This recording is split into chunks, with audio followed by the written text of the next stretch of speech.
Welcome to coverage of the 2022 Mid-Atlantic American Legion Regional Baseball Tournament on Metro News. Representatives from West Virginia, Pennsylvania, Maryland, Virginia, New Jersey, and Delaware are here as 8 teams battle for a coveted spot in the American Legion World Series.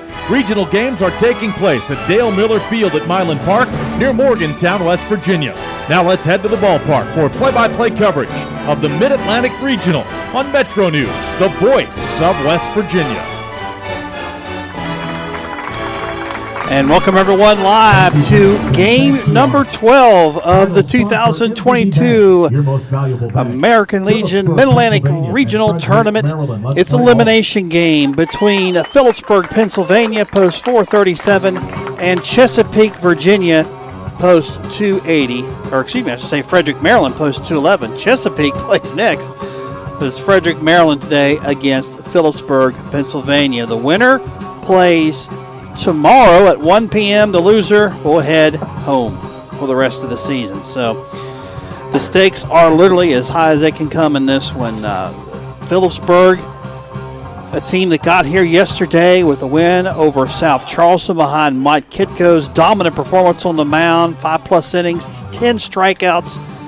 Frederick got here, well, they were undefeated until yesterday, and they lost to Chesapeake, Virginia, 10-0 last night in 5 innings. On the mound for Frederick, post 11 today, Drew DeSanto, the Tuscarora product, is going to St. John's in the fall, and he'll face this Phillipsburg starting lineup that looks like this. Leading off is a left fielder, Tanner Kephart. Batting second, a shortstop, Parker White.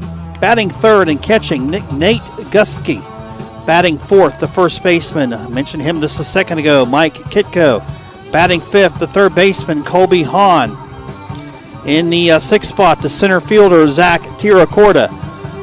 Batting seventh, the pitcher today, Zach Withrow. We'll talk more about him in the bottom of the first inning. Batting eighth, the second baseman, Nick Kudry. And batting ninth and playing right field, Ben Guskey. That's the starting lineup for Phillipsburg, which will be playing today without their manager, John White. He was ejected yesterday due to a pitch count violation, and he will have to sit out the first game today. He will be able to coach the next game if Phillipsburg is able to be victorious today over Frederick, Maryland. Let's take a look at the defense behind starting pitcher Drew DeSanto here today. In left field, Ryan Yamarino. The center fielder is Kyle Sanger. And in right field, his twin brother, Ryan DeSanto. At third base, Logan Keepers. The shortstop is Brady McDonald. At second base is Danny Orr. The first baseman is Eric Thomas. And your catcher is Cade Linton. In fact, both Drew DeSanto and Cade Linton was a battery together in high school at Tuscarora High School just outside Frederick, Maryland earlier this spring. Frederick wearing the red uniform tops this afternoon. It says Frederick across the front in black lettering trimmed in white, and the black numbers are on the back trimmed in white, and it has their last names in white above the numbers on those on the back of those red T-shirt uniform tops. Phillipsburg and the navy blue, dark blue uniform tops with kind of like a Philadelphia Philly red, the old school Phillies red. It's like a dark red P, an old school Philly style P on the side of the front of the jersey, white lettering and numbers on the back, both teams wearing the gray baseball pants. And we're ready to go as Drew DeSanto is first pitch is in there for a ball. We're underway here at Dale Miller Field at Milan Park in Morgantown. 1-0 to Tanner Kephart. And the next pitch in there for a strike. It's 1-1. Second appearance of the tournament for Drew DeSanto. He's officially 1-0 in the tournament. He pitched 2 innings, allowed 2 hits, no runs, struck out 3 and walked 2 in his first outing. And there was a strike to Kephart. It's quickly 1-2. So he's one of their better pitchers. His twin brother as well. So both these guys have been good presence on the mound throughout the year for Frederick. Breaking ball swung on and hit foul towards the Frederick dugout, which is on the third base side. And it stays 1-2 to Tanner Kephart. Cloudy skies.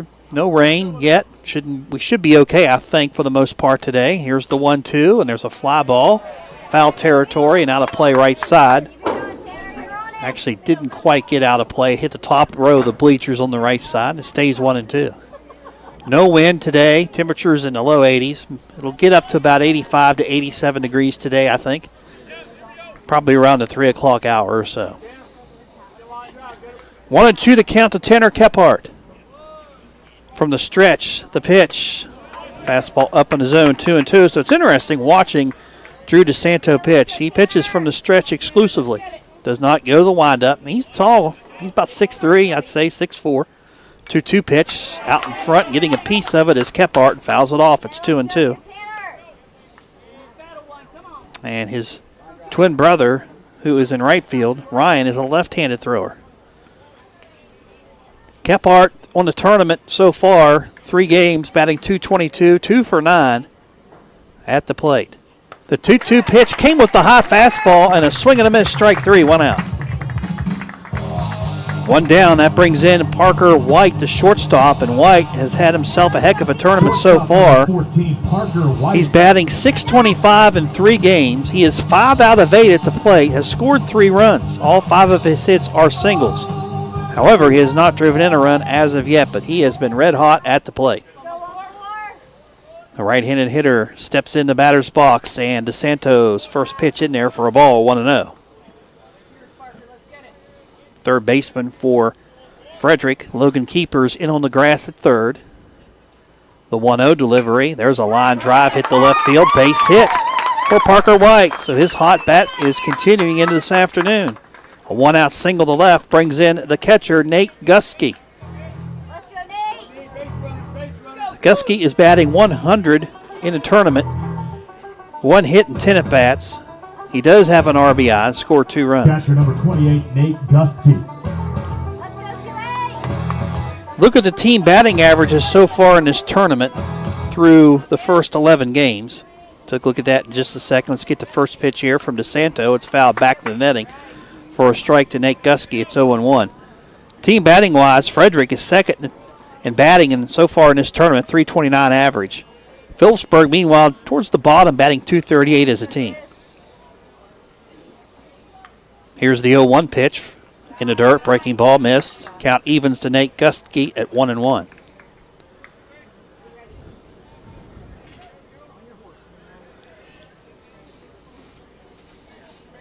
Two long-time Legion programs going at each other here as the ball over the first gets away on the throw from DeSanto, but just trickles just far enough away where the first baseman, Thomas, has had to trot over to pick it up. And the runner at first, Parker White, stays right where he's at. Count stays 1-1. As I was saying, 2 long-time Legion teams here, a lot of years for both Frederick and Phillipsburg. 2 storied programs. The 1-1 pitch gets away. And I believe it was in the dirt. Couldn't quite tell from our vantage point, but it gets away. It'll go as a wild pitch, and down the second goes Parker White. Count now to Nate Guskey is 2-1. Phillipsburg won their state championship last week over Boyertown, 1-0. Frederick, Maryland won their state championship earlier last week as the Maryland State Tournament ended up a little bit sooner than the rest of them did, but they defeated Cumberland, Maryland Post 13, a battle of 2 teams in the central western part of the state, which is rare. 2-1 pitch. Ground ball hit to third, and it's fielded in foul territory by the third baseman, Logan Keepers. And the count to Nate Guskey evens up at 2 balls and 2 strikes. For those of you who are unaware, Phillipsburg is in central Pennsylvania. It's about 10 minutes away from State College, which is home to the Penn State Nittany Lions.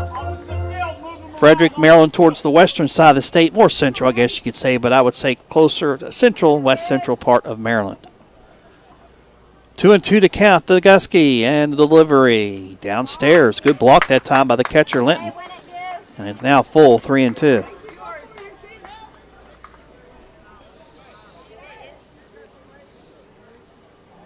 Frederick draws from Thomas Johnson High School, Tuscarora High School, and Frederick High School. Pitch down and in, ball 4 to Nate Guskey. He walks. Runners now on first and second, 1 out. That brings in the first baseman, Mike Kitko. Meanwhile, Phillipsburg, PA, draws from a few high schools, both Hannon Valley, West Branch, and Phillipsburg Osceola High School. First baseman, So Mike Kitko coming to the plate. Kitko in this tournament batting .556 in 3 games. He's 5 out of 9. Has 4 runs batted in, and also, I mentioned yesterday, his outstanding pitching performance, 10 strikeout victory, only 1 run allowed against South Charleston. I talked to South Charleston's manager, Dave Potter, after the game, and he said that's the best pitcher we saw all summer long. And the way Kitko pitched yesterday, you can understand why. And he's also been swinging a hot bat. And he is a Mosahanon Valley High School product as well. He takes a strike 0-1. Quickly the 0-1 from DeSanto. Ground ball, hop on one hop to second. Will try to turn 2 to flip the second for 1. And the shortstop, Brady McDonald, turns that into a double play. Good job by Danny Orr to field that hard hopping bouncer to him at second. He was able to flip it to McDonald for 1. And a 4-6 double play, 4-6-3 double play is turned. And the inning quickly comes to an end. We head to the bottom of the first inning. Phillipsburg, nothing. And Frederick, Maryland coming to bat. You're listening to 2022 Mid-Atlantic Regional Tournament right here on Metro News. Metro News is the voice of high school sports in West Virginia. We're there from the sweat-soaked high school gyms to the bright lights of the Charleston Civic Center and the state tournaments. We're with the fans under the lights on Friday nights during football season and at Wheeling Island Stadium for the Super Six. We're at the dusty baseball fields and at Appalachian Power Park for the state championships. From the Metro News Power Index to the high school sports line, your home for the best coverage of high school sports is Metro News, the voice of West Virginia.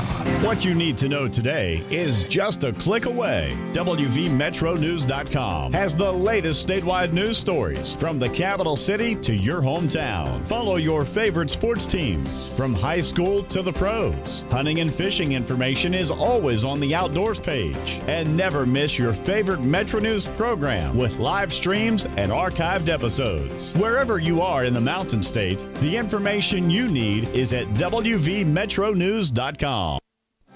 Chris George back with you as we move into the bottom of the first inning. No score between Phillipsburg, Pennsylvania, and Frederick, Maryland. And for post 11, they'll lead off with the left fielder, Ryan Yamarino. And batting second will be the center fielder, Kyle Sanger. In the third spot, the catcher, Cade Linton. Batting fourth, first baseman, Eric Thomas. Batting fifth at second base, Danny Orr. Batting sixth, the pitcher, Drew DeSanto. Batting seventh, the right fielder, his twin brother, Ryan DeSanto. Batting eighth, third baseman Logan Keepers, and in the ninth spot, the shortstop, Brady McDonald. On the mound for Phillipsburg is Zach Withrow, and Withrow making his second appearance in the tournament. Earlier on, he threw 2 innings, allowed 1 hit, no runs, walked 1, struck out 2. And he'll be a junior. Actually, he is a junior. He'll be a senior next year at Mosahanon Valley High School.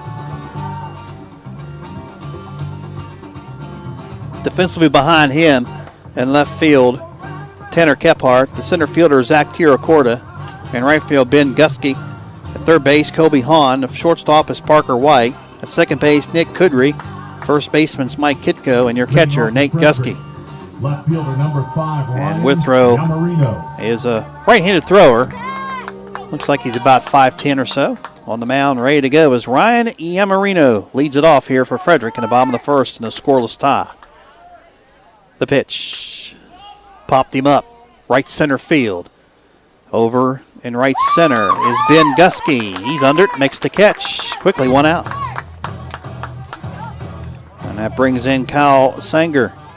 Sanger, the center fielder, batting .333 in a tournament. He's 3 out of 9. Has a double. Has driven in 4. Tuscarora High School product is Kyle Sanger, right-handed hitter. And the pitch from Withrow comes inside. The breaking ball low as well. It's 1-0. Third baseman for the Phillipsburg Phils. That's Colby Hahn. He's in on the grass at third. The 1-0. And grounded outside third foul. Way out in front was Sanger, and he gets a piece of it. It's 1-1.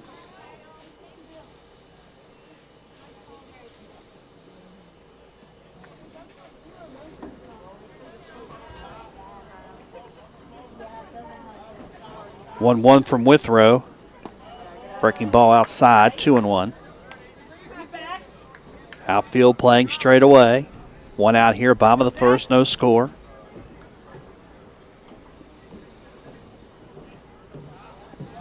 2-1 delivery. Another breaking ball in on the hands.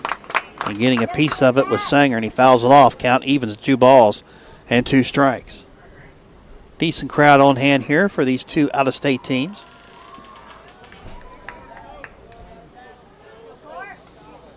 Two and two to count to Kyle Sanger.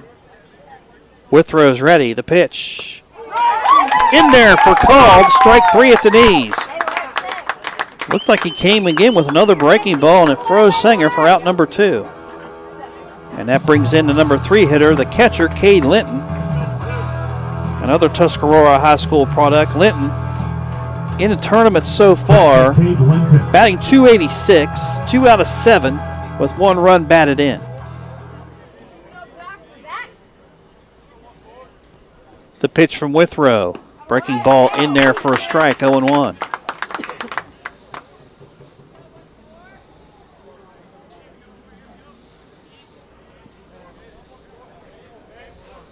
Infield plays back of 2 outs with the exception of the first baseman. Next pitch a strike, it's 0-2. As Mike Kitka playing even with the bag at first towards the line.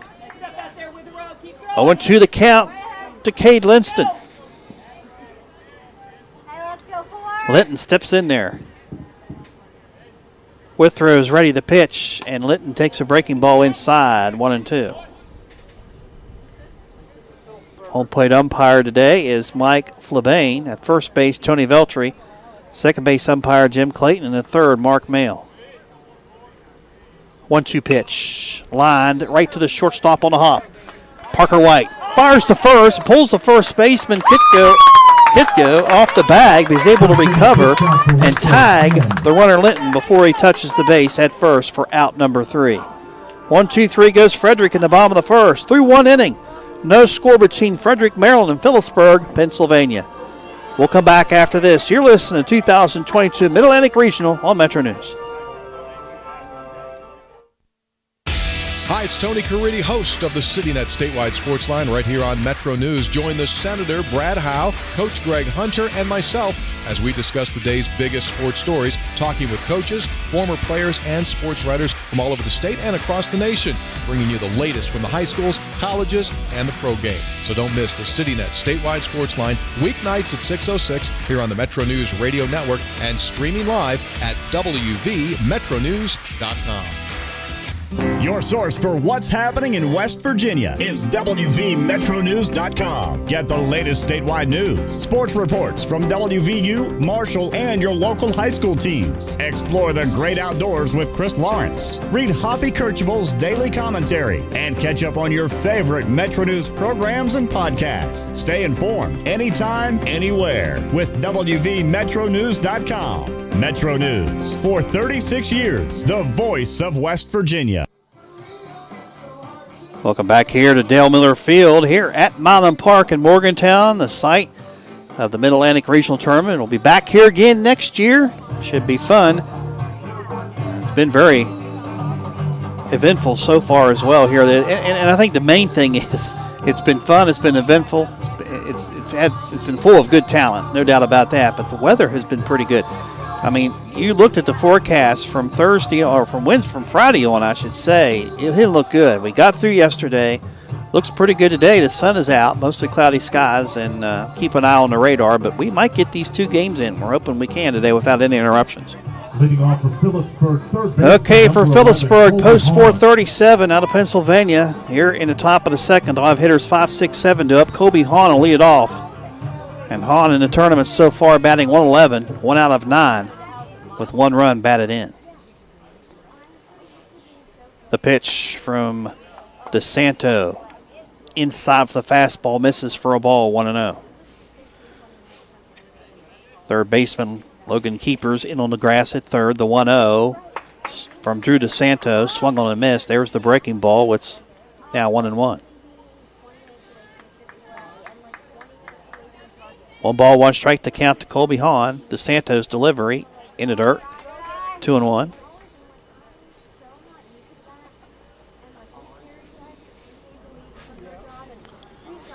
Two-one pitch.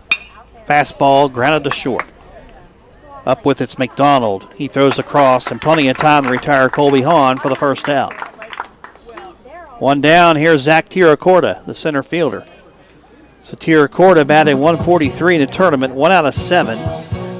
2 runs batted in. It was him yesterday that came in the game and tried to pitch after throwing 56 pitches in the first game yesterday and a win. Center fielder. Actually was in a loss in Chesapeake where he threw 56 pitches, and he tried to pitch again. And by rule, you can't throw more than 30 pitches in a day, but you can't throw, if you have 2 games in one day, you can't throw more than 45. First pitch swinging, Tiracorda lines it over the shortstop's head for a base hit. That ball just grazed the glove of Brady McDonald. Opposite field single to left center for Zach Tiracorda. With 1 out, he's aboard. That brings in Zach Withrow, the pitcher. Zach Withrow. Withrow, 2 games played. He's batting .667. Did not play in the game last night. 2 for 3, 1 run batted in. He's back in the lineup here this afternoon. And the pitcher from Phillipsburg takes a strike with a fastball outside corner 0-1. So again, if you, according to American Legion rules, if you throw 2 games in one day, you can throw no more than 45. If you just play 1 game, obviously during the season, it's 30 pitches or less, and after that, it's a day's rest. Swing and a miss, 0-2 now to Withrow. And they tried to bring Tiracorda in yesterday to pitch after throwing 56 the first game, and he was not allowed. Fastball high and tight, swung on a miss by Withrow for strike 3. He's out number 2. 2 down, here's Nick Kudry, the second baseman. Nick Kudry. Kudry is 3, check that, he's 0 for 9. He's not got a hit yet in this tournament. So Nick Kudry trying to get aboard here with 2 outs. Let's go, Nick. Runner aboard first, and Zach Tiracorda. DeSantos pitch high and in for a ball, 1-0.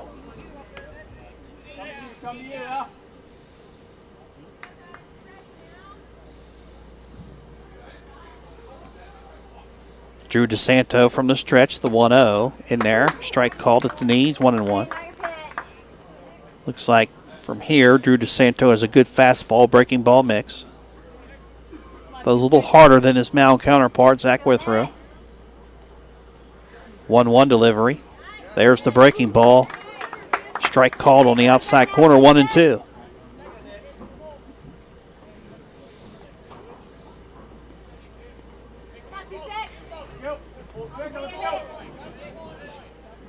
Tiracorda takes his lead off first. 2 outs in the inning, no score. 1-2 pitch, gets away in the dirt. Now allow the runner, Tiracorda, to get down to second via the wild pitch. Count now 2-2 to Nick Kudry. And if Kudry can get a hit here, very well could get not only his first hit of the tournament, could get an RBI and put Phillipsburg out to an early 1-0 lead. We'll see. Drew DeSanto has other ideas. 2-2 pitch. There it is. Liner to left. Base hit. Rounding third and heading home is Tiracorda. The throw comes in way up the line.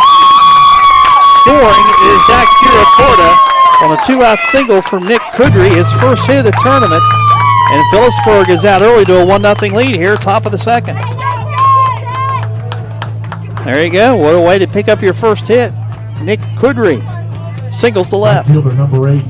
Ben Gusky. Here's the number 9 hitter, the right fielder, Ben Gusky.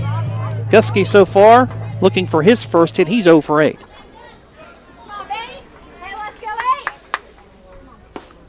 In there, strike called inside corner with a fastball, 0-1. Phillipsburg batting .238 as a team so far in the tournament. The 0-1, grounded to the left side. Diving attempt not made by the shortstop. Rounding third and coming home is Kudry, 2-0 Phillipsburg.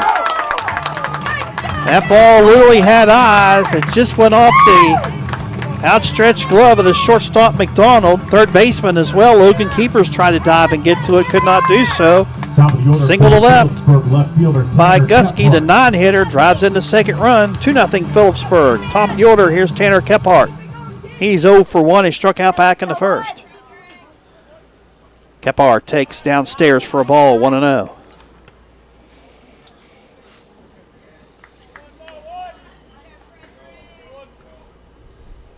.1-0 delivery. There's another one in the dirt. 2 balls and no strikes.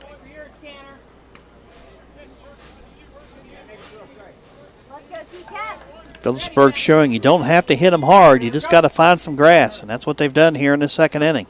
There's a strike, fastball, inside corner at the knees. 2 balls and 1 strike to Tanner Kephart.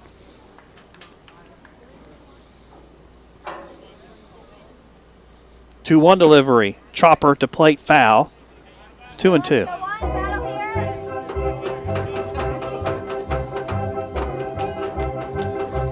All this coming with 2 outs for Phillipsburg post 437.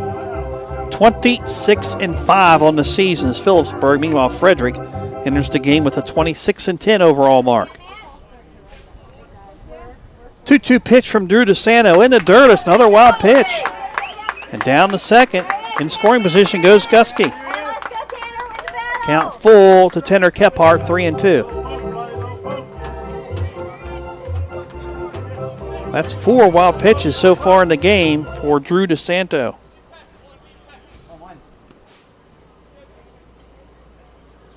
3-2 pitch, ball 4. Again, he's missing low. A lot of his stuff in the dirt spiking in there. Well, that one looked like a fastball that spiked in there for ball 4. So a 2-out walk to Tanner Kephart. He's aboard first. First and second now brings in the shortstop Parker White. Time called. Out comes one of the assistant coaches for Frederick, Maryland, to try to settle down starting pitcher Drew DeSanto, and the rest of the infield converges on the mound as well. Well, later today at 4 o'clock, Chesapeake, Virginia, the only team so far that's undefeated in tournament, 3-0. They will take on a very good Allentown, New Jersey team that has been battle-tested, to say the least. They had an 11-inning victory over South Charleston back on Wednesday. Had a big win yesterday as well. And they're 2-1. So, like these two teams today, Allentown needs to win to survive to play another day. That's our next game at 4 p.m. Okay, Parker White singled to left back in the first. He's 1 for 1. And he has really been swinging a good bat in the tournament. Another wild pitch in the dirt. It gets away. And the runners advance down to second and third, respectively. It's Gusky at third and Kephart at second.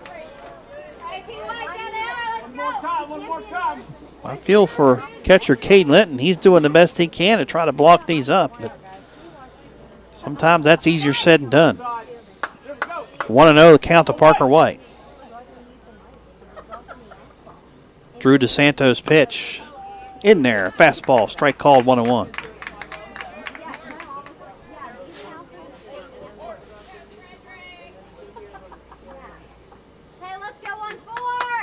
One delivery.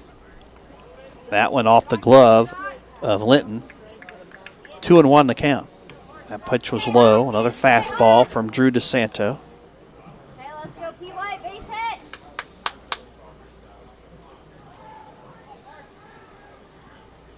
Second and third, 2 outs. 2-1 pitch. One hopper to second. Fielded there by Danny Orr. And he flips to the first baseman, Thomas, for out number 3. But Phillipsburg, Pennsylvania scores 2 runs an inning to take the lead. 2 runs, they do it on 3 hits. There were no errors, and 2 runners left on base. Through an inning and a half, it's Phillipsburg, Pennsylvania 2, Frederick, Maryland nothing. You're listening to the 2022 Mid-Atlantic Regional Tournament on Metro News.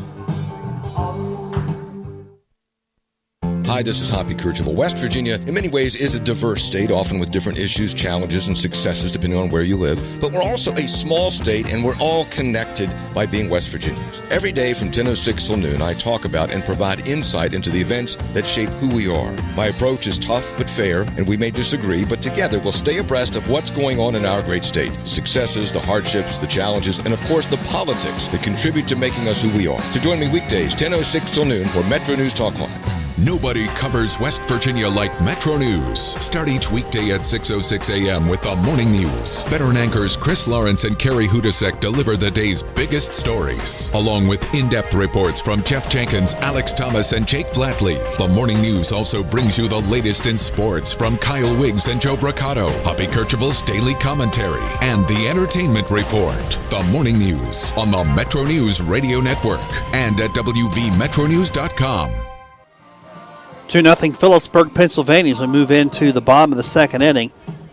And due up for Frederick, Maryland, post 11 will be 4, 5, 6 hitters, Eric Thomas, Danny Orr, and the pitcher himself, Drew DeSanto. Zach Withrow, a 1-2-3 perfect first inning back out there for Phillipsburg.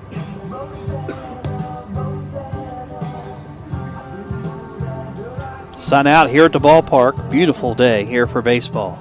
Wind is not a factor at all whatsoever. Back 0 wind.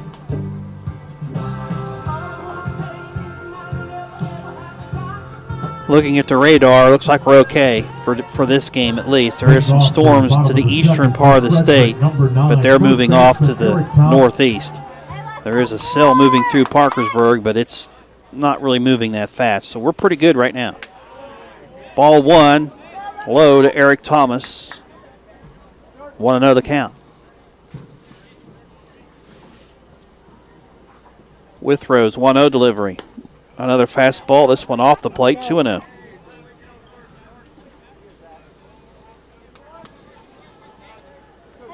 Thomas batting 143 in the tournament, 1 for 7. 2-0 delivery. In there for a strike, fastball at the letters. 2 balls and 1 strike to Thomas. Thomas attends Thomas Johnson High School in Frederick. The 2-1 delivery, fouled back, 2-2. Again, most of these players either go to Thomas Johnson or Tuscarora. There is Brady McDonald who goes to Frederick.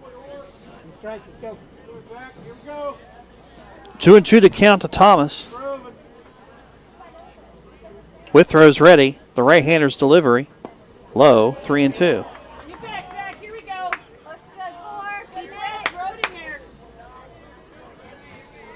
Infield playing fairly deep. Third baseman and first baseman both playing behind the bag. Here's the full count pitch.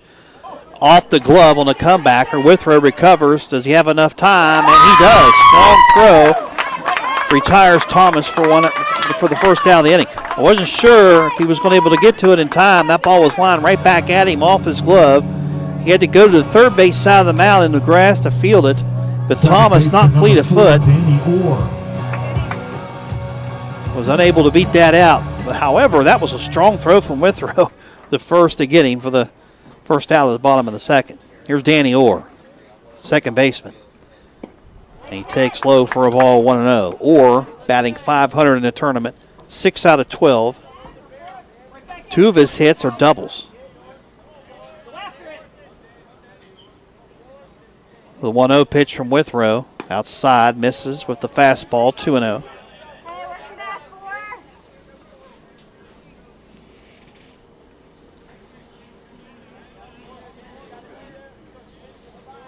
Third baseman now for Phillipsburg, Colby Hahn, edge of the grass. And there's a fly ball hit the other way, right field, hit pretty well. Going back as the right fielder, and he's there to make the catch. That's Ben Gusky for out number 2. So Orr hits it pretty well the other way. But Gusky is there to track it down. And here's Drew DeSanto. Pitcher Drew DeSanto. Drew DeSanto batting .286 in this tournament, 2 out of 7 with 1 home run. He's also driven in 3, so he has one of the 2 home runs hit by Frederick in this tournament so far. And he swings and misses at a breaking ball low. It's 0-1.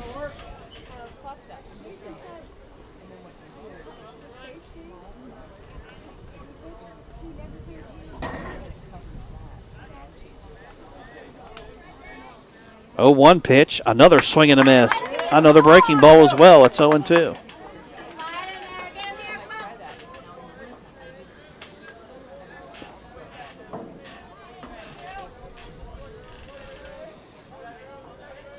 Oh-2 pitch, fastball off the plate. That's a good 0-2 miss. It's 1-2.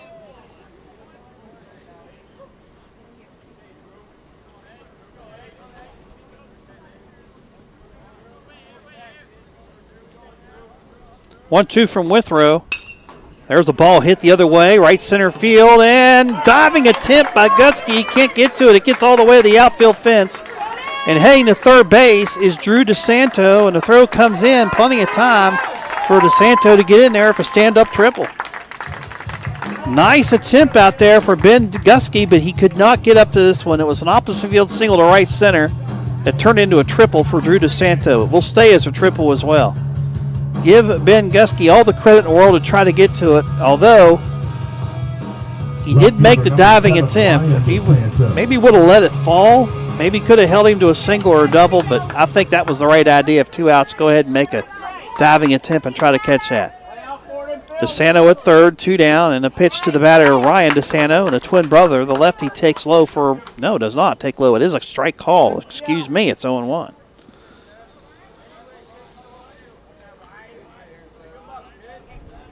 Withrow's 0-1 delivery. Check swing, slow roller to second. Kudry to first in time, and Ryan DeSanto is out number 3. So the 2-out triple by Drew DeSanto, all for naught. No runs, 1 hit, 1 left for Frederick in the bottom of the second. Through 2 innings of play, our score, Phillipsburg, Pennsylvania 2, Frederick, Maryland nothing. We'll come back with our 3rd inning on Metro News. West Virginia Outdoors is the Mountain State's only hook and bullet radio show, dedicated to the more than 250,000 hunters and anglers across the state. Award-winning host Chris Lawrence has been tracking down hunting and fishing stories for more than 25 years. Fun fact about groundhogs that not a lot of people know is they actually go through hepatitis B, much like humans do. So they've actually been used as a role model for how hepatitis progresses through humans. Don't even act like you knew that. Whether it's hunting and fishing news or just compelling stories about the enjoyment of the great outdoors. He brought the dogs in the next day. That dog, as soon as it got out of the side by side, it hit the nose on the ground. It pulled us. It took us straight through that deer. Show him point. Got a point. You got that one. West Virginia Outdoors covers it all. Saturday mornings at 7:06 a.m. And for your daily fix, Outdoors Today brings you 2.5 minutes of news and notes from the woods and water every weekday morning on Metro News, the voice of West Virginia. 3rd inning about to come. 2-0 Phillipsburg. And they'll have hitters 3, 4, 5 due up against Drew DeSanto. They'll be Nate Gusky, Mike Kitko, Colby Hahn.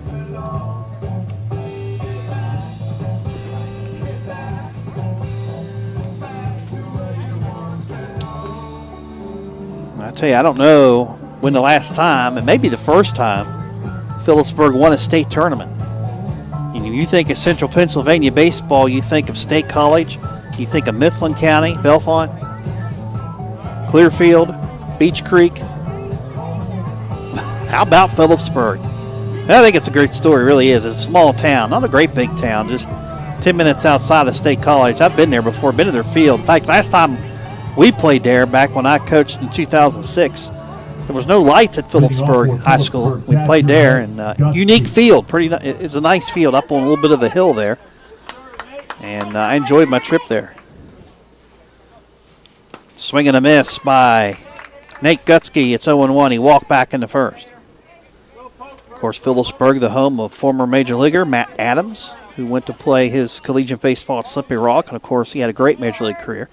0-1 delivery. There's a strike. One quickly 0-2.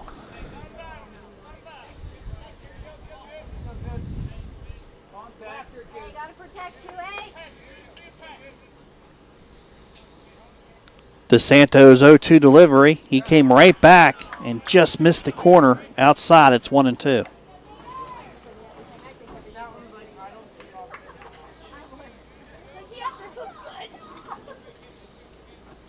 One and two to count to Nate Gusky. The delivery. Fouled out of play right side. It stays 1-2.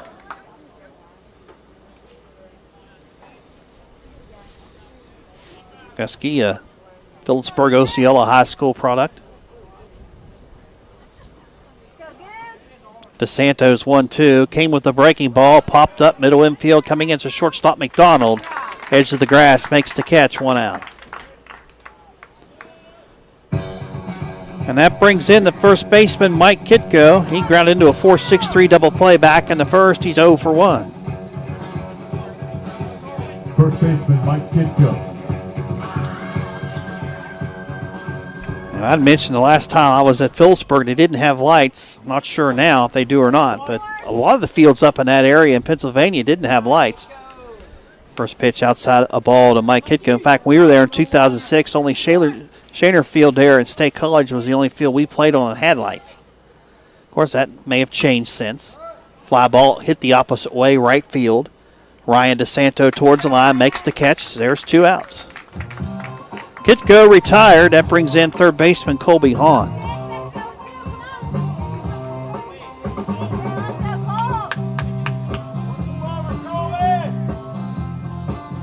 Third baseman Colby Hahn. Frederick, Maryland plays in a competitive area as well. Funkstown out of Hagerstown, Maryland, always a good baseball team. Mount Airy, Sykesville, Maryland. Very good area for baseball there in the Funkstown, Hagerstown area. There's a strike, 0-1. In fact, when Morgantown hosted the 2009 Mid-Atlantic Regional Tournament, it was Mount Airy, Maryland that won the regionals that year. Ball to Colby Hahn. It's 1-1.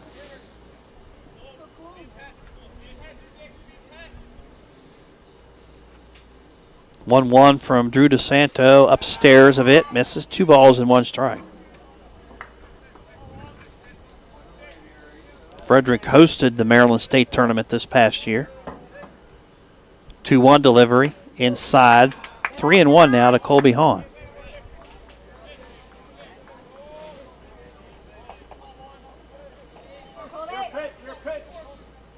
Three-one pitch. Right down Broadway. Strike is called with a fastball from Drew DeSanto. Count full now to Colby Hahn. 3-2. Colby is 0 for 1 in this game. Grounded out to short back in the second. The payoff pitch. Headed up the middle. Slow roller. Charging him is McDonald. And a throw over in time to get Colby Hahn by about a step at first for out number 3. Good play by the shortstop for Frederick. Brady McDonald. 1-2-3 goes Phillipsburg in the top of the third. We head to the bottom of the third inning. Our score remains Phillipsburg, Pennsylvania 2, Frederick, Maryland nothing. You're listening to 2022 Mid-Atlantic Regional Tournament on Metro News.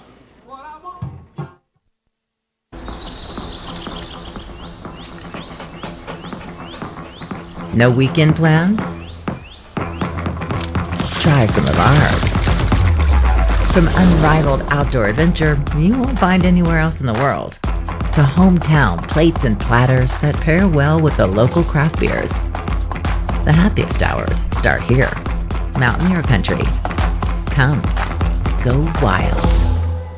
How well do you know your insurance company? Well, I know I pay each month, and I'm covered. Okay, are you sure you have the best rates? Do you have the right coverage for your needs? Are you paying for things you don't need? Well, I haven't actually talked to my agent. I just assumed... Talk to a real person. Talk to someone local and see the difference. Dynamic Insurance Group, caring independent agents that will find insurance solutions that are as unique as you are. Personal or commercial, you're covered at dynamicinsurancegroup.com. Chris George back with you here at Dale Miller Field at Mountain Park here in Morgantown. A beautiful Saturday afternoon for baseball. Elimination game between Phillipsburg and Frederick, Maryland. As we head to the bottom of the third inning, 2-0 Phillipsburg, and for post 11 out of Frederick, 8-9-1 hitters, Logan Keepers, Brady McDonald, and the top of the order, Ryan Yamarino. Zach Withrow, through 2 innings, 1 hit, no runs to this point, has struck out 1 and has not walked anybody yet. Logan Keepers in this tournament so far, 1 out of 9 at the plate, batting .111. He does have 1 RBI. Leading off for Frederick, third baseman number 6, Logan Keepers. Keepers bats from the right side against right-handed throwing Zach Withrow. And the pitch from Zach. Inside, misses for a ball, 1-0.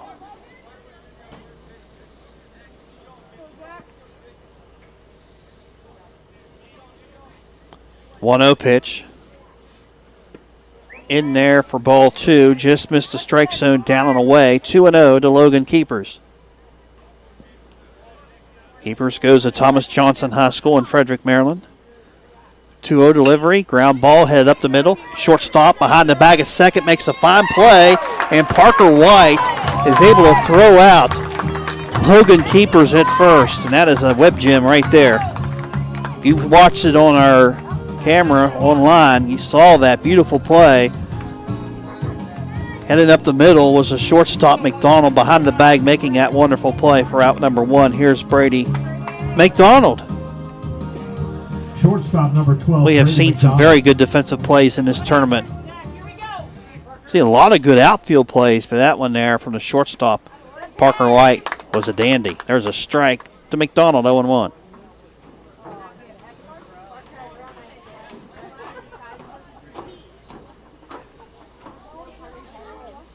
Oh, 1 from Withrow. Swing and a miss. Tried to hold up, could not. 0-2. Withrow throwing a lot of breaking balls today, but you know what? It's working. He's had these Frederick hitters at least the first time around out in front. Let's see if they make an adjustment the second time. No balls, 2 strikes, 1 out. Base is empty. The pitch. Swing and a miss. Strike 3, 2 outs. Again, McDonald tried to hold up his swing and could not.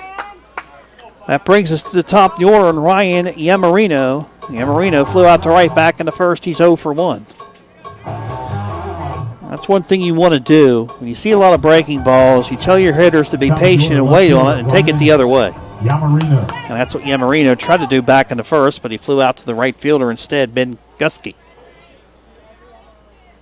Withrow throws a strike in there. The fastball hits the outside corner, 0-1.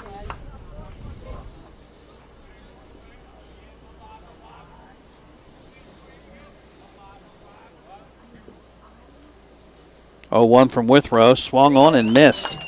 Strike 2, 0-2.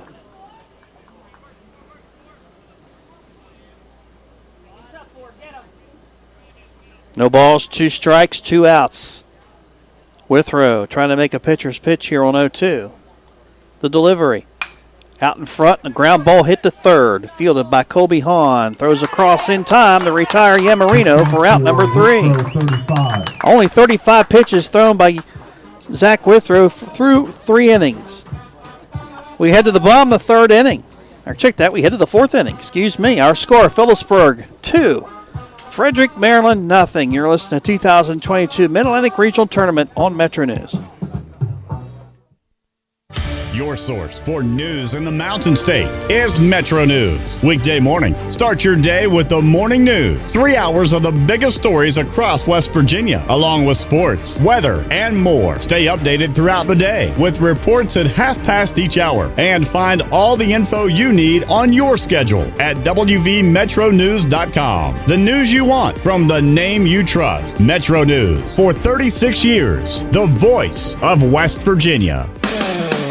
Hi, this is Travis Jones. Join me and Coach Greg Hunter every Sunday night from 6:06 until 8 o'clock on the Metro News Radio Network for the CityNet Sunday Night Statewide Sports Line. We'll wrap up the week in sports in the Mountain State, talk about the Mountaineers, high school, and the Mountain East Conference. Plus, you can join the conversation on our toll-free line or on our text line at 304-TALK-304. Join us every Sunday night from 6:06 until 8 p.m. on Metro News. It's the CityNet Sunday Night Statewide Sports Line.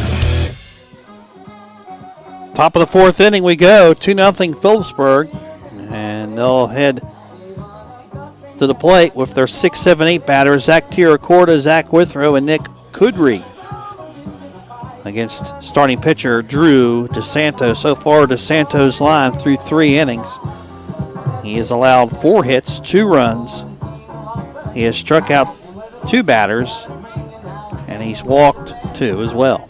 Leading off for Philipsburg in the center fielder. He's also been charged with, let's see here, been charged with 4 wild pitches. So Tiracorda steps in the batter's box, singled and scored back in the second. He's 1 for 1. The delivery. Fastball misses inside, 1-0.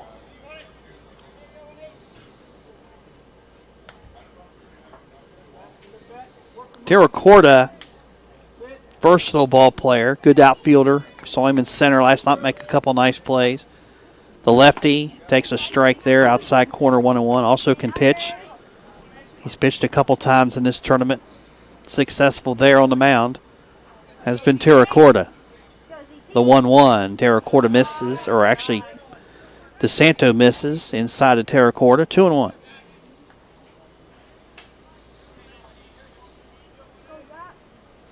Drew DeSanto's 2-1 delivery, and Tiracorda hits it the opposite way, foul.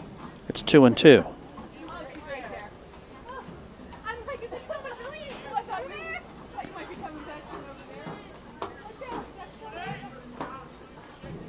Terracorta goes to West Branch High School. The 2-2 pitch, inside corner, called strike 3, 1 out.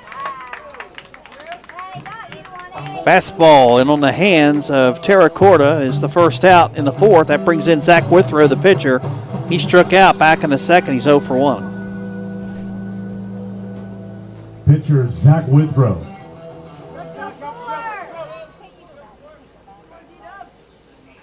DeSanto's pitch outside 1-0.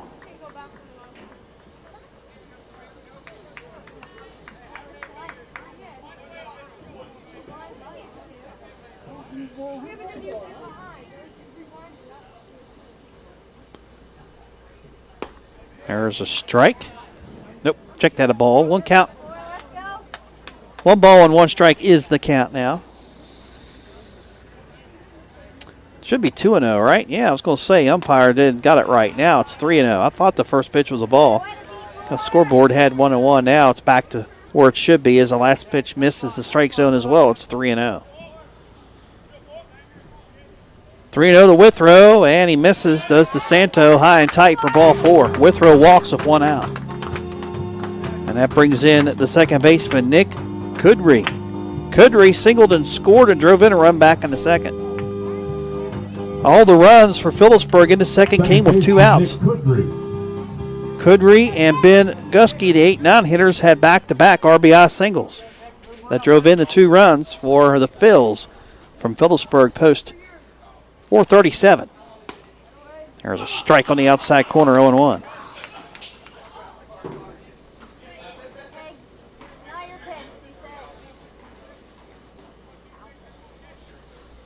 Oh, 1 delivery. Swing and a miss. That ball was moving well inside. That 2-seamer has really been moving for Drew DeSanto. And I can see why he's well thought of. He and his brother both. They have a lot of stuff, a lot of movement on their fastball. The 0-2 pitch fouled out of play. Stays 0-2 to Nick Kudry.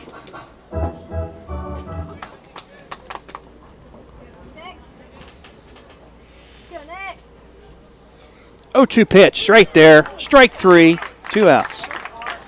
Fastball right on the corner on the outside. Here's Ben Gusky. Gusky is 1 for 1 in this game with that RBI I mentioned a second ago, back in the second.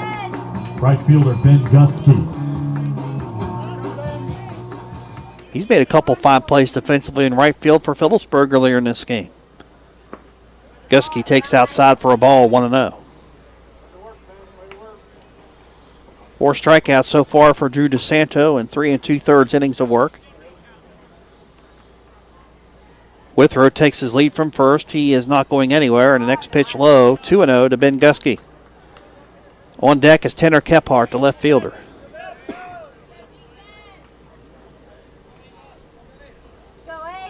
Ben Gusky trying to keep this inning going a lot here for Phillipsburg of 2 outs. The pitch, strike called inside corner. It's now 2-1.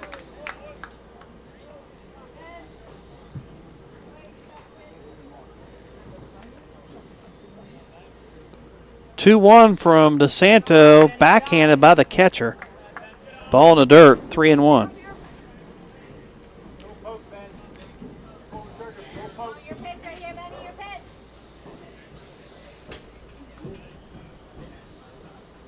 Three-1 delivery, high for ball 4. So Ben Gusky, the 9-hitter, walks.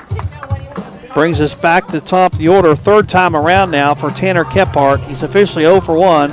Walked in the second, struck out swinging in the first. Kephart batting .222 in the tournament.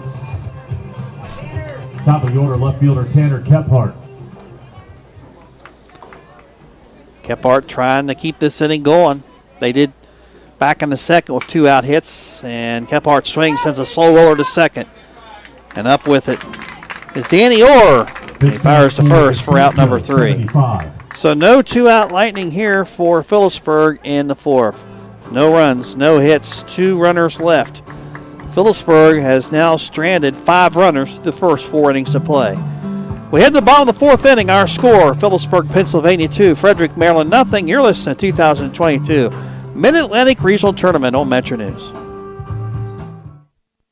Metro Metro News this morning. The biggest stories from around the state of West Virginia when you want them. Chris Lawrence at the anchor desk. We're ready to get your day started in West Virginia with all the information you need. Carrie Hudasek brings you the day's headlines. Kanawha County Sheriff's deputies are investigating after 2 people were found dead last night in the Sissonville area. A man and a woman were discovered with gunshot wounds at a home on Walker Drive. Names have not been released. Kyle Wiggs at the sports desk. Chase DeLauder, the 16th pick in the first round of baseball's entry draft Sunday night. He was selected by the Cleveland Guardians, and he's the highest selected West Virginia native since Chris Enix. The Pirates selected 4th in the first round and took shortstop Jamar Johnson out of Mays High School in Georgia. The Orioles had the first pick in the draft and took high schooler Jackson Holliday, number 1. And Hoppy Kercheval's daily commentary. Metro News this morning. Listen where you get your favorite podcasts and online at WVMetroNews.com. Chris George back with you here at Dale Miller Field, Morgantown, West Virginia, Milan Park. We have a softball tournament going on as well behind us. And the softball field, which is behind the first base dugout. Also, there's games on the softball field behind the third base dugout as well. Okay, Frederick, Maryland down 2 here. Bottom of the 4th inning, and they'll have the meat of the order up. 2, 3, 4 hitters, Kyle Sanger, Cade Linton, and Eric Thomas against Zach Withrow, who's only thrown 37 pitches so far in the first 3 innings. He's been pretty darn good.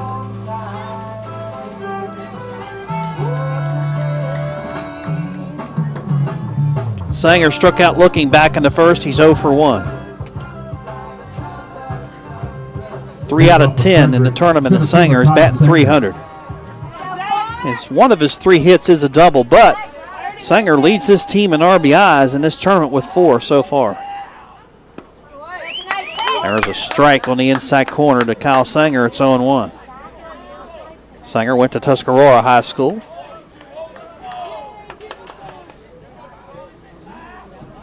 Oh, 1 delivery. High and tight, fastball. Misses, 1-1. Third baseman for Phillipsburg, Colby Hahn, was going to come in. Now he backs up. He plays even for the bag there, as does the first baseman, Kitko. The 1-1 delivery. Swinging a line drive, hit the left field. Base hit. Leadoff single for Kyle Sanger to start the bottom of the 4th. So let's see if that gets something going for Frederick here. And that brings in Cade Linton, the catcher. He's 0 for 1.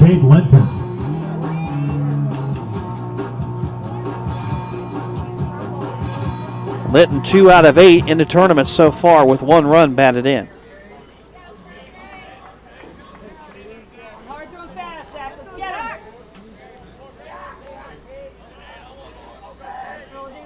From the stretch, the pitch by Withrow. Fastball misses in, 1-0.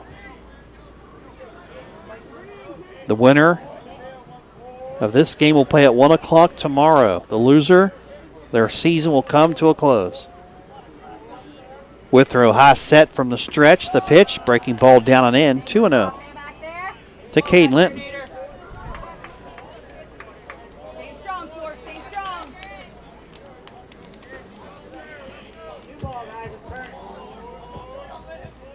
Starting to hear the dugout starting to come to life down below in our crowd mic. 2-0 delivery. There's a strike. Fastball on the outside corner. 2-1 to Cade Linton. Boy, I thought Linton would have had the green light there. Sure he did. He just didn't swing. I think first time through, Withrow showed them a lot of breaking balls. I'm noticing here, third time through, showing more fastballs. Maybe that's an adjustment. We'll see. Or maybe just because he was behind the count, he's trying to get back in with the fastball. 2-1 the count. The pitch. There's the breaking ball, and it's low for a ball 3, 3-1.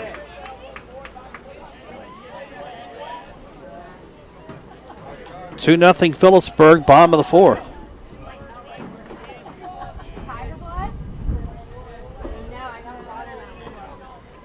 Three-1 delivery. There's the fastball, but it's low for ball 4. So a walk and a single for Frederick to start the 4th. First and second brings in Eric Thomas. Thomas grounded out to the pitcher back in the second. He's 0 for 1.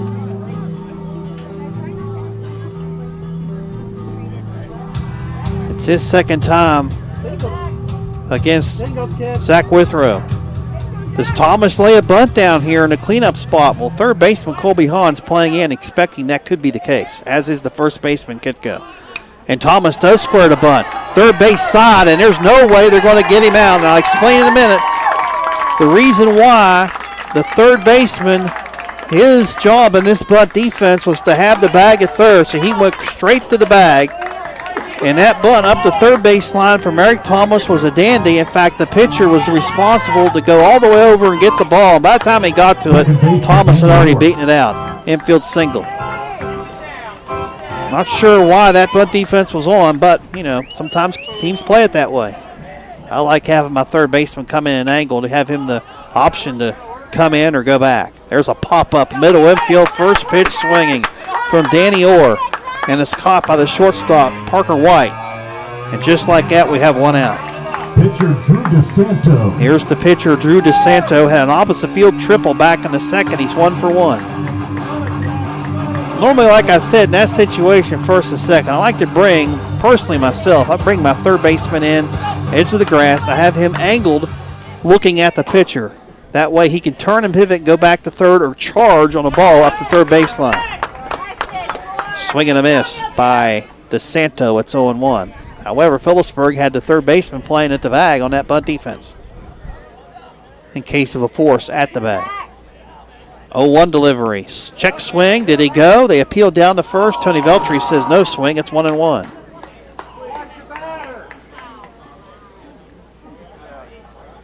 That was all so close. 1-1 the count. Here's the delivery. Downstairs of it, 2-1. The middle infield for Phillipsburg, not quite in double play depth because the second baseman, Nick Kudry, is playing a little bit more over towards first because that's where Drew DeSanto has been hitting the baseball a few times he's been at the plate in this tournament. 2-1 pitch. Outside it stays, and it's 3-1. There's nowhere to put him, though, because if you walk him, that forces in a run.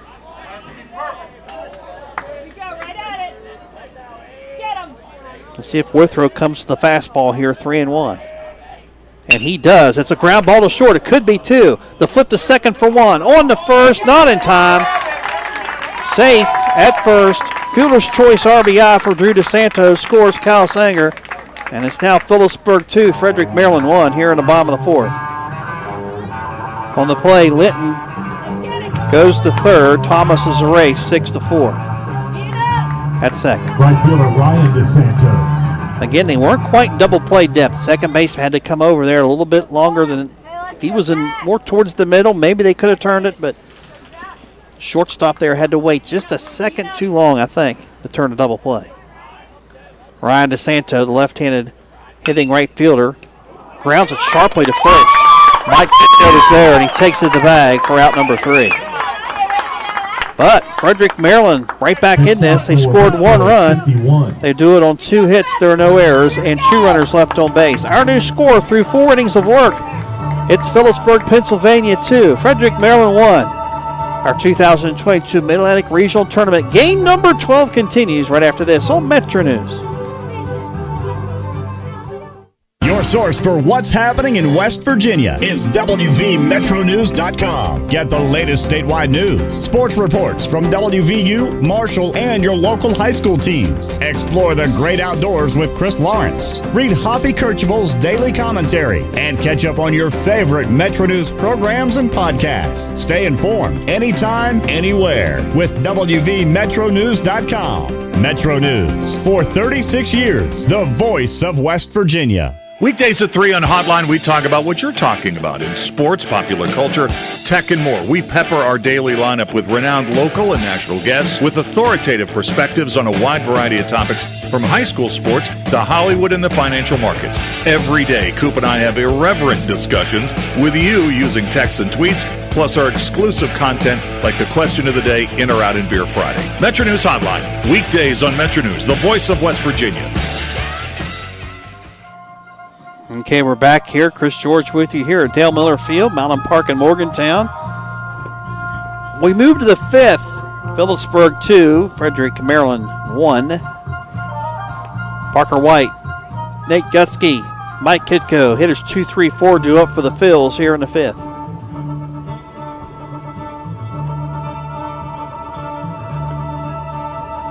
hear the This Week in Baseball theme song going on here at the ballpark. And our crowd mic, one of the best baseball theme songs known to all baseball fans around the world.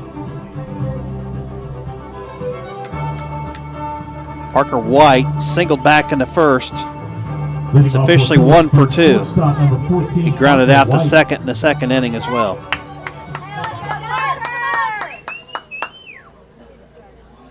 The delivery inside corner, the fastball is called a strike, 0-1 to Parker White.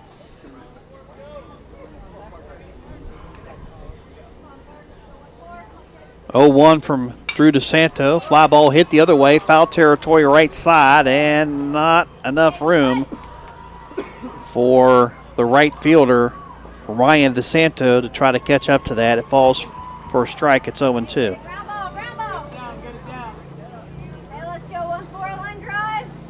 The one thing I've noticed in this tournament, all these teams have done an excellent job going the other way. Right-handed hitters going to right field, left-handed hitters going to left field. And, hey, that's why these teams are here. They're good. When you got guys that can hit the ball to all fields, it means you got some hitters, folks. 0-2 to Parker White. The pitch is a fastball in there for strike 3, 1 out.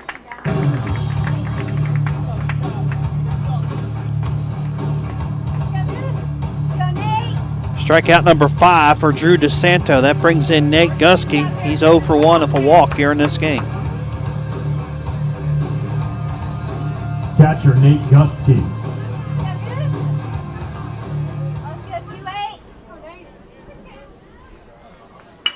Line drive off the bat of Gusky and a base hit to left field.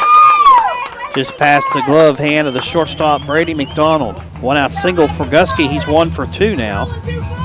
And that brings in the first baseman, Mike Kitko, 0 for 2 today. Grounded into a double play in the first, flew out to right in the third. First baseman, Mike Kitko.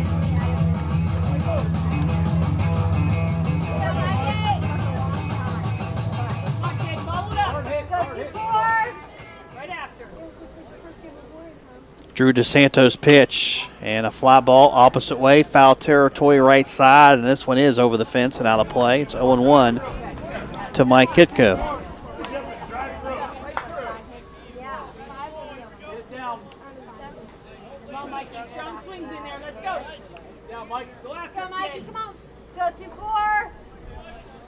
DeSanto stretch the pitch. Fastball high and tight, 1-1.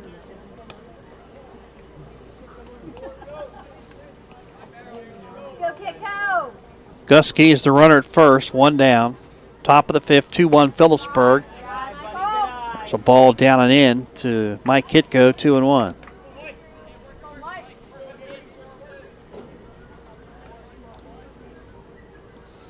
Two-one delivery. Ground ball, left side, and through for a base hit. Kitko gets his first hit of the afternoon. First and second, 1 out for Phillipsburg. Brings in third baseman Colby Hahn.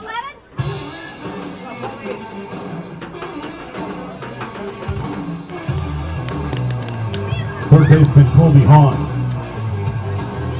Hahn twice has grounded out to the shortstop McDonald. He's 0 for 2.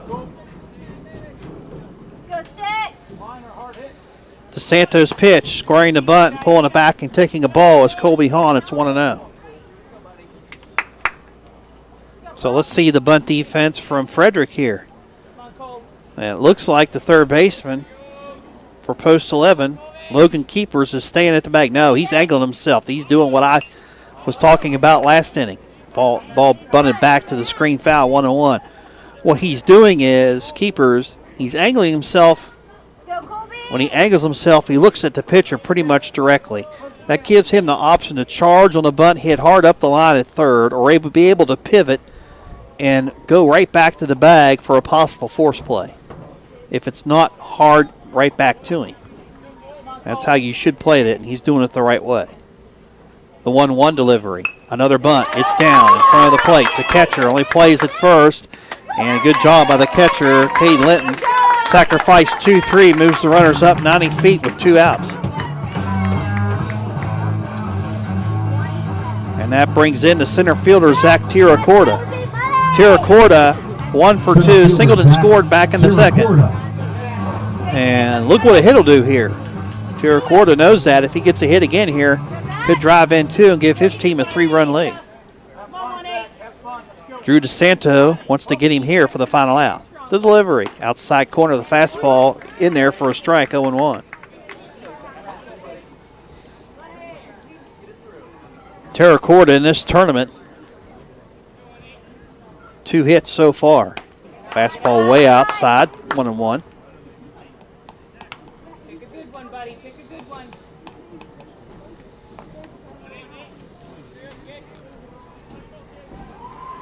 Left-handed hitter is Zach Terracorda. The pitch, another fastball. This one also on the outside corner once again. This is strike called, 1-2. 1 ball, 2 strikes, 2 outs, 2 runners on at second and third for Phillipsburg. Top of the 5th, the 1-2. Swing and a fly ball hit the left center field. The left fielder over in the gap is Ryan Yamarino. He makes the catch for out number 3. Pitch count for DeSanto is 90. 90 pitches thrown by Drew DeSanto through 5 innings of play. No runs, 2 hits, 2 left. We head to the bottom of this 5th inning. Our score, Phillipsburg, Pennsylvania 2, Frederick, Maryland 1. You're listening to 2022 Mid-Atlantic Regional Tournament on Metro News. Metro News is your source for high school sports coverage and the exclusive home of the high school sports line.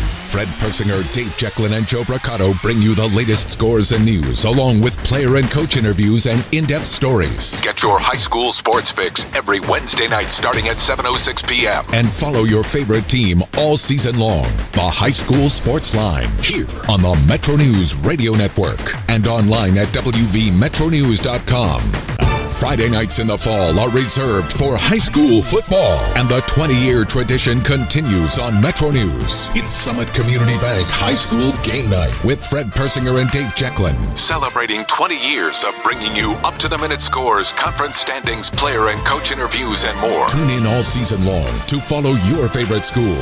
Friday nights from 9:30 to midnight. Summit Community Bank High School Game Night on the Metro News Radio Network. That's right, high school football just around the corner for all 50 states. I know in the state of West Virginia, week number 1 was this past week for practice. And the state of West Virginia, most of the football teams will open up on Friday night, August the 26th. Or there's one game on Thursday the 25th.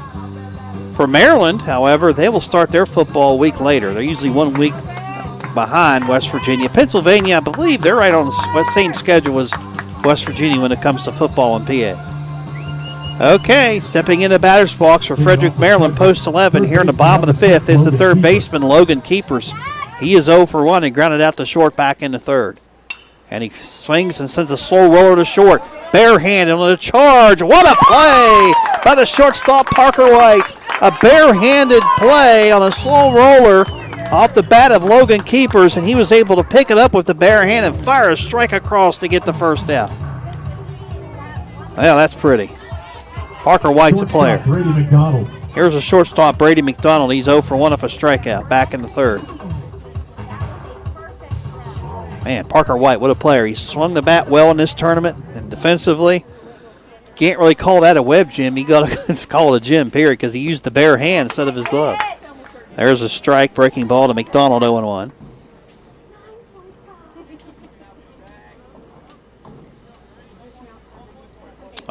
From Withrow. Swung on, fly ball, hit the left center field. But coming over to center fielder, Terracorda. He makes the catch in shallow left center, 2 outs. 2 down quickly, top the order. Here's Ryan Yamarino. Yamarino 0 for 2 today. Flew out to right in the first, grounded out to third in the third. Left fielder Ryan Yamarino. Yamarino in this tournament is 1 for 11. His one hit is a double.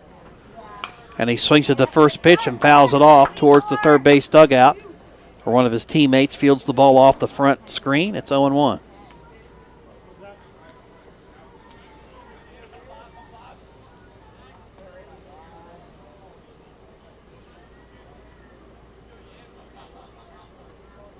Withrow's 0-1 delivery. Swing and a miss. Breaking ball down and in. 0-2. Yamarino has been firing strikes the entire afternoon. He's only walked one batter so far. Here's the 0-2 pitch. Fastball misses away. Good pitcher's pitch. It's 1-2. He's only struck out 2, but he's pitched to contact all day, and he's used his breaking ball to keep the Frederick hitters off balance. 1 ball, 2 strikes, 2 outs. The pitch to Yamarino. Swung on. A liner right to the shed by Parker White. Who else? He makes the catch for out number 3. 1-2-3 goes Frederick in the bottom of the 5th. Through 5 innings of play in the 2022 Mid-Atlantic Regional Tournament. It's Phillipsburg, Pennsylvania 2, and Frederick, Maryland 1. We'll come back of our 6th inning on Metro News.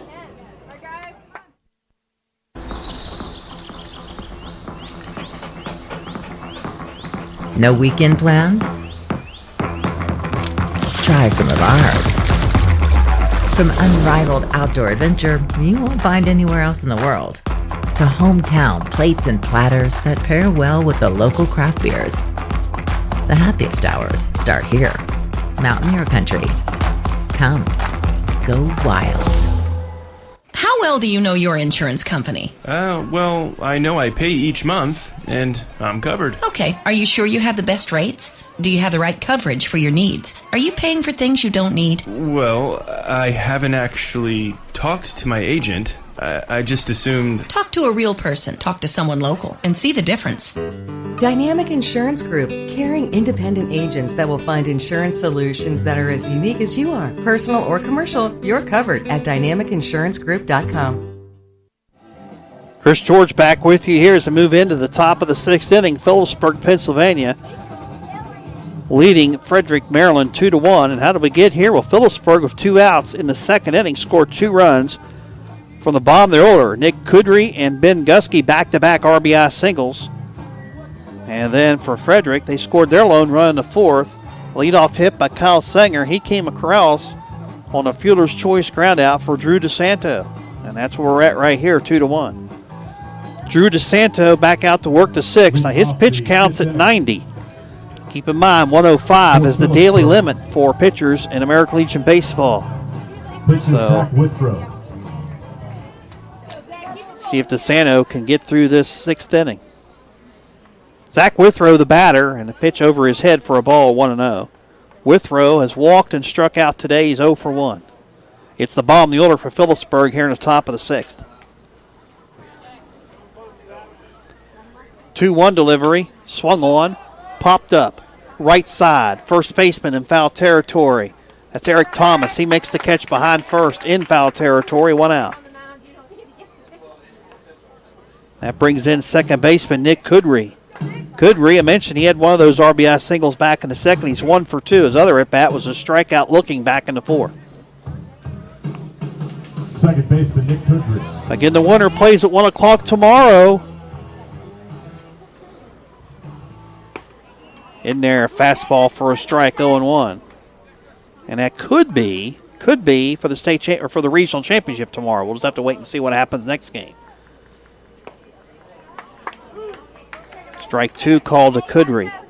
If Chesapeake, Virginia beats Allentown, New Jersey in game 2 today, that will be for the regional championship tomorrow. If Allentown wins, then we'll have 2 games tomorrow. Called strike 3.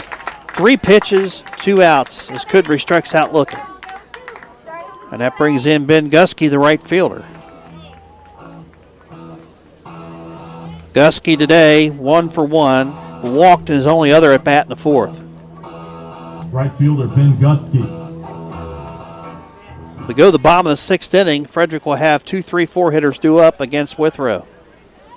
First pitch outside for a ball, 1-0.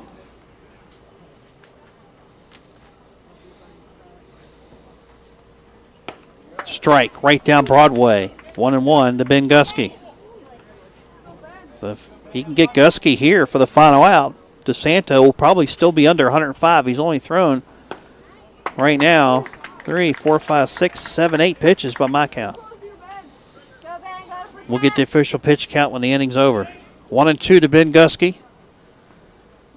Drew DeSanto from the stretch, the pitch. Swinging a foul ball off the netting. Stays 1-2.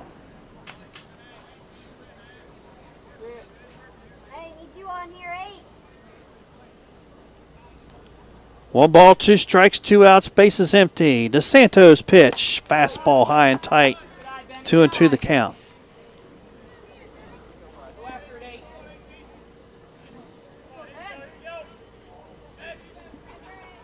Two-two delivery. Curveball high. Didn't break over. It stays full now. 3-2.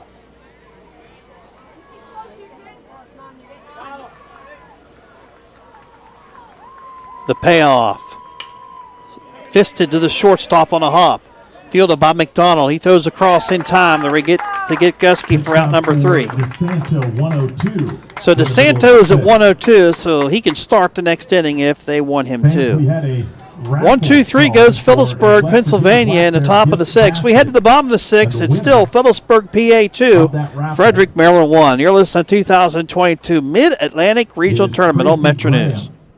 Ticket number 0307918 is the voice of high school sports in West Virginia. We're there from the sweat-soaked high school gyms to the bright lights of the Charleston Civic Center and the state tournaments. We're with the fans under the lights on Friday nights during football season and at Wheeling Island Stadium for the Super 6. We're at the Dusty Baseball Fields and at Appalachian Power Park for the state championships. From the Metro News Power Index to the high school sports line, your home for the best coverage of high school sports is Metro News, the voice of West Virginia.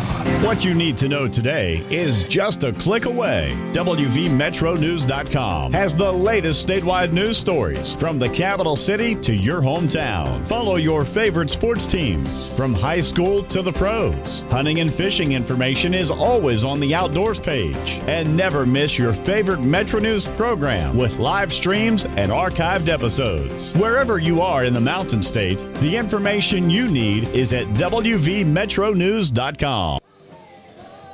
Okay, we're back with you here at Dale B. Miller Field at Mountain Park in Morgantown. Phillipsburg 2, Frederick, Maryland 1. And for post 11, in the bottom of the 6th, I'll have Kyle Sanger, Cade Linton, Eric Thomas due up, hitters 2, 3, 4. And the last time they had the 2, 3, 4 hitters up was back in the 4th, and that's when they scored their only run. As Singer led off that inning with a base hit. He later came across on a fielder's choice ground out by Drew DeSanto. And a swing at the first pitch, and a fly ball hit the left, but going back on it is the left fielder, and it's Tanner Kephart for the catch. 1 pitch, 1 out. That brings in Cade Litton, the catcher, who was 0 for 1 with a walk this afternoon.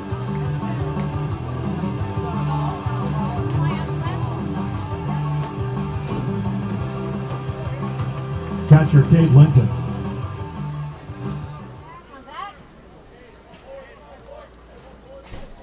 Here's the pitch from Withrow. Off speed in there for a strike, 0-1. He's used an array of off speed and breaking pitches here today.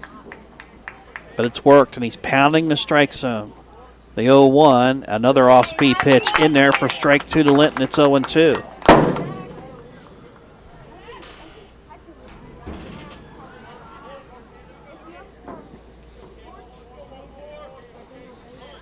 Oh, and 2 to Linton. Withrow trying to make a pitcher's pitch here, and it's inside. He does. Comes back for the fastball, 1-2. So let's see if he comes back up the off speed again or a breaking ball here to Linton. 1 ball and 2 strikes, 1 out, bases empty here in the bottom of the 6th inning. Here's the 1-2, and he goes to the outside corner with it, and I think that was the fastball again, and fouling it out of play was Linton. He stays alive. It's 1-2.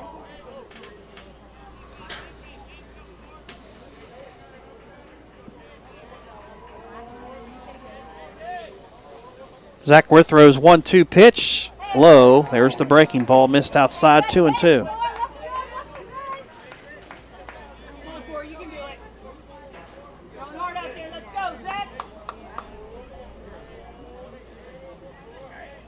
Two-two pitch.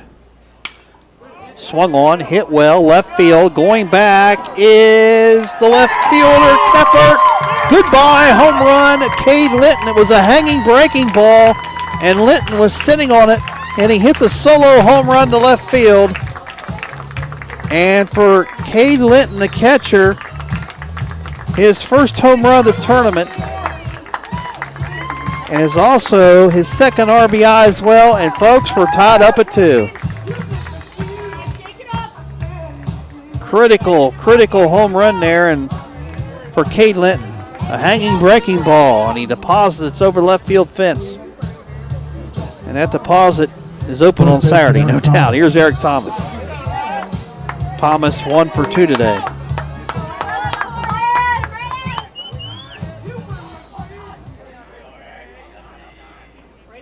Withrow, the pitch. Fastball misses just off the plate outside, 1-0. 2-2 our score, bottom of the 6th.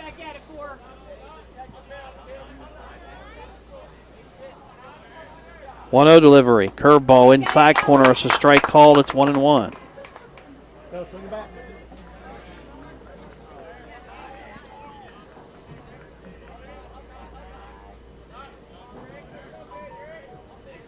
One from Withrow. Low and away. 2 balls and a strike.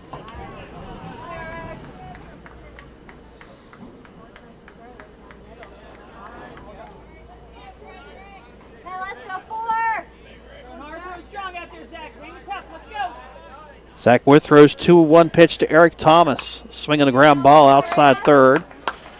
Count now even at 2-2.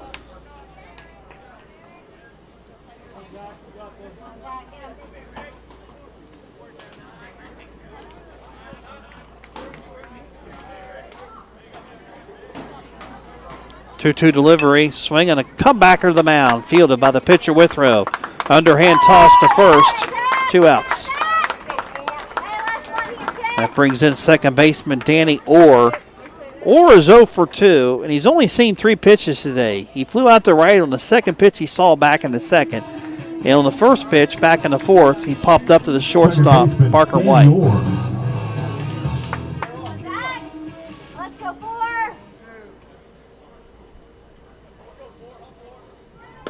Fastball catches the outside corner. Good two-seam fastball. That had tail to it. It's a strike to Danny Orr, 0-1.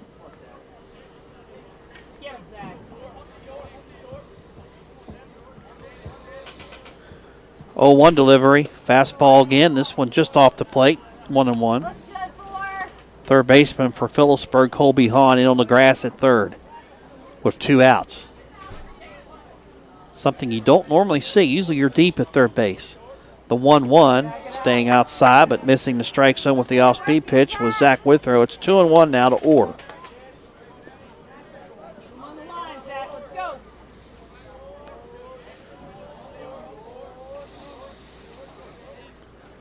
Two-one delivery, swing and a line drive, backhanded and dropped. Base hit for Danny Orr with 2 outs. Would have been a tough play for Parker White. He backhanded, it just kind of came out of the glove at the last second. I don't think there was any way, had he fielded that ball, his momentum carrying him towards left field, he was going to throw out Orr. Orr gets his first hit of the day. That brings in Drew DeSanto, the pitcher.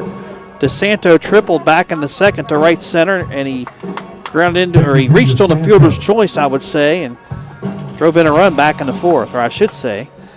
Or DeSanto, if he hits it again to the right side here and finds the gap, he's got to give himself a lead going back into the 7th inning. So we'll see. DeSanto still can pitch the 7th. He can start it anyways. He's got 102 pitches, so he can throw to 1 batter at least, if that's what they want to do. In there, a strike call to DeSanto from Zach Withrow, 0-1.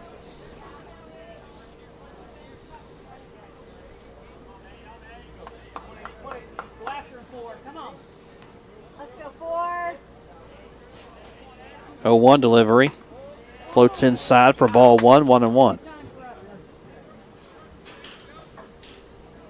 Our next game at 4 o'clock, Chesapeake, Virginia, 3-0 against Allentown, New Jersey at 2-1 in the tournament so far. 1-1 delivery, check swing, ball in the dirt outside, 2-1.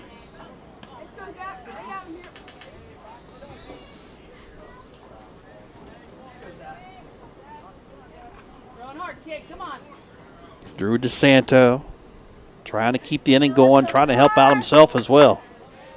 Or at first, the pitch, 3-1. It misses down and in. And Zach Withrow trying to get the last out here. Get his bats back on the field. 3 balls and a strike to count to Drew DeSanto. Here's the pitch from Withrow and fouled back by DeSanto. 3-2.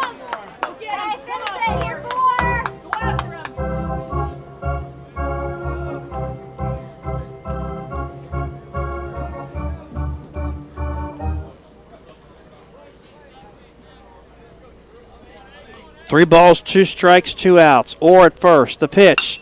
Swinging a line drive right to the third baseman, Colby Hahn, for out number 3. However, the home run from Cade Linton has tied this thing up at 2 apiece. We head to the 7th. Phillipsburg, Pennsylvania 2, Frederick, Maryland 2. We'll come back after this on Metro News.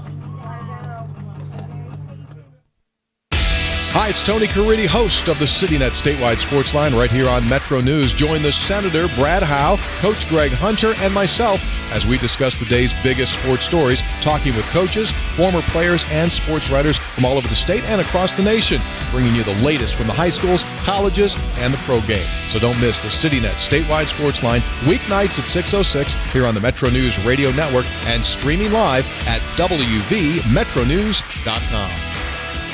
Your source for what's happening in West Virginia is WVMetronews.com. Get the latest statewide news, sports reports from WVU, Marshall, and your local high school teams. Explore the great outdoors with Chris Lawrence. Read Hoppy Kercheval's daily commentary and catch up on your favorite Metro News programs and podcasts. Stay informed anytime, anywhere with WVMetronews.com. Metro News, for 36 years, the voice of West Virginia.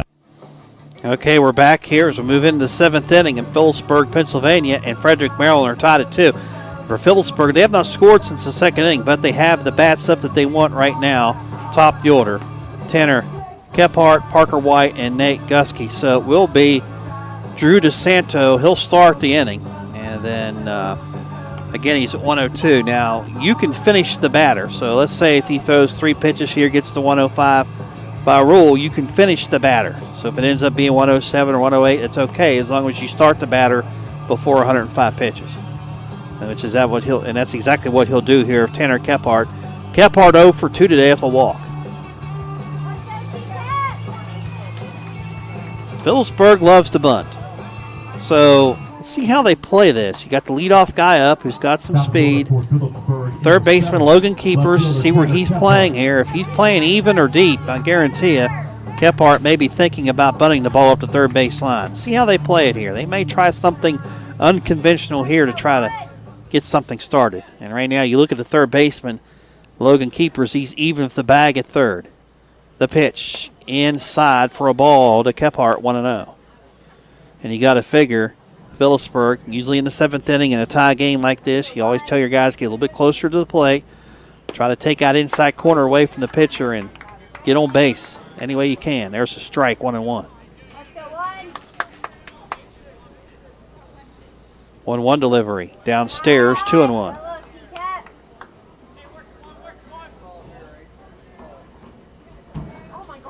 Two balls and 1 strike to count to Kephart. The delivery. Ground ball, left side and deep for a base hit.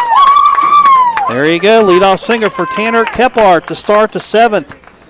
And by rule, that should do it for the pitcher, Drew DeSanto. He's over the pitch count. For DeSanto at 106. So he'll come out. They'll make a pitching change. Pitching change here at the ballpark. We'll come back and tell you who the new pitcher is for Frederick, Maryland. We're in the top of the 7th and a 2-2 tie. Back with you after this on Metro News.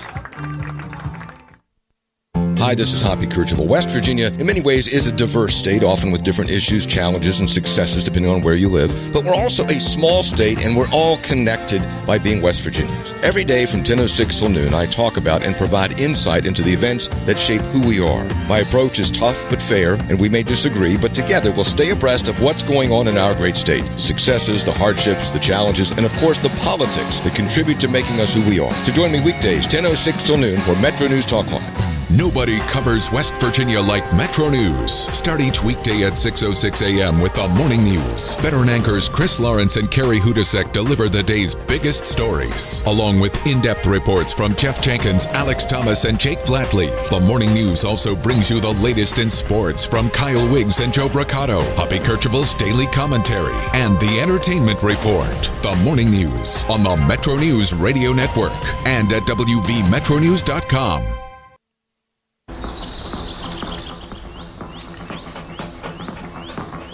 No weekend plans? Try some of ours. From unrivaled outdoor adventure you won't find anywhere else in the world, to hometown plates and platters that pair well with the local craft beers. The happiest hours start here. Mountaineer Country. Come, go wild. How well do you know your insurance company? Well, I know I pay each month, and I'm covered. Okay, are you sure you have the best rates? Do you have the right coverage for your needs? Are you paying for things you don't need? Well, I haven't actually talked to my agent. I just assumed... Talk to a real person. Talk to someone local and see the difference. Dynamic Insurance Group, caring independent agents that will find insurance solutions that are as unique as you are. Personal or commercial, you're covered at dynamicinsurancegroup.com. New pitcher for Frederick, Maryland. Into the game is Luke Chapul. So Chapul, a junior, left-handed thrower. And let me check the high score he's from here. So give me just 1 second, folks. Tell you where this young man goes to school. And Up next for Phillipsburg, goes to Thomas Johnson High School, does Chapul. And there's a bunt for fielder right back to the pitcher, Chapul. He'll fire to first. Sacrifice works. 1-3. Moves the runner, Kephart, down to second. One down. That brings in Nate Gutsky, the catcher. So the first baseman now is Ryan DeSanto.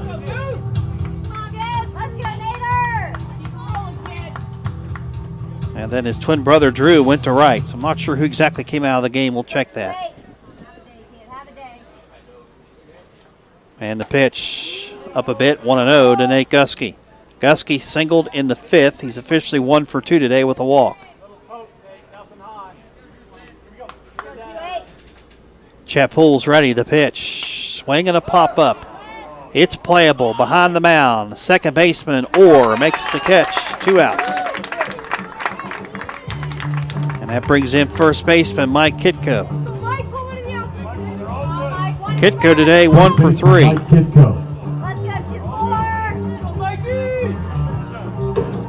So look, Chapul trying to get out of this. Here's the pitch. Swing on a ground ball, left side and through. And let's see, the left fielder gets to it quickly, and they're going to have to hold the runner. Good job by the left fielder, Ryan Yamarino, to get to that ball quickly to hold the runner to third. That's Tanner Kephart. And that was a slow roller through the left side by Kitko, and that was a good job by Yamarino to charge that to get to it quickly. So first and third, 2 outs, brings in Colby Hahn, the third baseman, who today is 0 for 2 with the sacrifice bunt.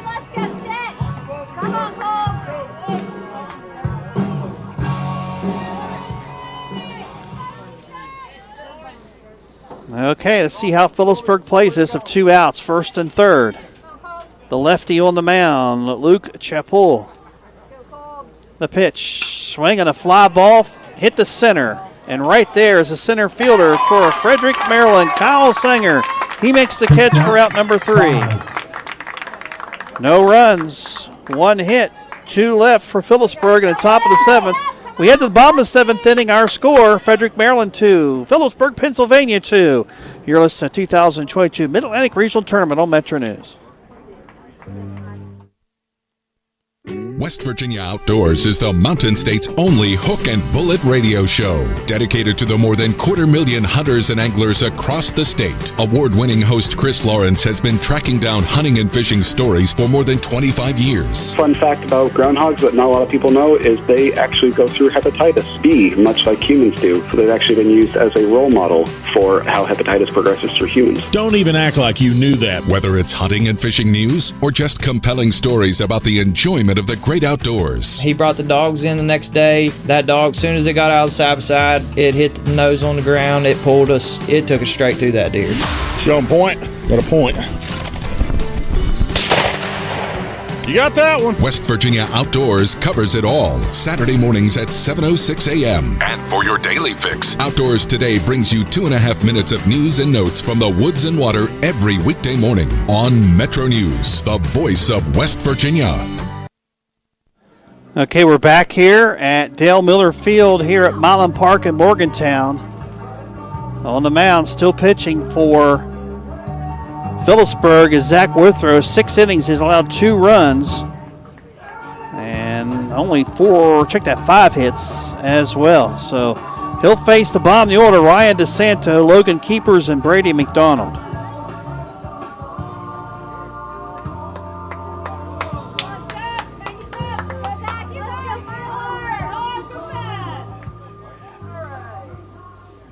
Okay, here we go. Ryan DeSanto 0 for 2, and he takes a strike, 0-1.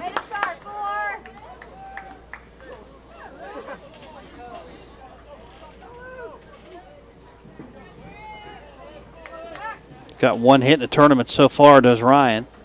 And he swings, sends a ground ball to first. Up with it is the first baseman, Kitko, takes it to the bag, 1 out. 1 down, here's Logan Keepers. Keepers today 0 for 2, 2 ground outs to short. One of them was a web gem by Parker White. Third baseman Logan Keepers.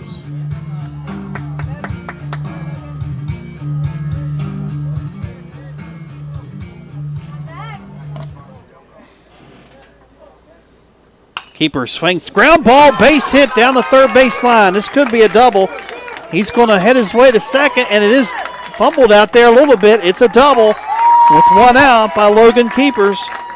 I don't think, even though Kephart bobbled it out there, I don't think he was going to be able to get to it because his momentum was carrying him towards the fence and foul territory. So he would have had to stop and plant, make a strong throw. So 1 out double by Logan Keepers down the third base line. He's in scoring position. Here's Brady McDonald. Nope, check that. So McGuskey's out. Sorry, it is McDonald. Right, shortstop is Brady McDonald. He is batting. Correction, Brady McDonald, shortstop. So McDonald 0 for 2. He struck out back in the third.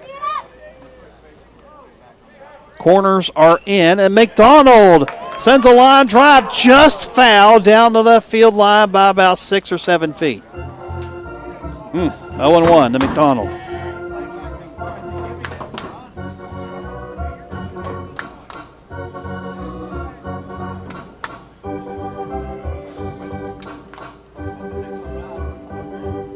Frederick scored runs in the 4th and 6th. That's their 2 runs. Both of Phillipsburg's runs came all the way back in the 2nd inning.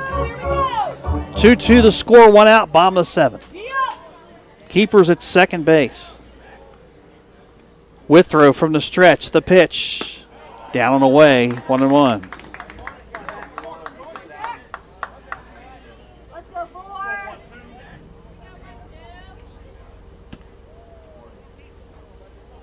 One ball and 1 strike to count. Withrow, high set from the stretch. The pitch, low, 2-1.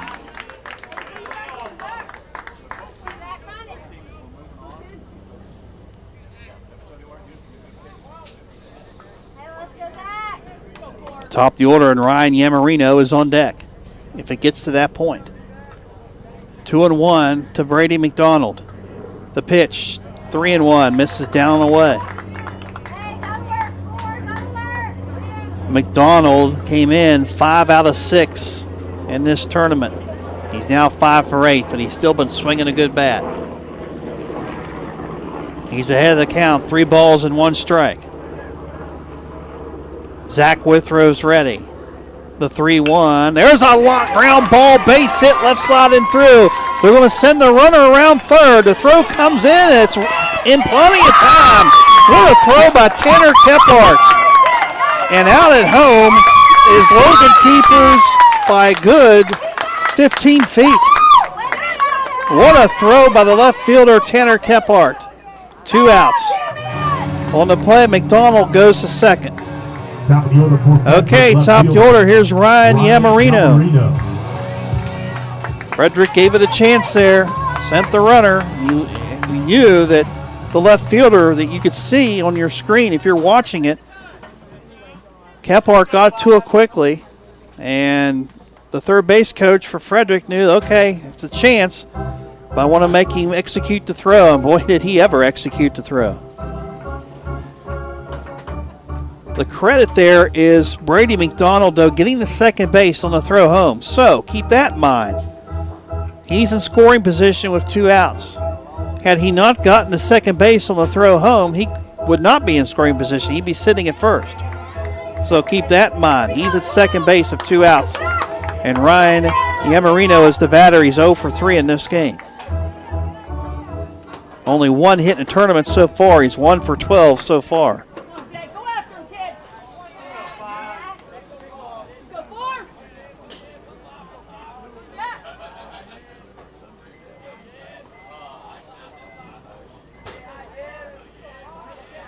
The pitch popped him up. Shallow shortstop. Right there is Parker White to make the catch for out number 3.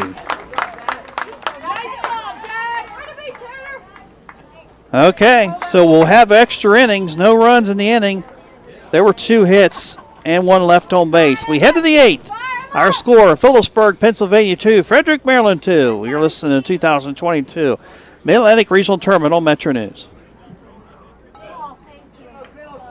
Virginia Outdoors is the Mountain State's only hook and bullet radio show, dedicated to the more than 250,000 hunters and anglers across the state. Award-winning host Chris Lawrence has been tracking down hunting and fishing stories for more than 25 years. Fun fact about groundhogs that not a lot of people know is they actually go through hepatitis B, much like humans do. So they've actually been used as a role model for how hepatitis progresses through humans. Don't even act like you knew that. Whether it's hunting and fishing news or just compelling stories about the enjoyment of the great outdoors. He brought the dogs in the next day. That dog, as soon as it got out of the side, it hit the nose on the ground. It pulled us. It took us straight through that deer. You on point? Got a point. You got that one. West Virginia Outdoors covers it all. Saturday mornings at 7:06 a.m. And for your daily fix, Outdoors Today brings you 2.5 minutes of news and notes from the woods and water every weekday morning on Metro News, the voice of West Virginia. Okay, Luke Chapul back out there to pitch his second inning of relief. He came in for starting pitcher Drew DeSanto back in the 7th.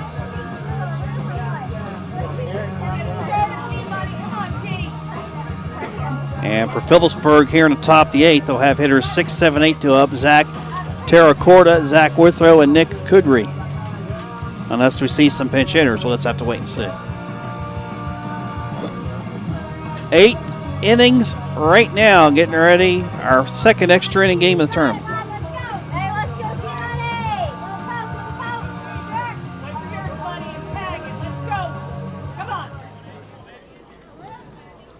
Lefty-lefty matchup here of Terracorda standing in, and Terracorda takes low and in for a ball, 1-0.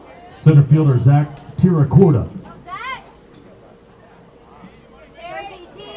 Luke Chapul is ready from the stretch. The pitch, swinging a ground ball, hit to first.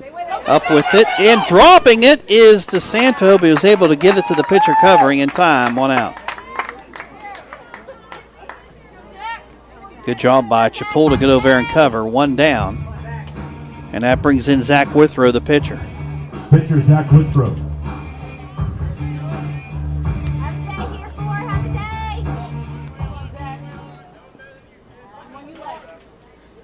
Here's the pitch from Chapul. Fastball in there for a strike. It's 0-1.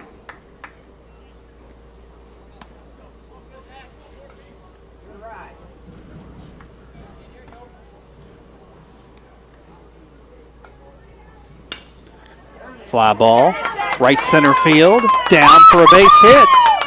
One out single for Withrow to right center. And that brings in second baseman Nick Kudry. Second baseman Nick Kudry.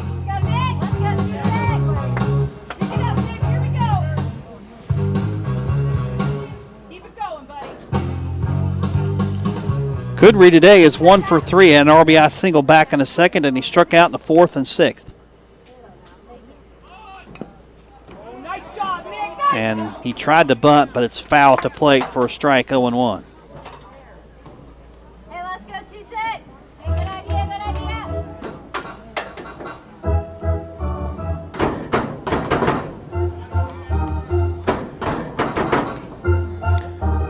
So it was the 8-9 hitters that did the work for Phillipsburg back in the second. They're going to try to do so here again in the eighth, with Withrow aboard first and one out. See if they try to bunt again here.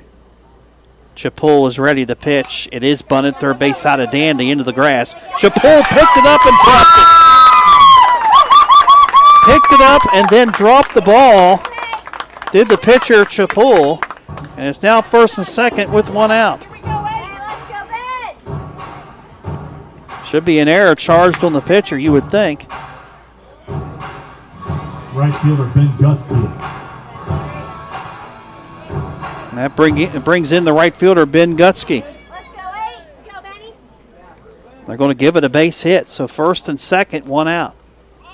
And a bunt right back to the catcher. Linton throws to third in time.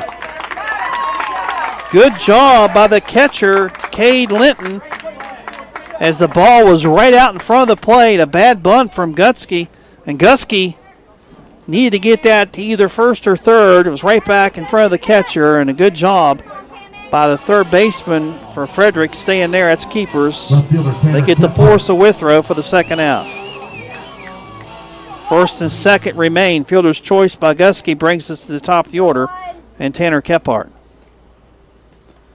And Kephart takes low for a ball, 1-0. Kephart today is 1 for 3. Singled back in the seventh. Grounded out in the fourth and struck out in the first and walked in the second. The 1-0, and he swings and sends a fly ball to center. Coming in as a center fielder makes a nice running catch, and that's Kyle Sanger for out number 3 on that sinking liner to center.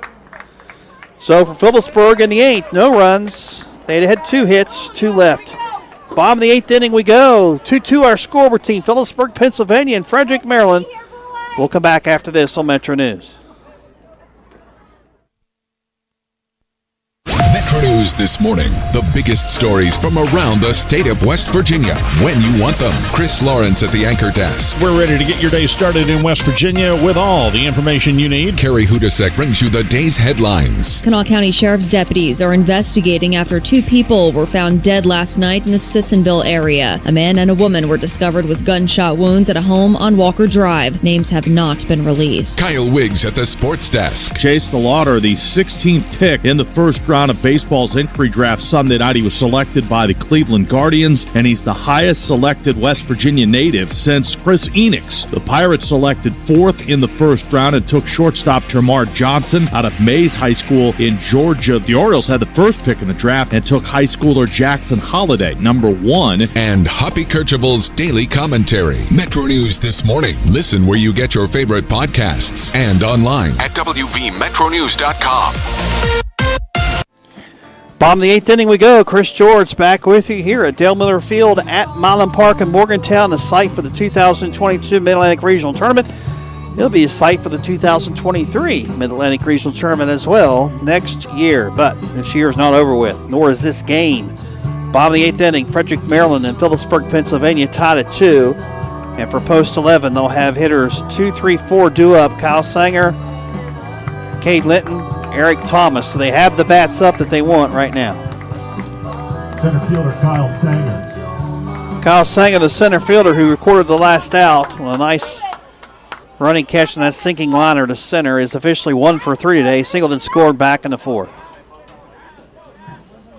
Withrow working his 8th inning, and first pitch swinging, a pop-up. Right back to the pitcher Withrow. He calls for it between the mound and home plate, and pitch, 1 out. Here's Cade Linton. The last time we saw Linton come to the plate, he had a solo home run to left back in the 6th. He's officially 1 for 2 today. He grounded out in the 1st and walked in the 4th as well. Catcher Cade Linton.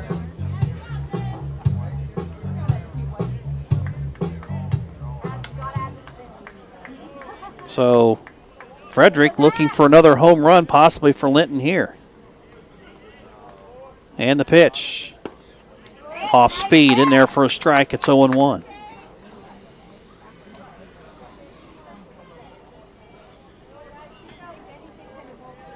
The count to Linton. Here's the pitch from Withrow. Two-seam fastball had some movement, but it stayed high. It's 1-1.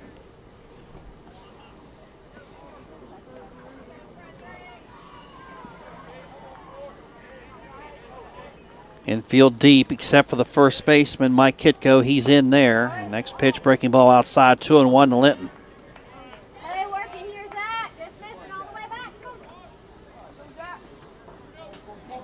The winner will play tomorrow at 1. The loser is done. 2-1 pitch. Two-seamer. It's a fastball with some late break. Catches the outside corner for a strike. It's 2-2. Last time Linton was up, he hit a hanging breaking ball for a home run to left. And he swings to the next pitch, sends a fly ball deep left center field. This ball's hit well. It could be. It is. It's gone for a game-winning home run. His second of the game by the catcher, Cade Linton, to left center field. It was another breaking ball. He sat on it and hit it to left center and out of here. And Frederick, Maryland survives and advances, and they play tomorrow at 1 p.m. How about the catcher, Cade Linton? Second home run of the game. Frederick walks it off in extra innings. They win it by the final score of 3-2.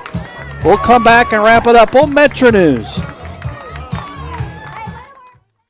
Your source for what's happening in West Virginia is WVMetroNews.com. Get the latest statewide news, sports reports from WVU, Marshall, and your local high school teams. Explore the great outdoors with Chris Lawrence. Read Hoppy Kercheval's daily commentary and catch up on your favorite Metro News programs and podcasts. Stay informed anytime, anywhere with WVMetroNews.com. Metro News for 36 years, the voice of West Virginia. Weekdays at 3 on Hotline, we talk about what you're talking about in sports, popular culture, tech, and more. We pepper our daily lineup with renowned local and national guests with authoritative perspectives on a wide variety of topics, from high school sports to Hollywood and the financial markets. Every day, Coop and I have irreverent discussions with you using texts and tweets, plus our exclusive content like the question of the day, In or Out in Beer Friday. Metro News Hotline, weekdays on Metro News, the voice of West Virginia.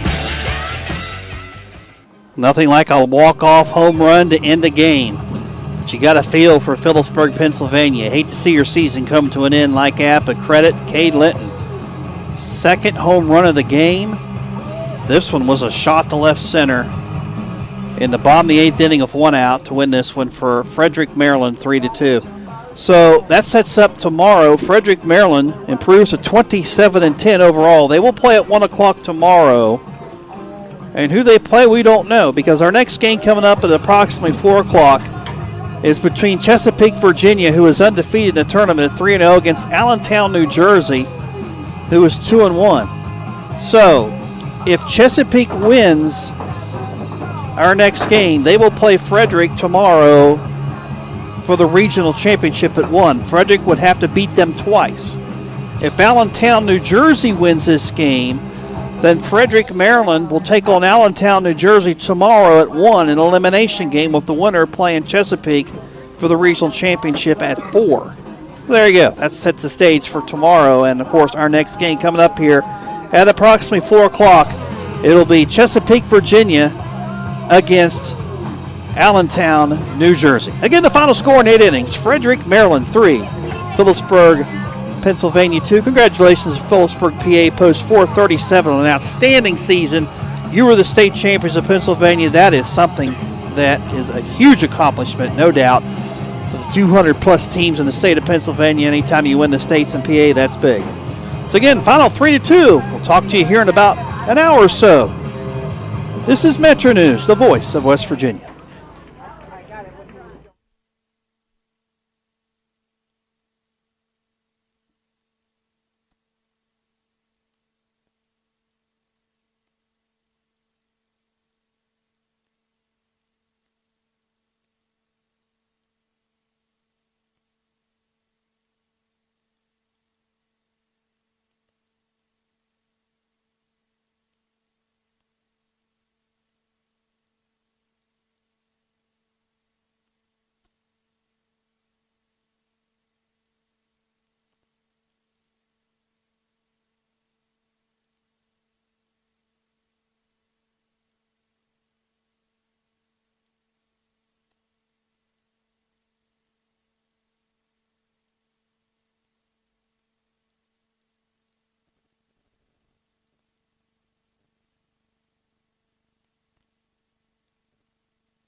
Welcome to coverage of the 2022 Mid-Atlantic American Legion Regional Baseball Tournament on Metro News. Representatives from West Virginia, Pennsylvania, Maryland, Virginia, New Jersey, and Delaware are here as 8 teams battle for a coveted spot in the American Legion World Series. Regional games are taking place at Dale Miller Field at Milan Park near Morgantown, West Virginia. Now let's head to the ballpark for play-by-play coverage of the Mid-Atlantic Regional on Metro News, the voice of West Virginia. Game number 13 of the Mid-Atlantic Regional Tournament has Chesapeake, Virginia, post 280 with a record of 17-3 overall against Allentown, New Jersey with a record of 22-5 on the season. Chesapeake is currently undefeated in the tournament at 3-0, while Allentown, New Jersey is 2-1. So it's simple. Allentown, New Jersey needs to win this game to force another game tomorrow, which will put Allentown against Frederick, Maryland.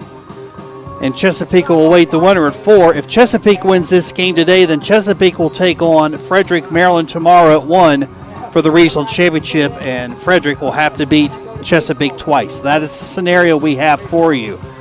This Allentown, New Jersey team, the state champions from the state of New Jersey, are 22-5, an outstanding defensive team, a team that's hit the ball okay at times in this tournament. They have been really an outstanding, their outstanding center fielder today actually is going to be their pitcher, and that's Slade Harrell. He's made some unbelievable plays in center field in this tournament, but overall, you look at their batting average, right in the middle here, 267 is their average so far in the tournament is Allentown. Chesapeake, meanwhile, batting 366 in the tournament so far. That leads all teams today. Okay, on the mound for Chesapeake, Virginia is the Greenbrier Christian Academy product, Gavin Whitehurst. We saw him come in and pitch just a third of an inning yesterday. He's a left-hander, and let's take a look at the defense behind him. In left field will be Cooper Newell, the Hickory High School product. He's a commit to James Madison. In center field, Aiden Stuffle. He's a good one. In right field, Nick Valentine. The third baseman, Trenton Evans. At shortstop, Trevor Mason. The second baseman is Austin Jones. And at first base is Jacob Smith. Your catcher, Trent Holland. And, of course, your pitcher, Gavin Whitehurst. And he'll face an Allentown, New Jersey lineup that looks like this. Leading it off will be the center fielder, Thomas Kendrick. Batting second and pitching, Slade Harrell. Batting third, the third baseman, Mike Dorn. In the cleanup spot, the shortstop, Thomas Slack. Batting fifth is the left fielder, Brendan Bucher. In the sixth spot will be the catcher, Griffin Murphy. Batting seventh at second base, Jacob Kramer. In the eighth spot, the right fielder, Alex Bischoff. And batting ninth, the first baseman, Carl Barth. That is the starting lineups here. Maryland 9-8 on Thursday, and Friday rebounded with a 5-2 win over Wilmington, Delaware. Fly ball hit the opposite way and chased down in the right field corner against the line. It was ruled a foul ball, but it was caught nonetheless by Nick Valentine, the right fielder from Maury High School just outside of Chesapeake for out number 1.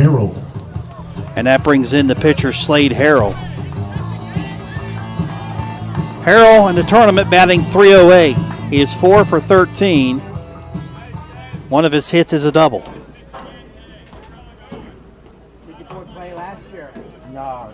He played travel baseball. Lefty-lefty matchup here with Whitehurst against the left-handed hitting Harrell, and he takes outside for a ball, 1-0. Is he in high school yet, or he's in high school?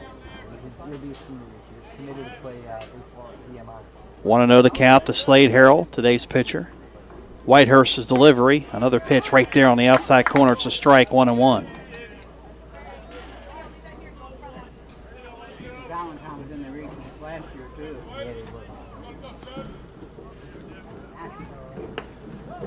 Ball just misses. 2-1 the count now to Harrell.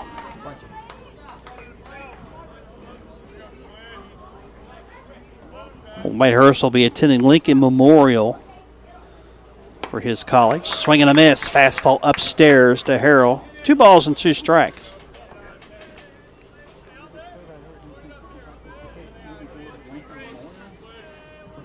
Two and 2 to count. The delivery. Fastball high. It's now full to Slade Harrell, 3-2. Chesapeake, Virginia, post 280, known as the Seals. Nice looking uniform tops today. It's a dark blue with some time, but it was caught initially by the shortstop for Chesapeake, Trevor Mason. Then it came out of his glove. Then he had to pick it up and fire to the second baseman covering. Austin Jones will get the lead runner forced at second for out number 2. Reaching on the fielder's choice is Dorn, and that brings in the shortstop, the cleanup hitter, Thomas Strock. Strock in this tournament batting .333, 5 for 15 at the plate with a home run. Strock takes the ball, and it gets away from the catcher. That's a pass ball. Down to second goes Dorn on the pass ball. 1-0 the count.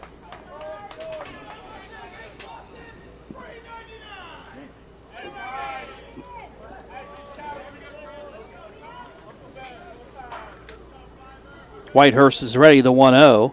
Breaking ball. It's a strike on the outside corner, 1-1.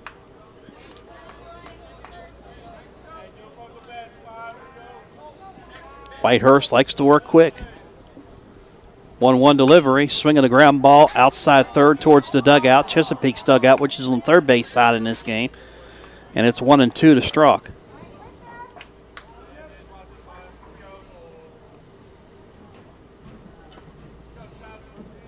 One ball, 2 strikes, 2 outs. Runner at second for Allentown, New Jersey.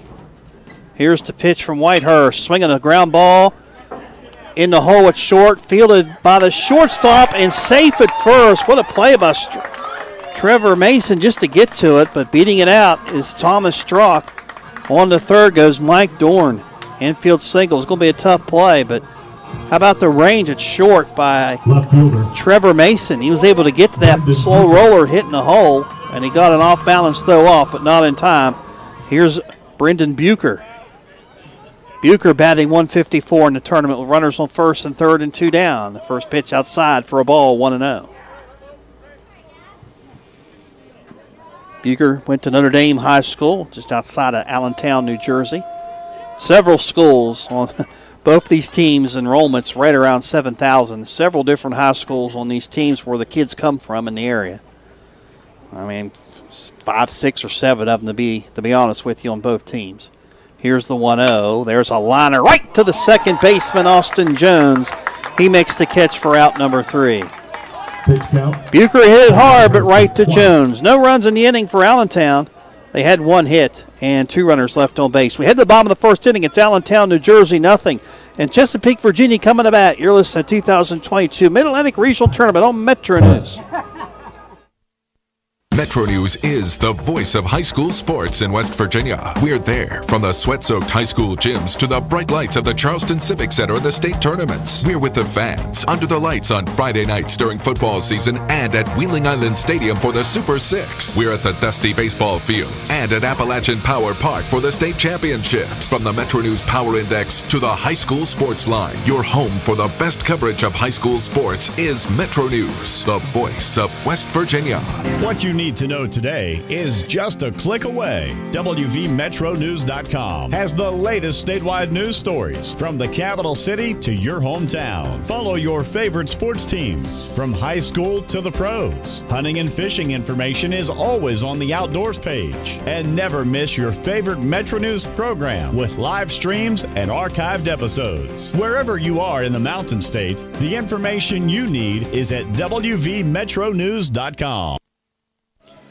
Bottom of the first inning, no score between Allentown, New Jersey and Chesapeake, Virginia. And for Allentown, New Jersey on the mound is going to be left-handed pitcher Slade Harrell. And let's take a look at the defense behind him. In left field, Brendan Bucher. In center field, Thomas Kendrick. The right fielder is Alex Bischoff. At third base, Mike Dorn. At shortstop, Thomas Strock. At second base, Jacob Kramer. The first baseman is Carl Barth. And the catcher, Griffin Murphy, and your pitcher, Slade Harrell. And he'll face this Chesapeake, Virginia lineup. Leading it off will be the second baseman, Austin Jones. Batting second, center fielder, Aiden Stuffle. Batting third, the first baseman, Jacob Smith. Batting fourth, left fielder, Cooper Newell. Batting fifth, the pitcher, Gavin Whitehurst. In the sixth spot, the shortstop, Trevor Mason. Batting seventh, right fielder, Nick Valentine. Batting eighth, third baseman, Trenton Evans. And batting ninth, the catcher, Trent Holland. It's a Chesapeake, Virginia team that has speed. They've got power. They can hit for an average. It's why they're number one so far in this tournament in hitting. And you take a look at the tournament stats. Allentown, I told you they were in the middle of the pack so far in hitting for the tournament. Chesapeake as a team through 3 games, batting .369. Okay, get this now. 8 doubles, 3 home runs, and 1 triple. That's 12 extra base hits so far in the tournament. Okay, they've also stole 4 bases out of 5 attempts. Now, that's not the tops. Actually, South Charleston had 5 steals, but Chesapeake, we saw yesterday in that win that they can run at will when they want to. Okay, Austin Jones stepping to the plate, and I can tell you one thing, this Allentown, New Jersey team defensively is pretty good. No doubt about that. This ought to be a fun matchup. Allentown has to win to force 2 games tomorrow for sure. And they got to win to keep their season alive as well. And Harrell's pitch is upstairs to Jones. Fastball misses 1-0. Third baseman Mike Dorn, edge of the grass at third. Outfield pretty much straight away. Breaking ball misses outside to Jones, 2-0. And really the center fielder, Thomas Kendrick, a little bit, I would say 4 or 5 steps over to left center. 2-0 delivery. Fastball high and in, 3-0. It was Harrell yesterday. It made some unbelievable catches in center field against Wilmington, Delaware. And it was Kendrick who was playing, I believe, left field at the time. Even he was playing it extremely good on defense. Great range from all their outfielders. 3-0 pitch in there for a strike. It's 3-1. No score, bottom of the first. Chesapeake, Virginia, and Allentown, New Jersey. State champions from both states. 3-1 delivery, swung on and lifted foul and out of play. It's now full to Jones, 3-2. Austin Jones, by the way, in the tournament, batting .364. He's 4 out of 11 with a double and 2 runs batted in thus far.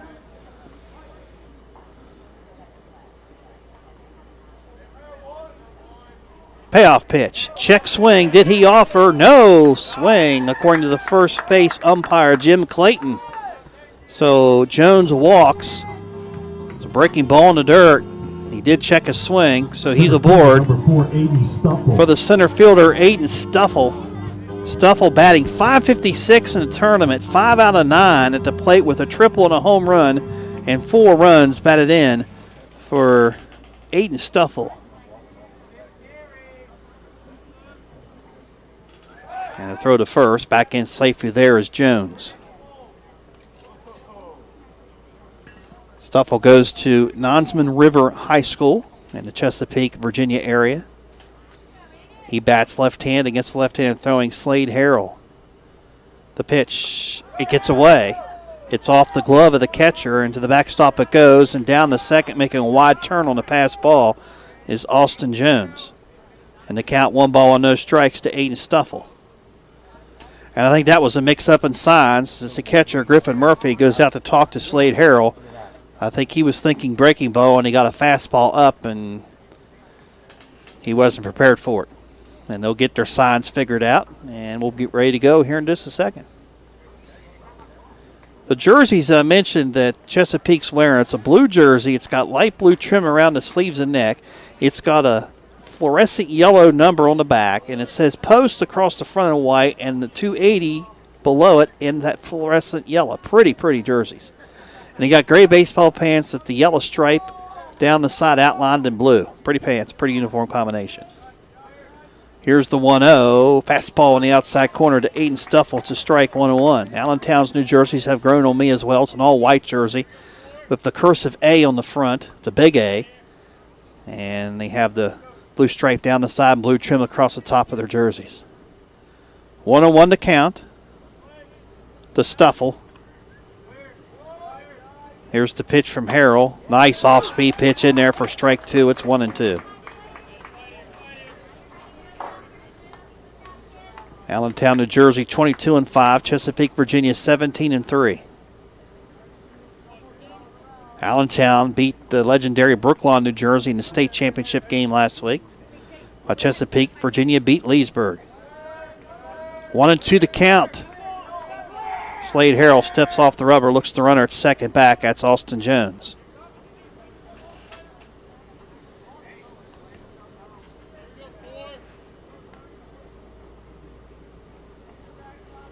1-2 pitch. Swinging a ground ball outside first, foul, and it stays 1-2.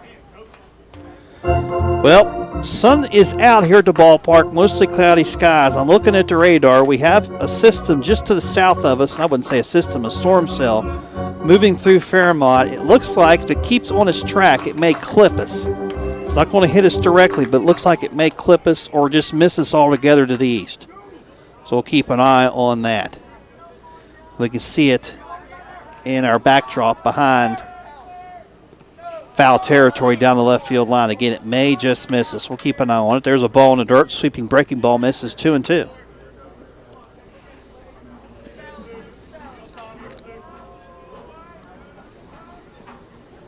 And if it keeps going that way, it may, like I said, miss us altogether or just clip us. 2-2 the count to Aiden Stuffle. Slade Harrell's ready from the stretch, and he turns, looks the runner back at second again. They know this Chesapeake, Virginia team can run, and they've done their homework. These teams wouldn't be in the regional if they don't do their homework, I can tell you that. So they're well aware of their running game. There's a ground ball to second. This will move the runner over. Up with it is the second baseman, Jacob Kramer. He fires to first in time, 1 out. So Stuffle moves the runner over to third with 1 down. As I said, here's the first baseman, Jacob Smith. And Smith batting .500 in the tournament. He's 4 out of 8 with a home run and 5 runs batted in. Smith is a UVA-wise first baseman Jacob Smith. College player to be. Now the umpires are going to meet behind the mound. What's this all about? All 4 umpires meeting between the mound and second base. I don't know what this is about right now. So they depart. And now the umpires are calling both coaches onto the field of play.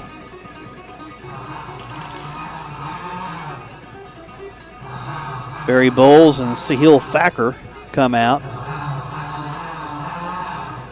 I don't know what's going on. I wish I did. Again, I was in a situation yesterday, and it took me about 5 minutes or so to figure out what was going on with the pitching infraction. Now both coaches talking to one of the umpires down below.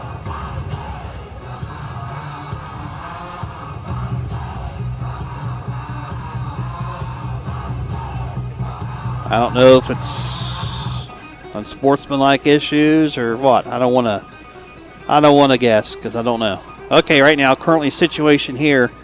Chesapeake, Virginia has a runner at third, 1 out. We're in the bottom of the first inning, no score.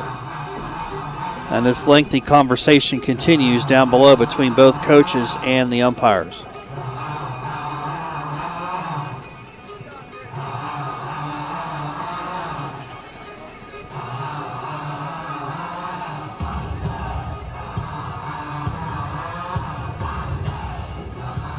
So while they get this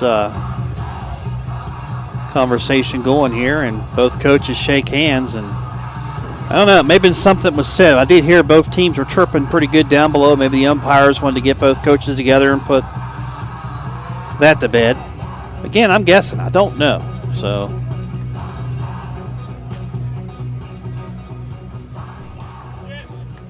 I'm going to take my headset off here a second. Hang on, folks. Okay, that's exactly what it was. We have an unsportsmanlike conduct warning issued to both teams. So, folks, what that means, if they hear any more chatter or any more unsportsmanlike talk or conduct, they'll start throwing people out. I mean, that's what they've done. They've warned both teams. So both coaches know, with that being in place, the warning issued, that means anytime the umpires hear something derogatory or what they deem like unsportsmanlike conduct, if they identify the player, they'll start removing them from the game. There's no more warnings issued after that. The warnings have been issued to both teams. Now, keep in mind, that is a team warning, not a player warning. So, again, that means virtually anybody on these teams could be issued or have been issued a warning, and that after this, no tolerance after this. So with the delay in the action, left-handed pitcher Slade Harrell throws some warm-up tosses so he can get back warm again, since that delay took about 5 minutes.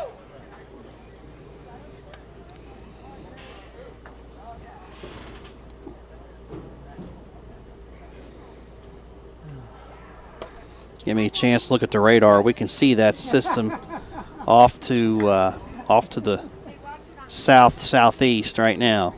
And again, it's moving northeast. And again, as I zoom in here on my radar, I don't think we're going to get a direct blow from it, but we may get clipped from it. So we'll see. Let's hope not. Okay, currently no count to the batter. It's Jacob Smith. I mentioned he came in batting in the tournament so far. 500 on the year. He's a left-handed hitter against left-handed throwing Slade Harrell. Smith takes outside for a ball, 1-0. Smith will be going to UVA Wise next fall. And, of course, UVA Wise, Division II member. A former Mountain East Conference member, by the way. Here's the 1-0 pitch. Change up in there, strike. Pretty pitch. May have been a breaking ball. Nonetheless, it was off speed. 1-1. Smith fooled by it. Slade Harrell, by the way, attended Allentown High School in New Jersey. The 1-1 pitch. Another breaking ball. This one on the outside corner. It's a strike. 1-2.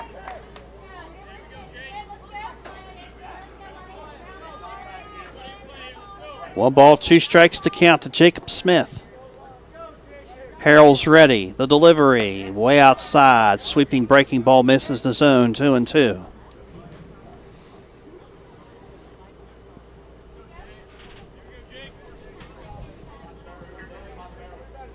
Two balls, two strikes, one out. Runner at third for Chesapeake, Virginia. The delivery right down the middle. Strike three called. He went three straight breaking balls and came right back at the fastball. Smith caught looking for out number 2. And that brings in left fielder Cooper Newell. Newell back from the right side. And he's batting .333 in this tournament, 3 for 9 with 4 RBIs. Cooper Newell signed with James Madison. He'll play at that Division I Institute here in the fall, and he takes low for a ball, 1-0. Infield playing back now off 2 down. Runner at third is Austin Jones. He led off the inning off a walk. Here's the 1-0 delivery, high for ball 2. 2 balls and no strikes to Cooper Newell.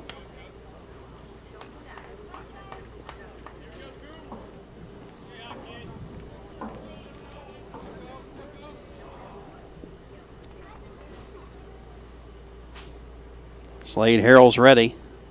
Wide kicks and deals the 2-0. It's a strike. As the batter Newell was stepping out, taking all the way. It's 2-1. I'm impressed here with Slade Harrell. He's got good stuff. Throws the ball pretty hard. Got a good breaking ball. 2-1 delivery. Inside, bailing out of the way was the batter Newell. Almost got hit by the pitch. And it's now 3-1. On deck is the left-handed hitting Gavin Whitehurst. So if you're going to throw a lefty against Chesapeake, now may be the time to do it. They got a couple different lefties in this lineup.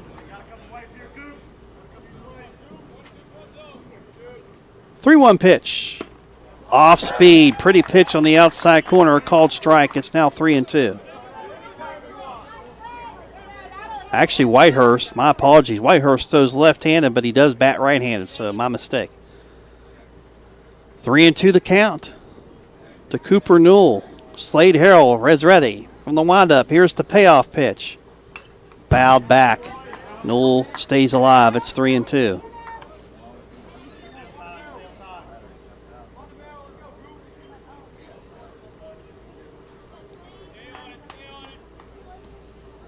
That rain moving more off. I think it may miss us, folks. I really do. Here's the payoff pitch. Inside, missed. And it's a wild pitch. It gets away. Runner from third comes home. The tag is applied. He's out. Great job, not only by the catcher Murphy, but for Slade Harrell. He was literally running in from the mound to home plate, caught the ball in full motion, and as he caught the ball, he applied the tag to Austin Jones for out number 3. So score to play 2-1 for the final out. No runs, no hits, no one left in the inning for Chesapeake. We go to the second. No score between Allentown, New Jersey and Chesapeake, Virginia. You're listening to the 2022 Mid-Atlantic Regional Tournament on Metro News.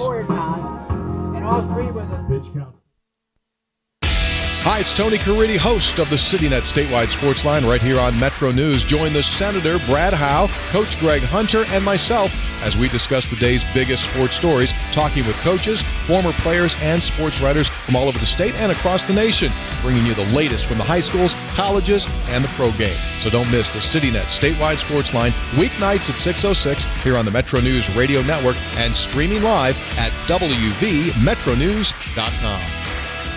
Your source for what's happening in West Virginia is WVMetronews.com. Get the latest statewide news, sports reports from WVU, Marshall, and your local high school teams. Explore the great outdoors with Chris Lawrence. Read Hoppy Kercheval's daily commentary and catch up on your favorite Metro News programs and podcasts. Stay informed anytime, anywhere with WVMetronews.com. Metro News, for 36 years, the voice of West Virginia.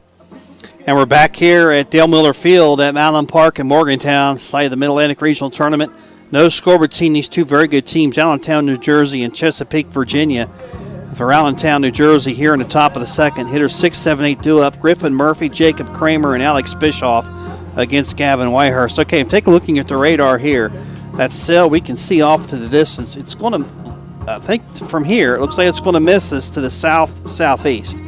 And that is moving off to the northeast. So again, that cell's to the southeast of us, moving northeast at a pretty brisk rate. Again, we may get clipped by a little bit, but looks like the bulk of it's going to miss us southeast. Okay. That's the best weather impersonation I can give you right there, just looking at the radar and watching it in motion, live motion that is, and doing the best I can to help you out. Here's Griffin Murphy. Murphy in this tournament batting .300. He's 3 for 10 with an RBI. All three of his hits are singles. Right-handed hitter against the left-handed throwing Gavin Whitehurst. Time called. Someone's been thrown out. So someone from the Chesapeake dugout has been tossed.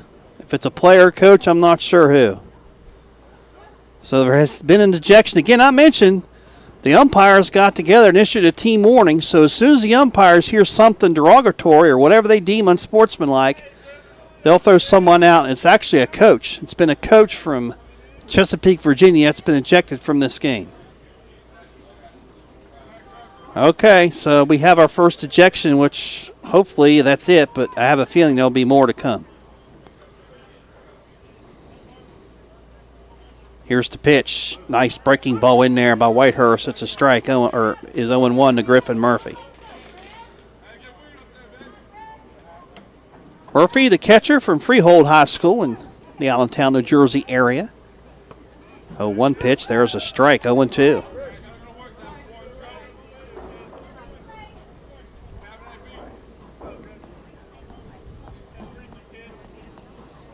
We could hear the teams in our pregame crowd mic right before, well, it was really during warm-ups in the back of that top of the first as well. I heard both teams chattering a lot, so umpires doing a good job of controlling things here.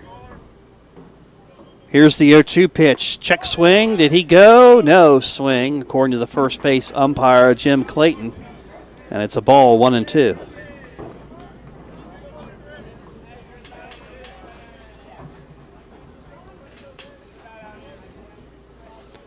1-2 delivery, right off the plate, missed outside, 2-2.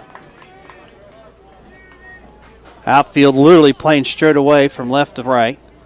Middle infield deep, corners are even. Well, third baseman's even at the bag, first baseman deep at first. Ground ball hit to the shortstop, and he dropped it, picked it up. That's an E6 on the shortstop, Trevor Mason. Ground ball hit right to him. He picked it up and then dropped it out of his glove, and Mason was unable to beat out on the throw. Griffin Murphy goes as an error on Mason, first of the game against Chesapeake, and that brings in second baseman Jacob Kramer.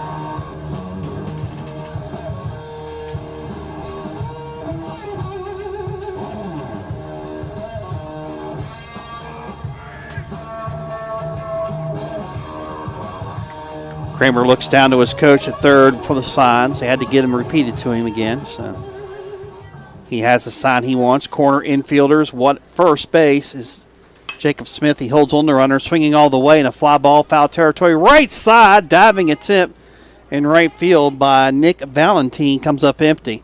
It's a strike to Kramer, 0-1. Third baseman for Chesapeake, Trenton Evans, in on the grass at third, expecting a possible bunt. But right there, swinging all the way was Kramer, and it's 0-1. Doesn't mean he's not going to bunt. We'll see what they do here, 0-1. He gets a sign from his third base coach. Griffin Murphy at first takes his lead there, marginal lead at best. Here's the 0-1, and it's a strike with the slider on the outside corner, 0-2.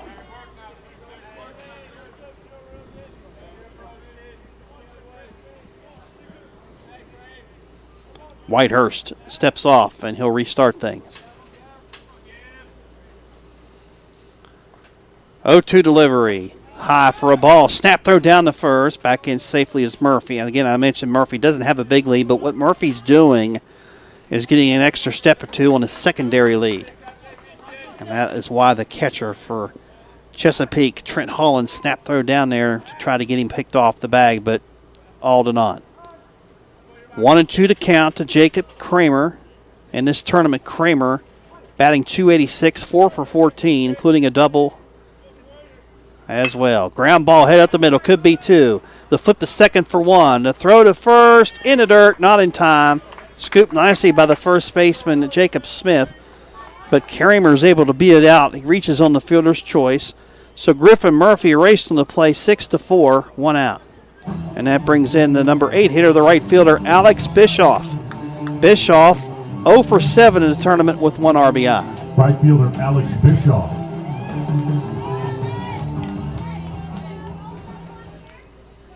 Middle infield plays double play depth again, looking to try to turn 2. The pitch from Whitehurst, popped it up. Right side of the infield, foul territory. Jacob Smith, the first baseman, right by the umpire, makes the call and the catch. 2 outs. 2 down. That brings in a number 9 here, the first baseman, Carl Barth. Barth batting .500 in the tournament, 4 for 8 out of the 9 hole. 2 runs batted in. All 4 of his hits are singles.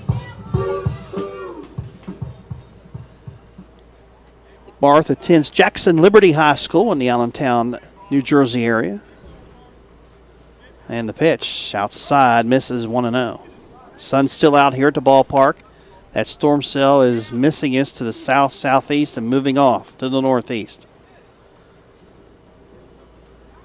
1-0 delivery. Swinging a hit ball the other way, foul. It's currently 1-1.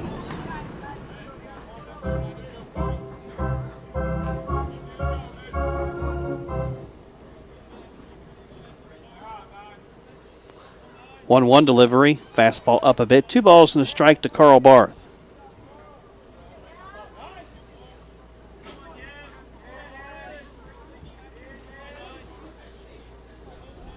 Two-one delivery from Whitehurst. There's a liner, hit the opposite way to left, and making a head-first diving catch, and a beautiful one at that, is the left fielder for Chesapeake, Virginia, Cooper Newell. 34. What a head-first diving catch in left center field. That shallow sinking liner hit the opposite way by Carl Barth. Put a star by that one. Again, these two teams very good defensively. In the inning for Allentown, no runs, no hits. There was 1 error and 1 left on base. Bottom of the second we go. No score between Chesapeake, Virginia and Allentown, New Jersey. We'll come back after this on Metro News. West Virginia Outdoors is the Mountain State's only hook and bullet radio show, dedicated to the more than 250,000 hunters and anglers across the state. Award-winning host Chris Lawrence has been tracking down hunting and fishing stories for more than 25 years. Fun fact about groundhogs that not a lot of people know is they actually go through hepatitis B, much like humans do. So they've actually been used as a role model for how hepatitis progresses through humans. Don't even act like you knew that. Whether it's hunting and fishing news or just compelling stories about the enjoyment of the great outdoors. He brought the dogs in the next day. That dog, as soon as it got out of side, it hit the nose on the ground. It pulled us. It took us straight through that deer. Show him point. Got a point. You got that one. West Virginia Outdoors covers it all. Saturday mornings at 7:06 a.m. And for your daily fix, Outdoors Today brings you 2.5 minutes of news and notes from the woods and water every weekday morning on Metro News, the voice of West Virginia. Okay, we're back here. We get ready to go in the bottom of the second inning. Three of the umpires now meeting out behind shortstop to discuss what's going on here. I'll tell you what we got on here was a great catch by the left fielder, Cooper Newell, to make the last out for Allentown. You got a feel for Carl Barth. Could have been maybe first and third and top the order up. Barth was retired on that fine play. Okay, for Chesapeake, hitters 5, 6, 7 are up. Gavin Whitehurst lead off, followed by Trevor Mason and Nick Valentine. Slade Harrell, the pitch, and the Allentown High School product throws a strike on the outside corner. It's 0-1 to Gavin Whitehurst.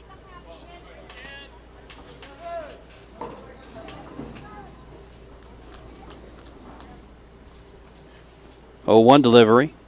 Down and in. 1 ball and 1 strike.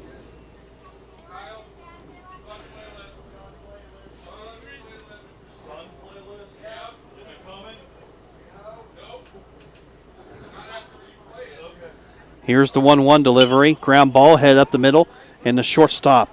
Thomas Strock has it. Throws to first and pulls the first baseman off the bag, but I guess they say the foot was attached to the bag long enough for the out. Scored 6-3. 1 down. That brings in Trevor Mason, the shortstop.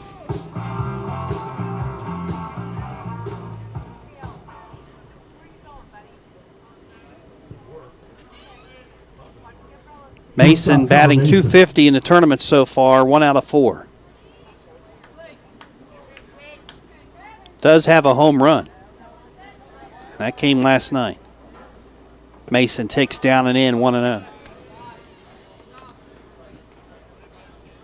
The winner will play Frederick, Maryland at 1 o'clock on Sunday. Here's the 1-0 delivery from Slade Harrell, high for a ball, 2-0.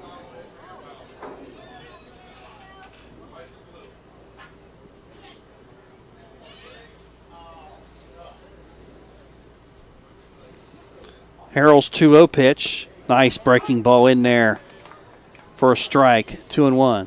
That slider started on the outside and broke right back in on the inside corner. Pretty pitch. 2-1 delivery. Another slider. Misses outside. 3-1. Wow. Really impressed with Slade Harrell. In fact, he's only going to be a senior next year at Allentown High School. This kid's got potential to be a Division I player.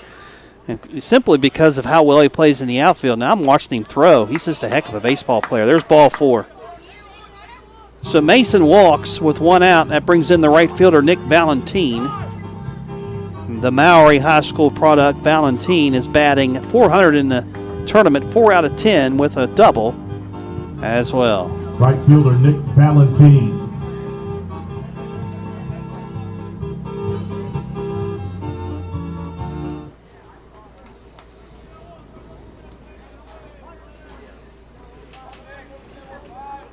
Here's the pitch. Right there for a strike inside corner, 0-1.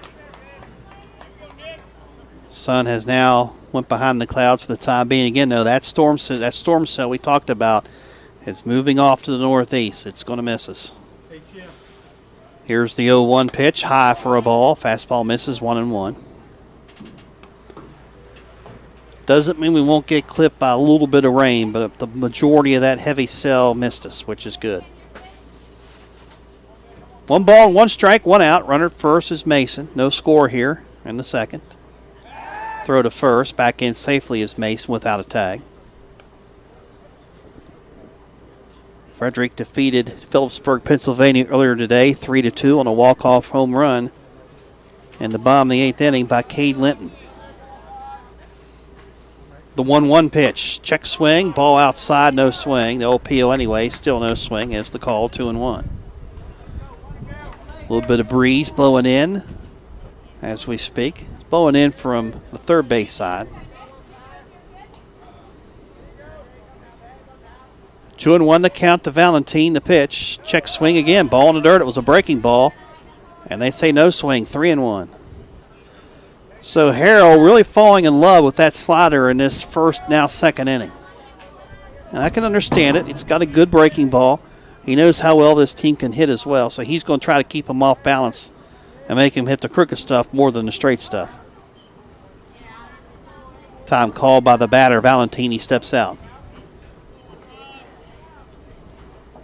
Trenton Evans on deck.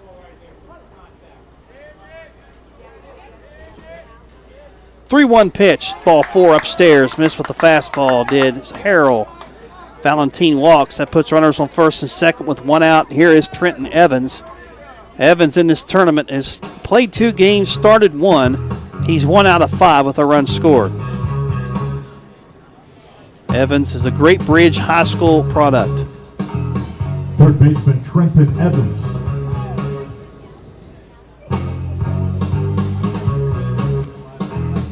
Evans graduated this year from Great Bridge High School, 6'3", 195. Time called, and they're going to have a meeting at the mound here between the pitcher, catcher, and stuff. Also, the home plate umpire goes out there as well with the catcher. Griffin Murphy. Your home plate umpire once again today is Roger Wolf. Let me give the other umpires.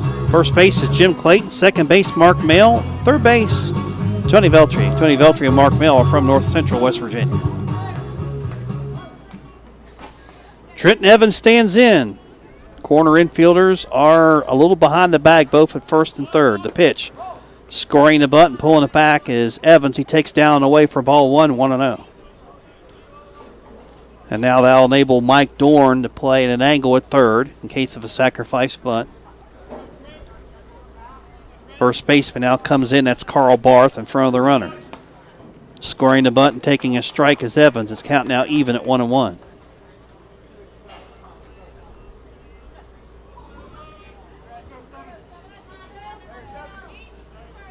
One and 1 the count to Evans. The delivery. Fouled back. He swung all the way that time. It's 1-2.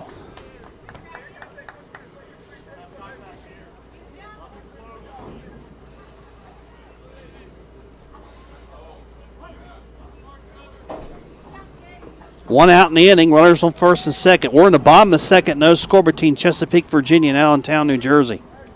Game 13 of the regional tournament. The 1-2. Inside misses. 2-2. Well, I like the game plan from Allentown, New Jersey. Mix it up with the breaking ball and fastball. Work in and out to the hitters. That time the ball came inside and just missed. Now they'll set up outside. The 2-2 pitch fouled back again to the netting by Evans. It stays 2-2.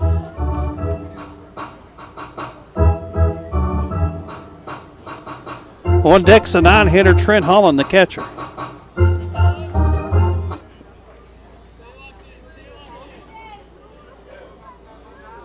Two and 2 to count. The pitch. Ground ball, left side, shortstop. Throws off balance to first, not in time. Good job there by Thomas Strock, the shortstop, to save it from going to left field, and then he tried to make an acrobatic throw to first, not in time. Infield single for Evans, loads the bases for Trent Holland. Holland coming in the tournament batting .333, 3 for 9 with an RBI. Number 11, Trent Holland.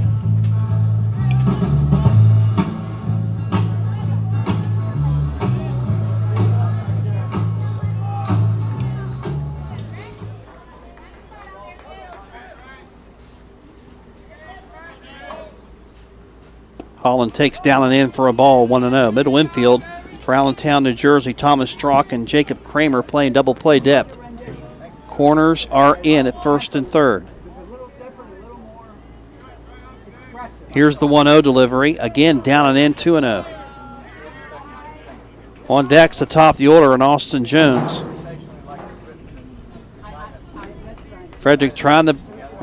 Chesapeake, Virginia trying to break through here in the bottom of the second. Slade Harrell works from the windup with the bases loaded, 1 out. He's looking for a double play. The 2-0 pitch. High for ball 3. It's now 3-0 to the 9-hitter, Trent Holland. Well, Chesapeake, Virginia showing their patience at the plate. Nowhere to put Holland. 3-2 the count. Harrell's delivery. Inside corner. It's a fastball. Called a strike. 3-1.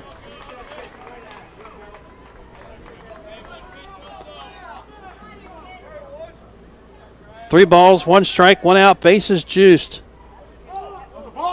That's a balk. A balk called on the pitcher, and I didn't see it. I wish I would have. I was not paying attention. I was watching the batter. Balk called. That'll score Mason from third on the balk. Must have been obvious because we heard the fans screaming it down below. And the count stays 3-1 to Holland. Infield will come in. And the pitcher still works on the windup. Here's the 3-1 delivery. Swing and a miss, strike two, 3-2. Good fastball high and inside to Holland, and it's now full 3-2. That was way out of the zone, and Holland offered at it. The payoff. Swung on, fly ball lifted to shallow right. Coming in is the right fielder, making a nice catch is Bischoff, and the runners will not tag. It was hit too shallow. Good throw by Bischoff into the catcher, Griffin Murphy, as well. So 2 outs, top the order. Here's Austin Jones, who walked back in the first. Top of the order, second baseman Austin Jones. Jones, 364 average in the tournament, 4 out of 11 with a double and 2 RBIs.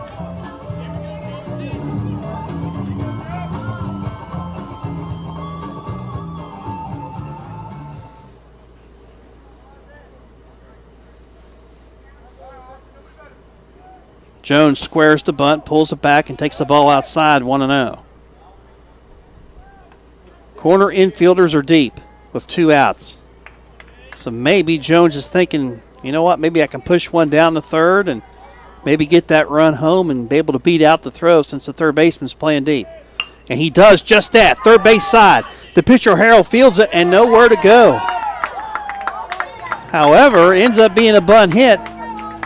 But the runner at third wisely holds there in the form of Nick Valentine. Center fielder. So it's an infield bunt hit for Austin Jones. Harold did all he could to get to it in front of the third baseman, Dorn. So the bases loaded again, still 2 outs. Here's Aiden Stuffle, 0 for 1. He grounded out the second, back in the first. Again, the corner infielders are deep. Here's the pitch. Inside corner, it's a strike, 0-1. This lefty-lefty matchup. Stuffle, left-handed batter against left-handed throwing Harrell. Stuffle, 5-56 coming in on the tournament. He's hitting the ball well. 0-1 delivery, swing, and a foul ball at the plate, 0-2. 1-0 Chesapeake, Virginia here in the bottom of the second. Bases loaded, 2 outs. Big pivotal part of this game right here.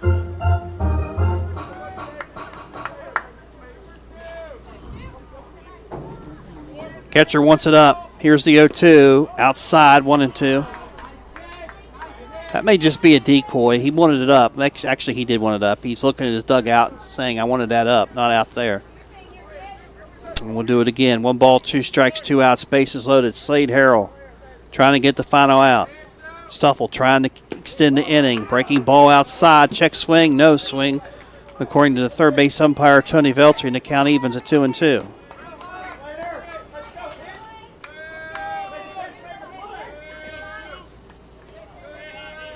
Two balls, 2 strikes, 2 outs. Bottom of the second.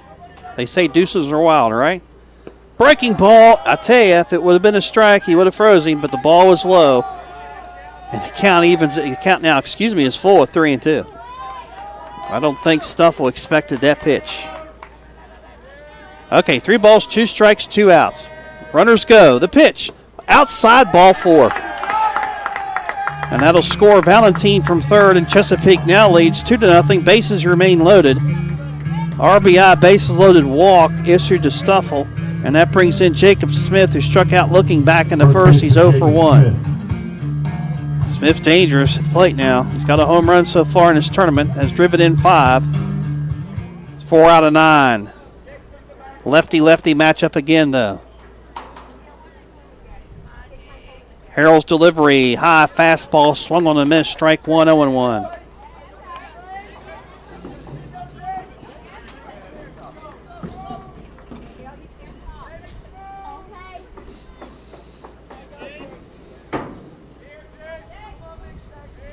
Slade Harrell, it's been a long inning. Breaking ball outside corner, it's a called strike 2, 0-2. Again, if he can retire Smith here, that's a victory for Harrell. I mean, we've bases loaded here. Only 2 runs have crossed so far. 0-2 pitch. Popped him up. Middle infield. It's playable. The catcher is calling for it. The pitcher takes it instead, which is the right decision. He caught the ball on top of the catcher's helmet, Griffin Murphy. And Murphy had his back towards home plate, running up the line to try to catch that. And Harrell says, look, I'm an outfielder. I can catch this with ease. And he does for out number 3. So good job there by Harrell to get out of that. But Chesapeake scores 2 in the inning, and they do on 2 hits. There were no errors and 3 runners left on base. We head to the 3rd inning. Our new score, Chesapeake, Virginia 2, Allentown, New Jersey nothing. You're listening to 2022 Mid-Atlantic Regional Tournament on Metro News. Your source for news in the Mountain State is Metro News. Weekday mornings, start your day with the morning news. 3 hours of the biggest stories across West Virginia, along with sports, weather, and more. Stay updated throughout the day with reports at 1/2 each hour. And find all the info you need on your schedule at wvmetronews.com. The news you want from the name you trust. Metro News. For 36 years, the voice of West Virginia.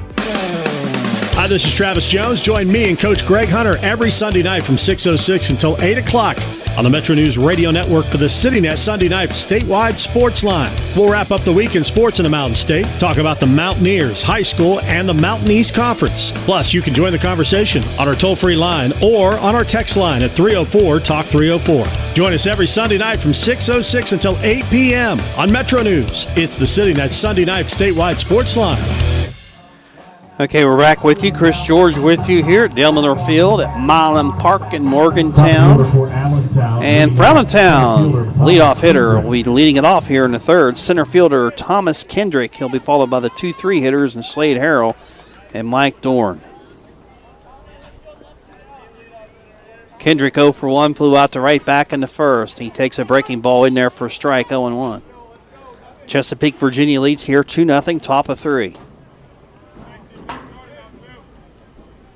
0-1 delivery. Outside, misses, 1-1.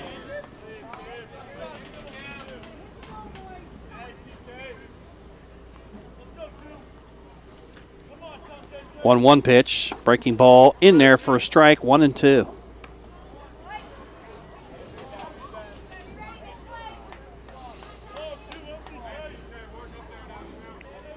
Whitehurst's 1-2 pitch, swung on a miss, strike 3. Ball in the dirt. Catcher will have to pick it up and throw down. He will with these. That's Trent Holland. And Kendrick is out number 1. And that brings in Slade Harrell, the pitcher, who walked back in the 1st and was erased on the fielder's choice.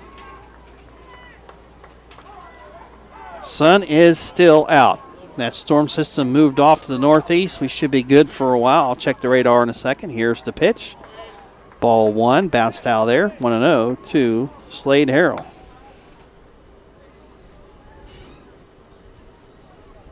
Yeah, we're good. I think we're good for the rest of the game, folks, according to my radar.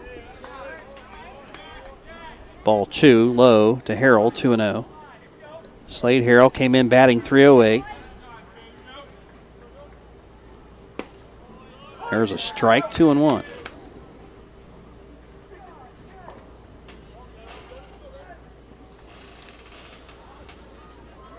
Whitehurst's pitch, high for a ball. 3-1 to count to Slade Harrell.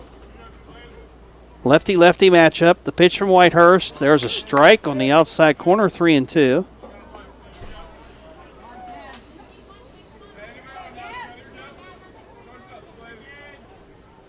Payoff pitch, low for ball 4.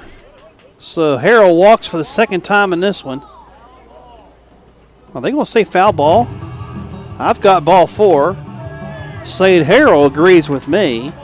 The umpire makes no mention of a foul ball. Out comes Chesapeake, Virginia coach Barry Bowles to argue this. They thought they heard foul ball. Catcher shakes his shoulders like, I don't know. To me, that ball hit the glove instead of the bat. and they heard Chesapeake, Virginia's dugout heard something like they thought it was a ball hitting the bat. Argument to no avail. So the walk stands. Here's Mike Dorn. Dorn 0 for 1, reached on the fielder's choice back in the first. Dorn, 3 out of 13 the tournament with a double. Runner at first, 1 down. 2-0 Chesapeake, Virginia, top of 3. There's a strike to Dorn, 0-1.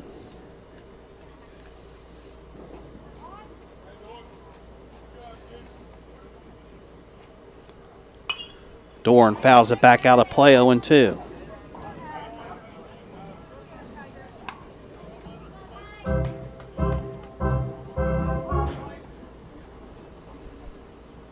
Oh, and 2 to count to Dorn. Whitehurst, the pitch. Off the plate, 1-2.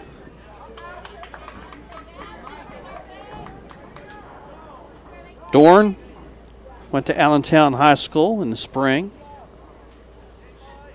Steps in there. 1-2 pitch. Check swing. I wouldn't say check swing. Full swing, but it was a little bit of a chopper to play. Foul. Stays 1-2.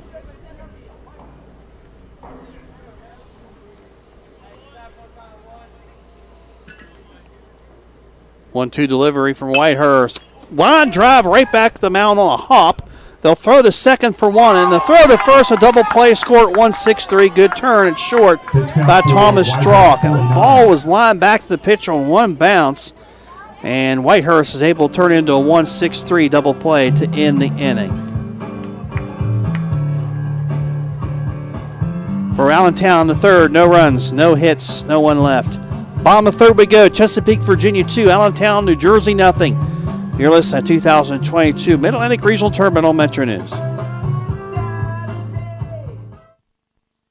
Your source for news in the Mountain State is Metro News. Weekday mornings, start your day with the morning news. 3 hours of the biggest stories across West Virginia, along with sports, weather, and more. Stay updated throughout the day with reports at 1/2 each hour. And find all the info you need on your schedule at wvmetronews.com. The news you want from the name you trust. Metro News. For 36 years, the voice of West Virginia.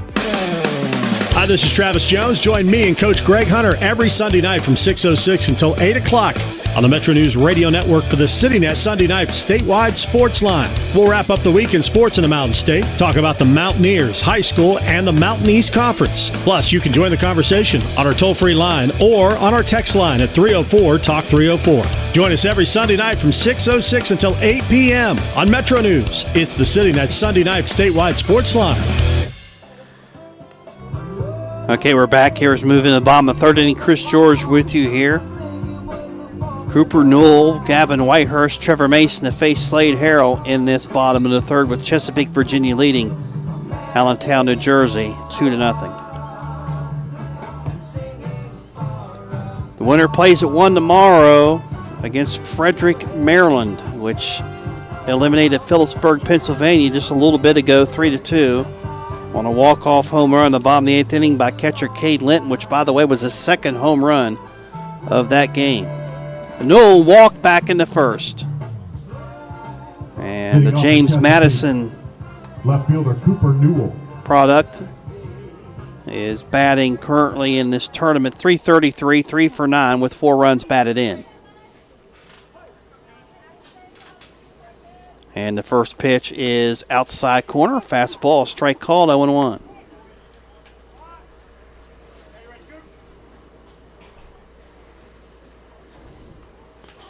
.01 delivery. Fastball again on the outside corner. It's a strike 2, 0-2.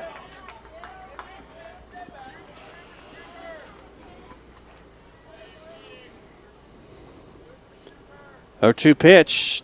Bounced in there for a ball, 1-2.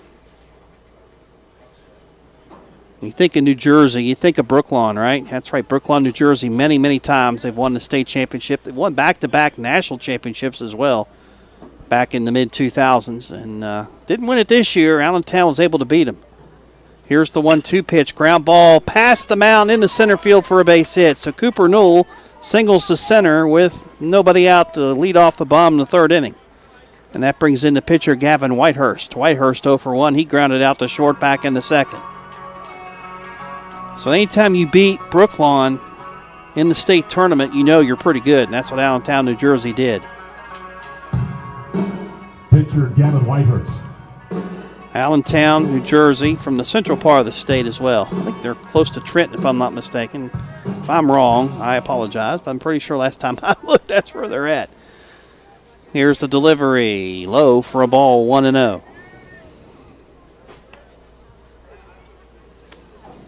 Chesapeake, of course, they're in the Tidewater area of Virginia.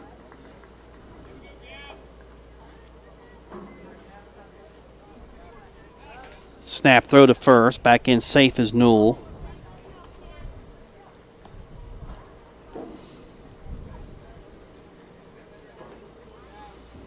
Newell is 0 for 1 in stolen base attempts in this tournament. Ball 2 way outside. 2-0 to Gavin Whitehurst. Whitehurst 0 for 1 here, but came in batting .375 in the tournament. Wind picking up a little bit here. But still, the sun is out, mostly cloudy day. No rain on the radar nearby. Here's the 2-0 pitch. Line drive, opposite way, base hit right field by Gavin Whitehurst. And rounding second on his way to third base is Cooper Newell. And the Seals from Chesapeake, Virginia, post 280, have runners on first and third with no one out. And that brings in the shortstop, Trevor Mason. Mason walked and scored back in the second. Shortstop Trevor Mason.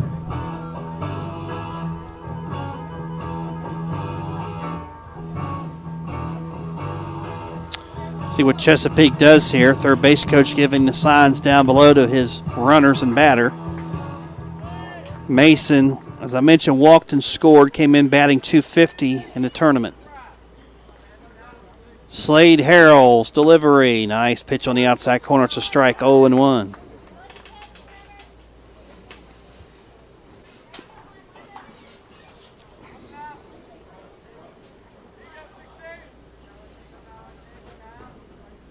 Throw to first. Back in safe there is the runner, Whitehurst. These two teams very, very good. You know, I don't want to take anything away from the other teams in this tournament. But these, I know Chesapeake obviously is undefeated, but this Allentown, New Jersey team is very, very talented. Pitch downstairs. Actually, no, it's called a strike, and they're going to throw him out. It's a caught stealing of Gavin Whitehurst at second base. Good throw down by the catcher, Griffin Murphy, and that's out number 1. And the count 0-2 to Trevor Mason. And the third base coach has something to say to Whitehurst as he departs. I'm not sure if he was happy with what happened there. Maybe it was a missed sign. Not sure. Nonetheless, we have one out. Now the infield will come in with one down with the runner at third. 0-2 pitch downstairs, 1-2. I was also fooled by that last pitch. It looked low, but the umpire called it a strike on that throw down. So 1 ball and 2 strikes to count to Trevor Mason, the shortstop. As I said, the infield is in. 1-2 pitch. Ground ball right side. Runner from third is going to fake. He came home and then stopped and went back. And the second baseman, Kramer, looked him back as well. And he had plenty of time to throw to first to retire Mason for out number 2. So 2 down. Here's Nick Valentine, who walked and scored back in the second. Right now the infield with 2 outs will play back. Got to be careful though. We've already seen a bunt for an infield hit with 2 outs this last half inning, and they may do it here. Ball outside, 1-0. Wouldn't think so, but something to think about. Third baseman for Allentown, Mike Dorn, playing deep there.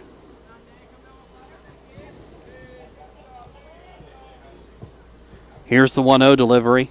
Way outside, 2 balls and no strikes. Valentine came in batting .400. 4 out of 10. Stays there because he walked in his last at-bat.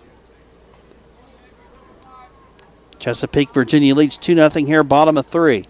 The 2-0, down and in, 3-0. On deck, if Valentine would reach, is Trenton Evans.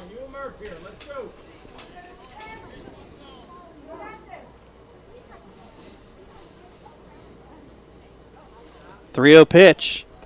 Ball 4. It's a wild pitch at that. It gets away, and that'll cross the third run of the game. That's Newell coming in on the wild pitch. Maybe a pass ball. Couldn't quite tell. I know I heard something. I thought I heard the ball hit the glove. But I also thought I saw dirt. Nonetheless, it's a walk to Valentine.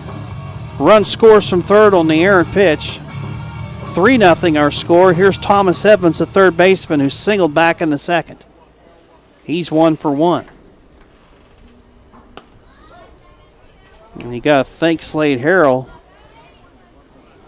Thinking, oh man, I was one pitch away. I walked him, I get it. But then that runner came across on that wild pitch. 1-0. 1-0 delivery, and the batter stepped out. No time was granted. Ball was still in the dirt low, 2-0. And time called. Out comes the manager for Allentown, New Jersey, Sahil Thacker, to talk to his pitcher-catcher middle infield. So 3-0 Chesapeake, Virginia. Here in the bottom of the third, we have 2 outs. The runner aboard first is Nick Valentine. And you got to think Allentown, New Jersey knows they don't want to let this score get away from them, because this Chesapeake, Virginia team is talented in the way Gavin Whitehurst is dealing out there on the mound. It's going to be hard to chip away. So they want to try to keep this score where it's at and try to get their bats back out on the field, you would think.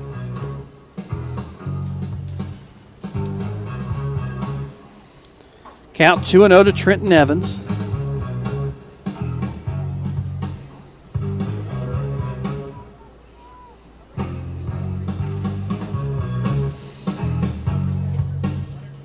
Chesapeake scored 2 runs in the second, 1 so far here in the third. And Slade Harrell steps off the rubber, and he's back on and ready to go. 2-0 pitch in there for a strike, 2-1.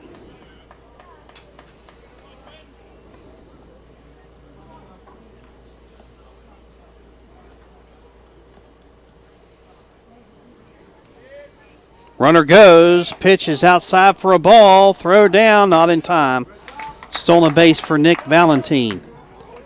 The count now 3-1 to Trenton Evans, and he is in scoring position. That is, he as in Valentine with 2 outs now. Again, this Chesapeake team loves to run. We saw that last night.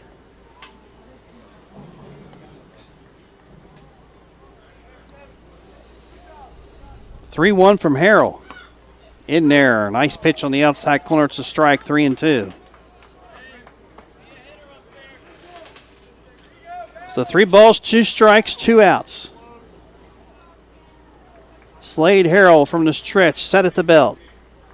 The pitch, ground ball, hit to second. Up with it is Kramer. He throws to first and nearly pulled the first baseman off the bag, but the first base umpire, Jim Clayton, says that Carl Barth held on in time to record the out 4-3 for out number 3. But Chesapeake picks up a run in the inning. They do it on 2 hits. There were no errors and 1 left on base. We head to the 4th inning. Chesapeake, Virginia 3, Allentown, New Jersey nothing. You're listening to 2022 Mid-Atlantic Regional Tournament on Metro News.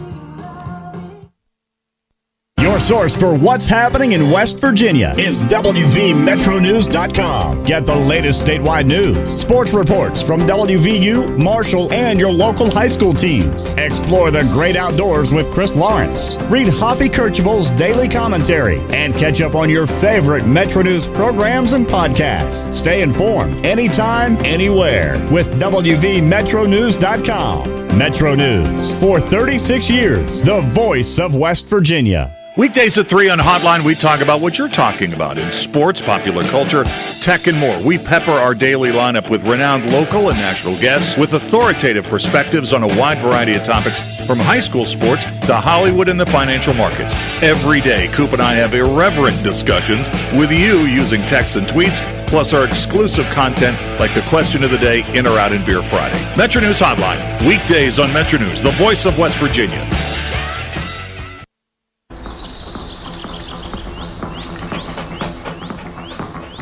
No weekend plans? Try some of ours. Some unrivaled outdoor adventure you won't find anywhere else in the world. to hometown plates and platters that pair well with the local craft beers. The happiest hours start here. Mountaineer Country. Come, go wild. How well do you know your insurance company? Well, I know I pay each month, and I'm covered. Okay, are you sure you have the best rates? Do you have the right coverage for your needs? Are you paying for things you don't need? Well, I haven't actually talked to my agent. I just assumed... Talk to a real person. Talk to someone local and see the difference. Dynamic Insurance Group, carrying independent agents that will find insurance solutions that are as unique as you are. Personal or commercial, you're covered at dynamicinsurancegroup.com. Chris George back with you here at Dale Miller Field at Milan Park in Morgantown. A little lengthy delay there between half innings. I don't know what's going on now. I know the coaching staff for Chesapeake, Virginia came out and said something to the home plate umpire, Roger Wolf, and then he went over to the Allentown, New Jersey dugout and relayed some message, and he told the pitcher to stop throwing his warm-ups for the time being, and then he's now since resumed them. So, again, if you joined us late, both teams were issued early in the first inning an unsportsmanlike warning. And then a coach from Chesapeake, Virginia was ejected an inning later out of the dugout for something he said. We don't know what that was, nor do we care. But unfortunately, he got ejected. And again, there may have been something here. So umpires on high alert here. If they hear something from either team, there's no more warnings to be issued. They'll start throwing people out. So let's hope it doesn't come to that. Here's the pitch to the plate. And for Allentown, Thomas Strock swings as a fly ball, shallow short, and the second baseman instead comes in front of the shortstop, Trevor Mason. That's Austin Jones. He makes the catch in front of short. Interesting there, one out. Here's Brendan Bucher. He is 0 for 1. He lined out the aforementioned Jones back in the first. And really, I've got my crowd mic up. I haven't heard anything at all in our crowd mics. I think both teams have been very well behaved since that first inning. There's a strike, 0-1.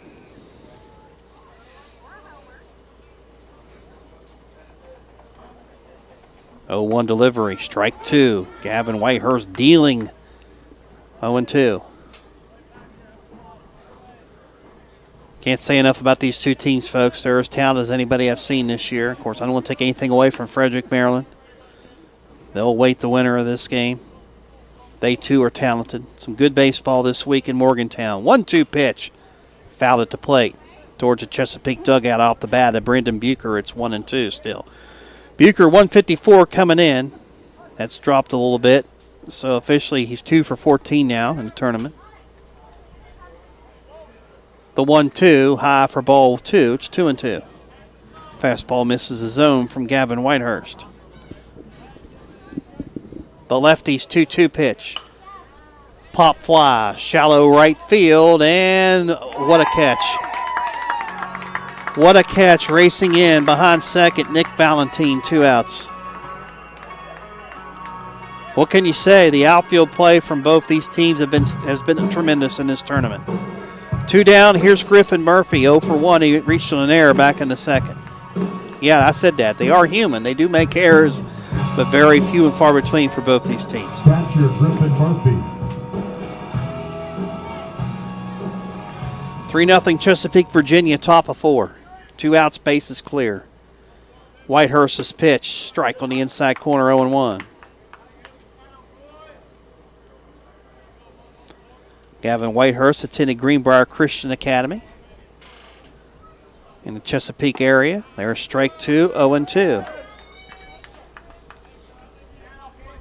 He graduated from that academy this past year as well. 0-2 delivery, check swing, foul tip at the plate, stays 0-2. That ball in on the hands of Griffin Murphy.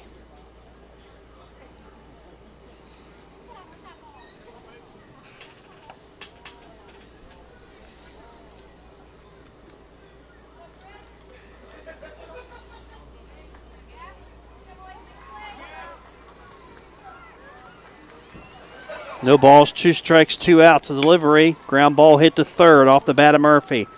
Fielded by Evans. Throw across in time. 1, 2, 3 goes Allentown in the fourth. 60. By the way, Whitehurst's pitch count is 60 through 4 innings of play. For him. But we're not done with the fourth. We're going to go to the bottom half of that fourth inning. Chesapeake leads 3-0. We'll come back after this on Metro News. Metro News is your source for high school sports coverage and the exclusive home of the High School Sports Line. Fred Persinger, Dave Jecklin, and Joe Braccato bring you the latest scores and news, along with player and coach interviews and in-depth stories. Get your high school sports fix every Wednesday night starting at 7:06 p.m. And follow your favorite team all season long. The High School Sports Line, here on the Metro News Radio Network and online at wvmetronews.com. Friday nights in the fall are reserved for high school football, and the 20-year tradition continues on Metro News. It's Summit Community Bank High School Game Night with Fred Persinger and Dave Jecklin, celebrating 20 years of bringing you up-to-the-minute scores, conference standings, player and coach interviews, and more. Tune in all season long to follow your favorite school. Friday nights from 9:30 to midnight. Summit Community Bank High School Game Night on the Metro News Radio Network. Okay, we're back here at the ballpark. Chris George with you here, bottom of fourth. Chesapeake, Virginia leads Allentown, New Jersey, 3-0. Trent Holland followed by Austin Jones and Aiden Stuffle, the first three to bat here in the fourth. That would be hitters 9-1-2. Beautiful sun-filled skies. And my buddy Kyle Wiggs has played a bunch of sunshine music all weekend long. And, well, hey, if it's working great.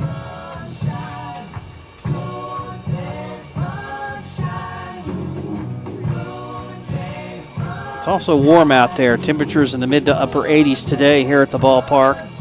And since the sun's been out, the temperatures have increased. Umpires between innings drinking, staying hydrated on the field, as are the players in the respective dugout. Trent Holland 0 for 1, flew out to right field back in the second.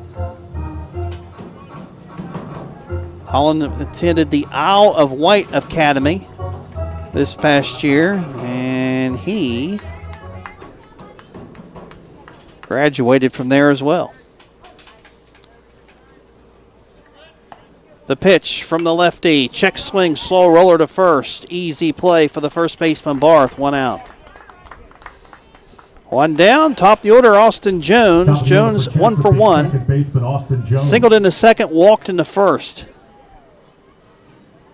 Jones went to Hickory High School in the Chesapeake area. And Jones has another year. He'll be a senior this coming fall, which, by the way, school is not far away from starting in some of these states. Here's the pitch. Down. Well, not down. They say just enough for a strike. At the knees, 0-1. Good breaking ball from Slade Harrell.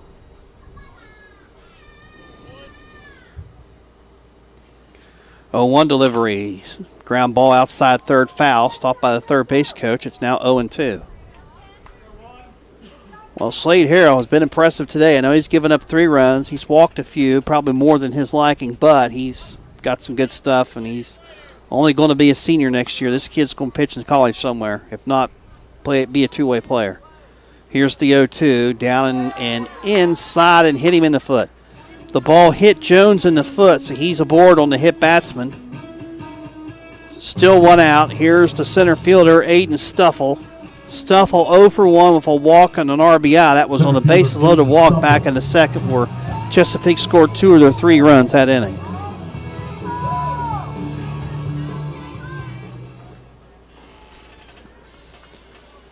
So Jones aboard first. Not stolen a base yet in this turn, but you got to think, as much as they like to run, he may try to take off on first movement from the lefty. We'll see.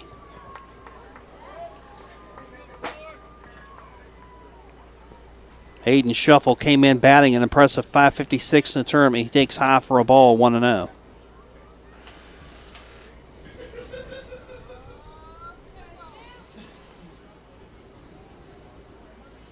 .1-0 delivery. Another pitch high, 2-0.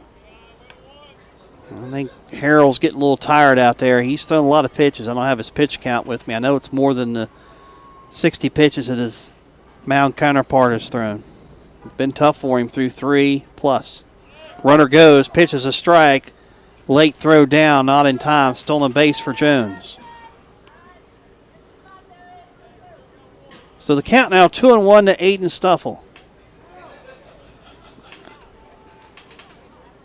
Runner second, one out. 3-0 Chesapeake, Virginia, bottom of 4. 2-1 delivery. Nice pitch on the outside corner. That's a fastball. It's 2-2.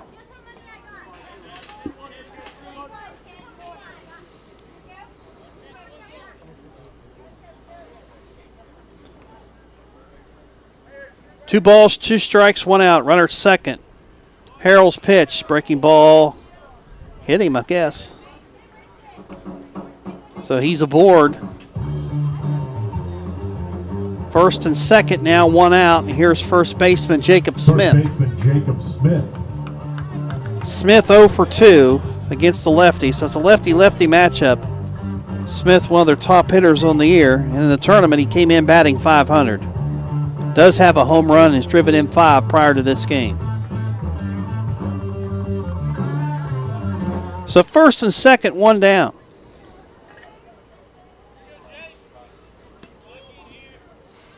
Here's the pitch.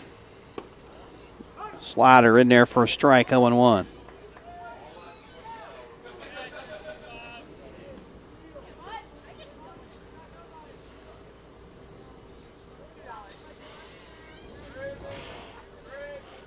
Oh, 1 delivery. Swing and a miss. 0-2. Smith really having trouble with that breaking ball, that lefty-lefty matchup, as most left-handers do. If he shows him a fastball, I don't think it'll be anything close to the plate here, 0-2. Harrell's delivery, nope. He steps off, looks the runner back instead. No throw to second.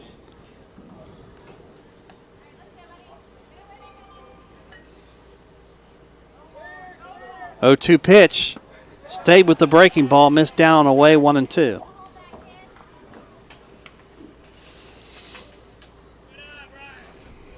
Middle infield for Allentown would love to turn it to a play. However, the second baseman, Kramer, playing over in the hole. So it's going to be hard for him to get over if they want to try to turn it if it's hit to the left side.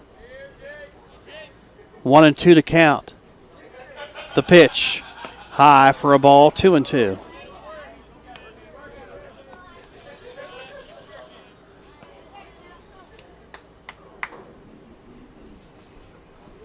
Two balls and 2 strikes to count to Jacob Smith.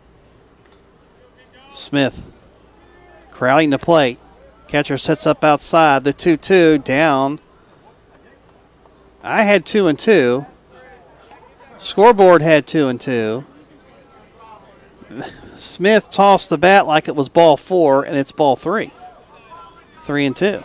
Okay.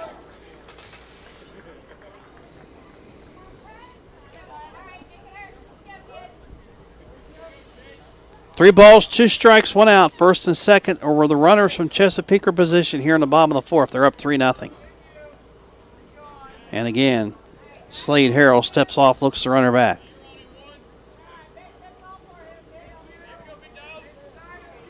And again, does it one more time.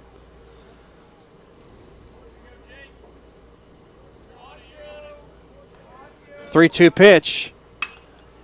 Fly ball, center field.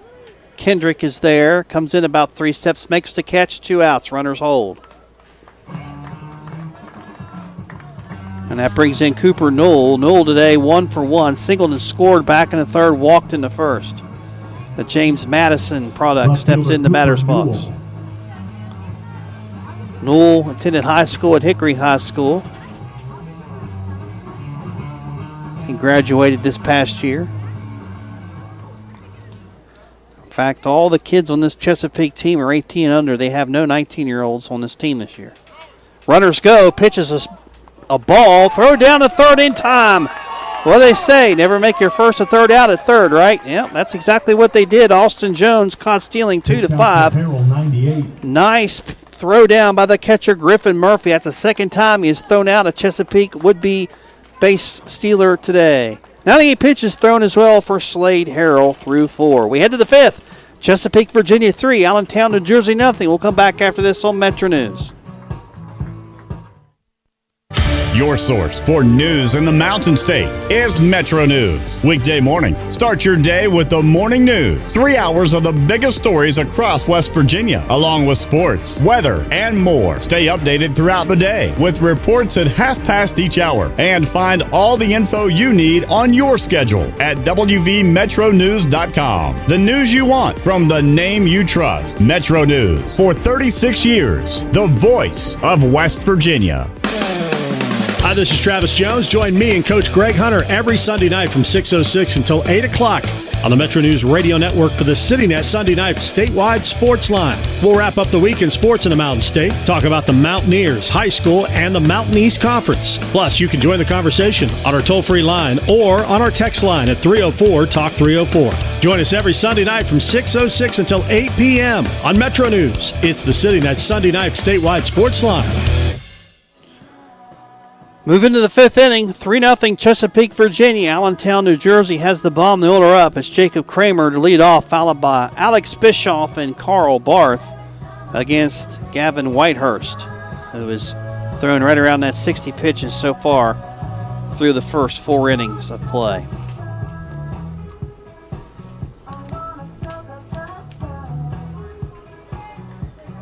Kramer, as I mentioned, leading it off, he's 0 for 1. And Kramer came into this tournament batting .286, but now he's 4 for 15. Does have a double in the tournament. Whitehurst's pitch high for a ball, 1-0.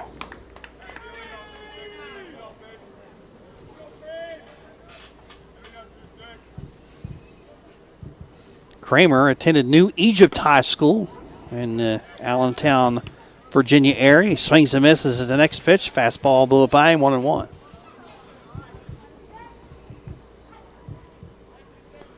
One pitch off speed, pretty on the outside corner, 1-2.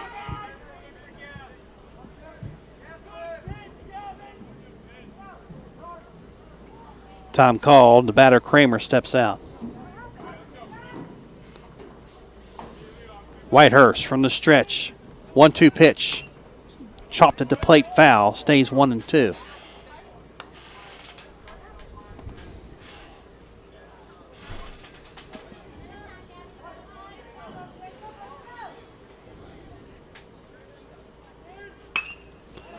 Fly ball, right center field, base hit. Off the bat of Kramer. Leadoff single to start the fifth. So Kramer gets on. That's what Allentown, New Jersey needed. And that brings in right fielder Alex Bischoff. Popped up the first, back in the second. He's 0 for 1. Right fielder Alex Bischoff.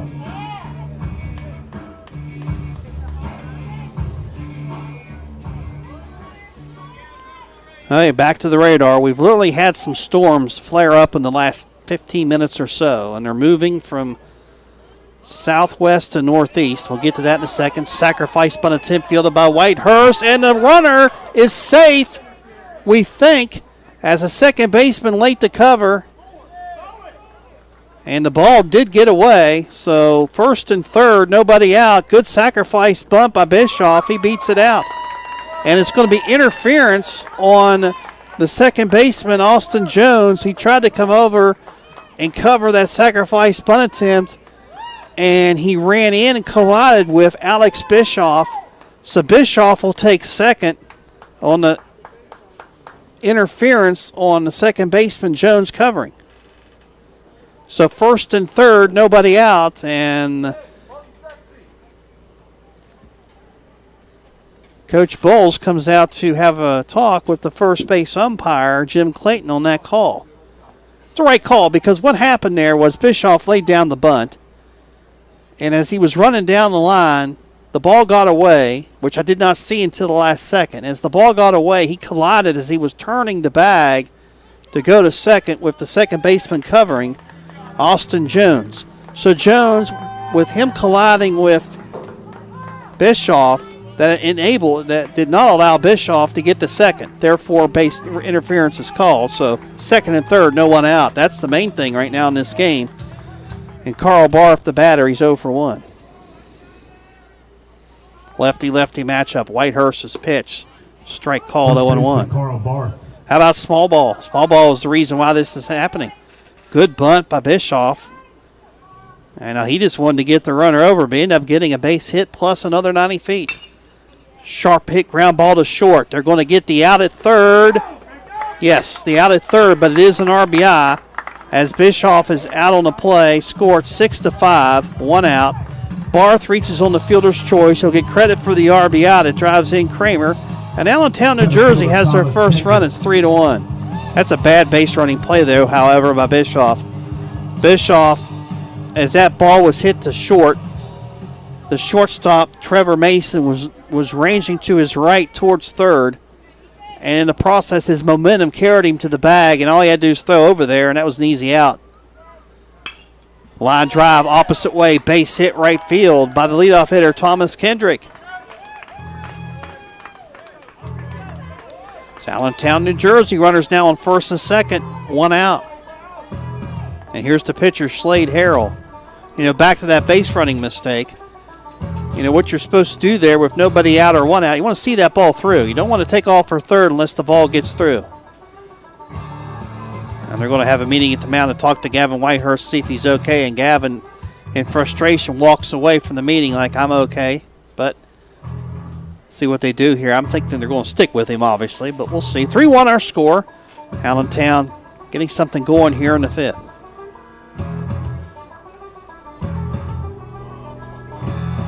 We do have some weather moving in from the southwest, moving northeast. And this one won't miss us, I don't think, but there is some yellow in that, so we'll have to watch it. We can see it off behind right field right now, and that's what we got to watch. Pitcher Slade Harrell. Okay, here's Slade Harrell, the pitcher. He's walked twice today.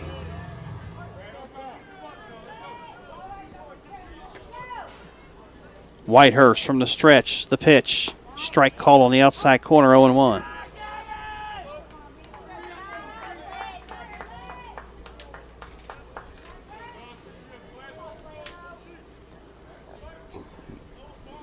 Mo 1 delivery. Strike, no. My mistake. Ball outside, 1-1.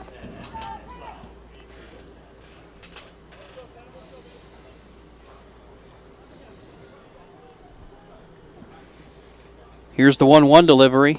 Strike called on the outside corner to Slade Harrell, 1-2. Lefty-lefty matchup here. Harrell, like I said, he's walked twice. Came in batting .308, 4 for 13 at the plate. First and second, 1 out. A run in. 3-1 Chesapeake, Virginia. Time called, the batter steps out.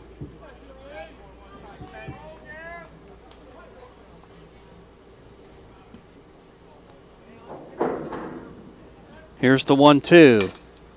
Ball hit the opposite way down the left field side and foul. Stays 1-2.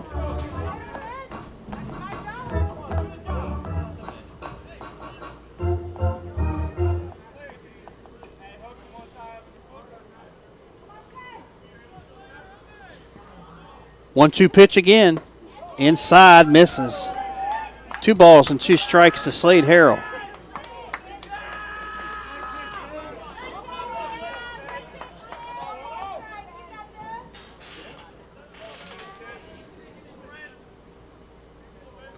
Two-two delivery. Off the plate, misses outside. Count full now, 3-2 to Harrell. Allentown, New Jersey. Third time through with some of these guys in the top of the lineup. Trying to put another dent in the scoreboard. The payoff. Fouled out of play. Stays 3-2 to Slade Harrell.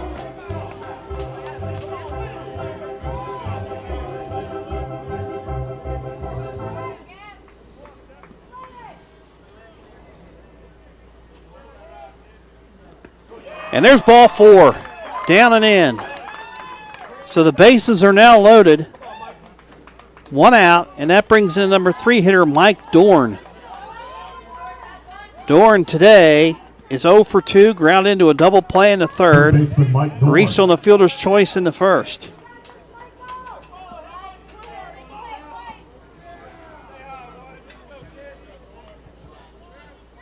And the delivery. High for a ball, 1-0. And we do have someone that just came from the Chesapeake bullpen, not sure if he was getting loose or not. There's a strike on the inside corner of the door, and it's 1-1. Again, we can't see the bullpens from the press box. We're shielded by the dugout roofs on both sides. Bases loaded, 1 out. And there's ball 2 outside the breaking ball miss. 2-1 to Dorn.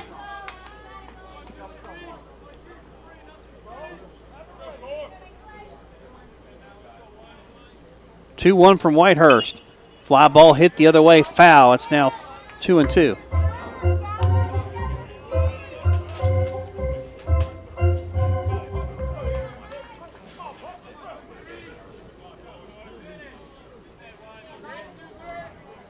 Two-two delivery.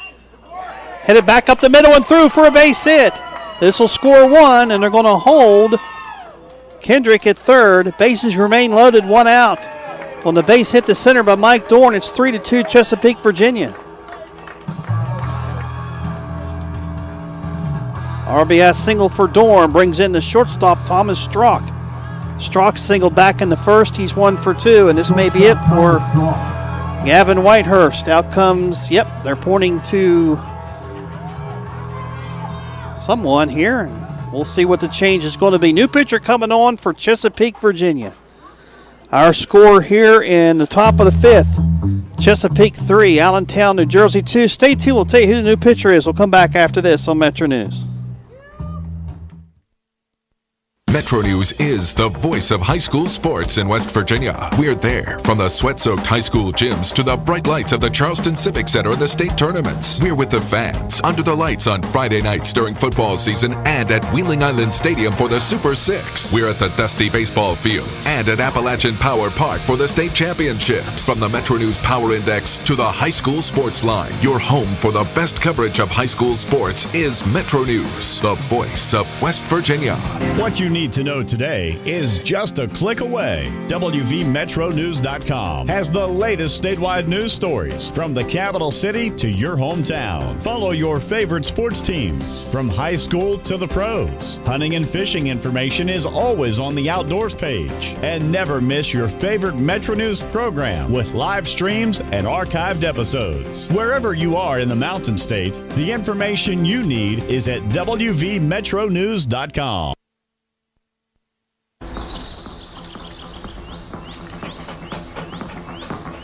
No weekend plans? Try some of ours. From unrivaled outdoor adventure you won't find anywhere else in the world, to hometown plates and platters that pair well with the local craft beers. The happiest hours start here. Mountaineer Country. Come, go wild.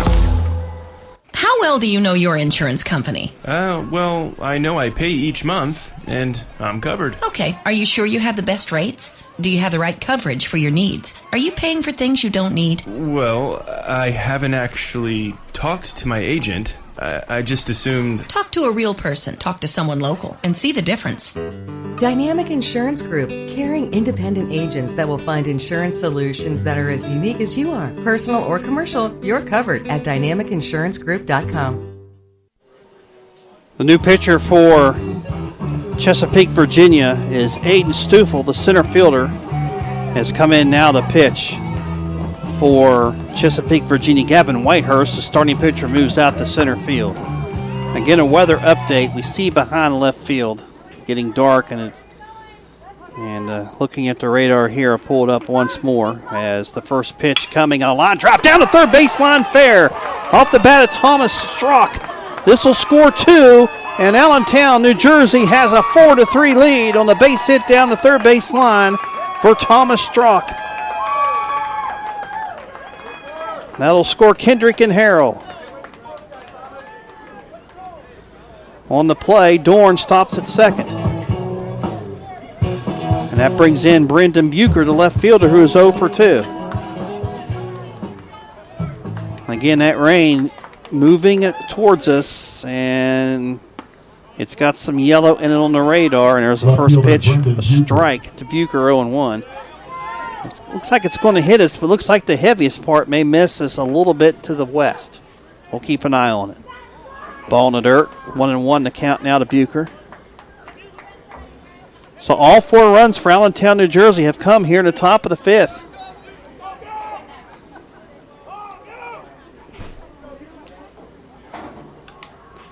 One delivery. Popped him up. Shortstop side. Mason. Shortstop side of third in the dirt, makes the call on the catch, 2 outs. Mom, they're going to put him back in the game. 2 down, that brings in Griffin Murphy, the 9th guy to bat in the inning.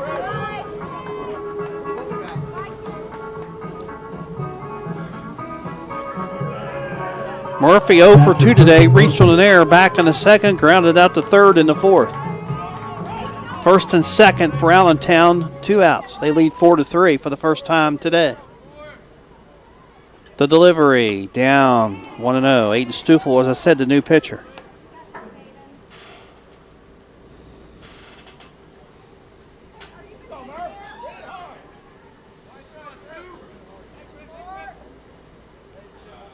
The 1-0 delivery outside, misses, 2-0.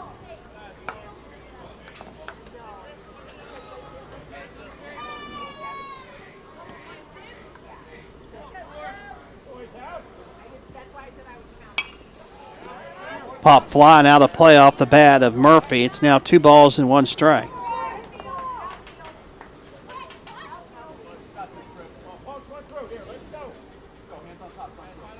Five hits in the inning for Allentown, New Jersey. How about that stat? 4 runs across so far. The 2-1 inside on the hands. It's ball 3, 3-1.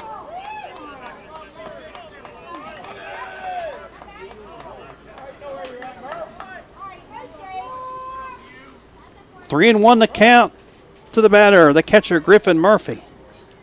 And he chops one over the mound. Shortstop Mason flips to the second base covering. They force Strock to end the inning for out number 3. So the fielder's choice by Murphy ends the inning, but a big one at that for Allentown, New Jersey. They scored 4 runs in the inning on 5 hits. There are no errors and 2 runners left on base. We head to the bottom of the 5th inning. Our new score, Allentown, New Jersey 4, Chesapeake, Virginia 3. You're listening to 2022 Mid-Atlantic Regional Tournament on Metro News. Hi, it's Tony Caridi, host of the CityNet Statewide Sports Line right here on Metro News. Join the Senator, Brad Howe, Coach Greg Hunter, and myself as we discuss the day's biggest sports stories, talking with coaches, former players, and sports writers from all over the state and across the nation, bringing you the latest from the high schools, colleges, and the pro game. So don't miss the CityNet Statewide Sports Line weeknights at 6:06 here on the Metro News Radio Network and streaming live at WVMetronews.com. Your source for what's happening in West Virginia is WVMetronews.com. Get the latest statewide news, sports reports from WVU, Marshall, and your local high school teams. Explore the great outdoors with Chris Lawrence. Read Hoppy Kercheval's daily commentary and catch up on your favorite Metro News programs and podcasts. Stay informed anytime, anywhere with WVMetronews.com. Metro News, for 36 years, the voice of West Virginia. Hi, this is Hoppy Kercheval. West Virginia, in many ways, is a diverse state, often with different issues, challenges, and successes depending on where you live. But we're also a small state, and we're all connected by being West Virginians. Every day from 10:06 till noon, I talk about and provide insight into the events that shape who we are. My approach is tough but fair, and we may disagree, but together we'll stay abreast of what's going on in our great state. The successes, the hardships, the challenges, and of course the politics that contribute to making us who we are. So join me weekdays, 10:06 till noon for Metro News Talk Line. Nobody covers West Virginia like Metro News. Start each weekday at 6:06 a.m. with the morning news. Veteran anchors Chris Lawrence and Carrie Hudasek deliver the day's biggest stories, along with in-depth reports from Jeff Jenkins, Alex Thomas, and Jake Flatley. The morning news also brings you the latest in sports from Kyle Wiggs and Joe Braccato, Hoppy Kercheval's daily commentary, and the entertainment report. The morning news on the Metro News Radio Network and at WVMetronews.com. Okay, we have a new pitcher for Allentown, New Jersey. Pat Burns now into the game pitching. He'll be inserted in the 8th spot of the batting order. Alex Bischoff is out of the game. Starting pitcher Slade Harrell moves to center field, where he's a dandy of a center fielder. And the center fielder that was in there, Thomas Kendrick, goes to right. Count 1-1 to the batter, Cooper Newell. Noel leads it off here in the 5th for Chesapeake. He's officially 1 for 1 today if a base hit and a run scored. And he lines it to the right side. Second baseman ranging to his left. That's Kramer. Throws to first. 1 out. 1 down. That brings in the center fielder, Gavin Whitehurst. Whitehurst today 1 for 2. Center fielder Gavin Whitehurst. So if the score stays, Allentown will play Frederick, Maryland tomorrow at 1, and Chesapeake will await the winner if the score stands as it is right now, but plenty of time left in this one. Whitehurst takes a strike, 0-1.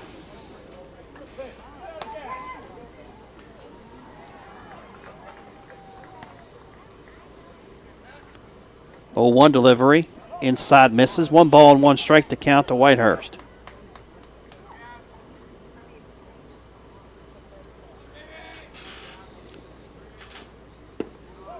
Down and in, 2-1.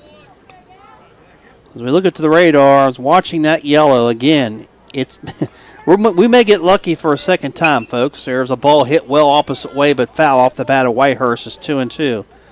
The yellow part of that cell as it moves to the northeast may just miss us to the west. We may get clipped by it, however, but looks like the heaviest part may miss us to the west. We'll have to keep an eye on it. There's no guarantee. 2-2 pitch. Lined again the opposite way, fouling out of play. It stays 2-2. We dodged the first cell, and that would be nice to dodge a second cell. 2-2 pitch. Ground ball, foul.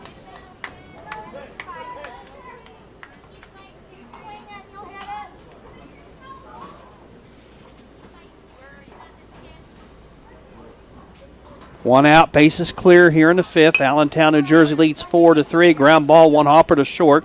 Up with it is Strock, and he throws across and pulls the first baseman Barth off the bag. Goes as an error. Okay, so life for Chesapeake, Virginia here. They have a runner at first with 1 out, and that brings in the shortstop Trevor Mason. Mason 0 for 1 of a walk, and a run scored that came back in the 2nd.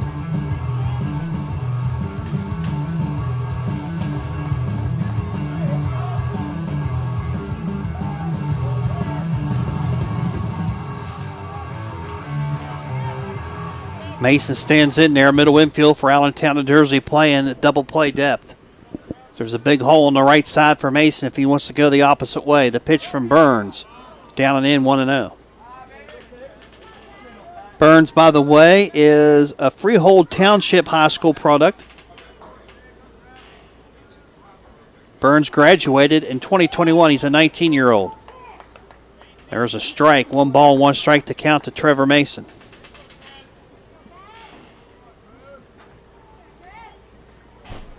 Allentown, New Jersey has 3 19-year-old postgraduates on the roster this year. Down and in, 2-1 to count now to Mason.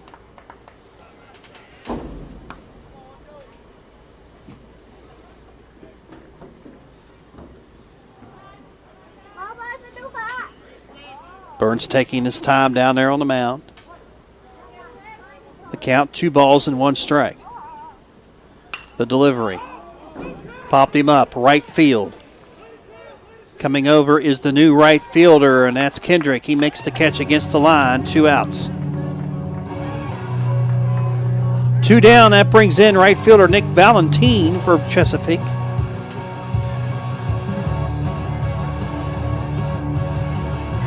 Chesapeake scored their runs. 2 in the 2nd, 1 in the 3rd. Valentine. They have left 5 runners on base so far through 4.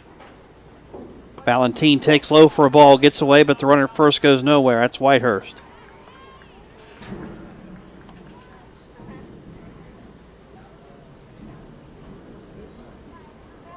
Allentown, New Jersey leads Chesapeake, Virginia 4-3 here, bottom of the 5th. The 1-0 delivery. High strike called, 1-1.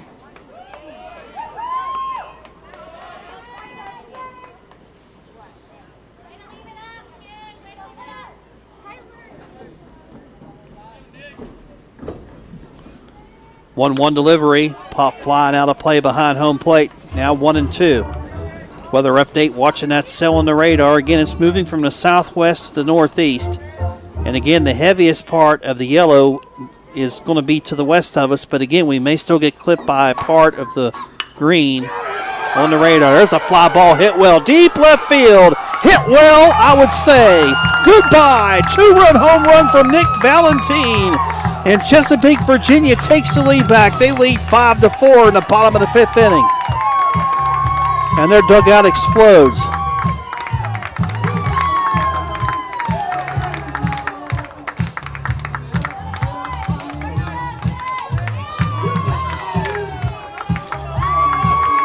And they all come out and celebrate Valentine after the 2-run home run. Okay, here's Trenton Evans, the third baseman. Evans today 1 for 2.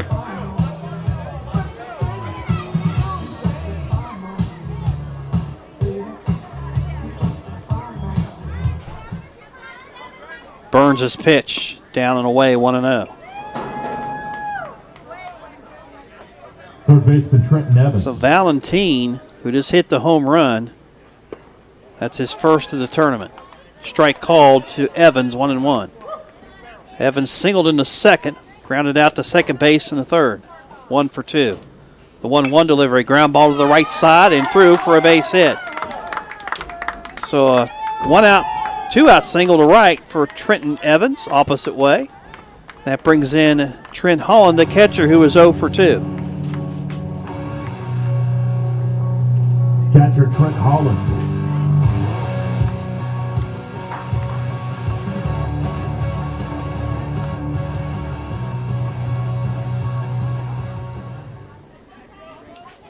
Holland today, as I mentioned, 0 for 2. In the tournament, he came in batting .333. He takes a strike on the inside corner, 0-1.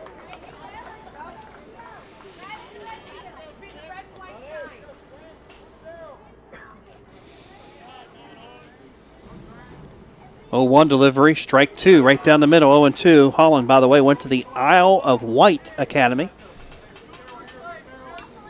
this past year. 0-2 delivery, ground ball to the right side, foul, stays 0-2.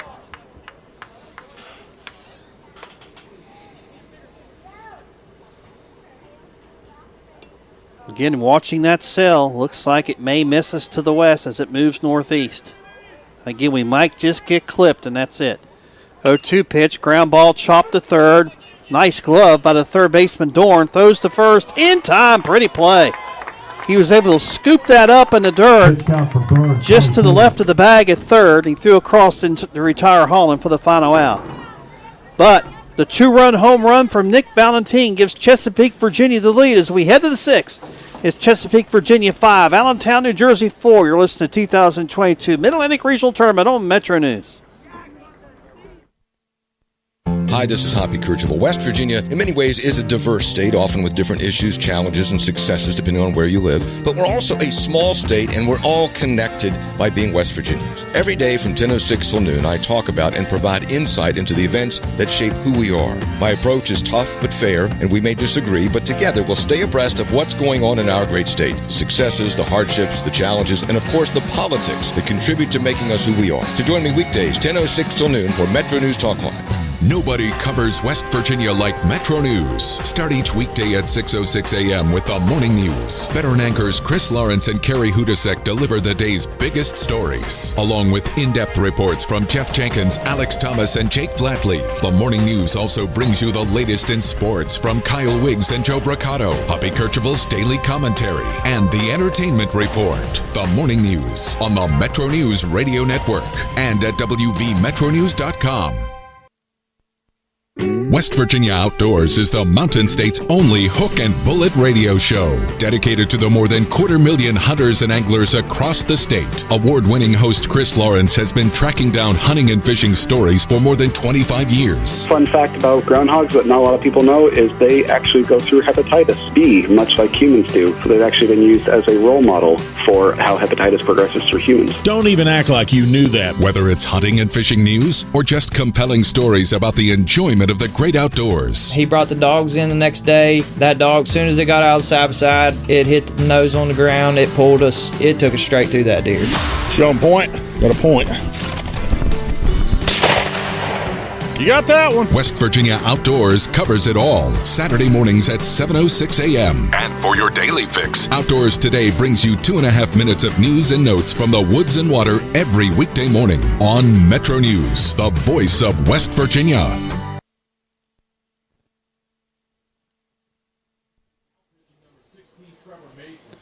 Okay, Trevor Mason, the new pitcher, on for Chesapeake, Virginia. And they've now made their number 5, Spencer Sigmund, now catching. So that's the changes here for Chesapeake here in the 6th. So your new pitcher is Trevor Mason, and he'll face Jacob Kramer here in the 6th. If they're with Chesapeake up 5-4. Get the other changes here in the 2nd, and the pitch. High and in, 1-0. Well, it was the 7-8-9 hitters that got things going for Allentown back in the 5th, and Kramer led off with a base hit, and he scored a run. He's officially 1 for 2 today.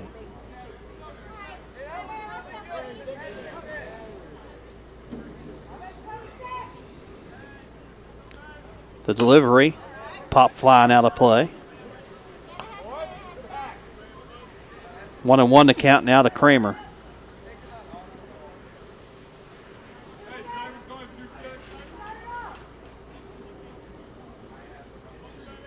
The 1-1 delivery, swing and a miss. Pitch down and in, 1-2.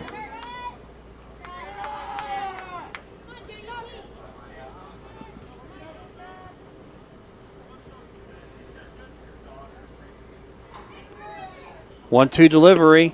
Called strike 3 on the outside corner, 1 out. Kramer strikes out, and that brings in Pat Burns, the pitcher.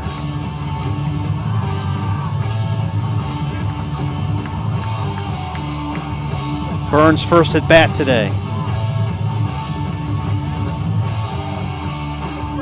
Pitcher Pat Burns.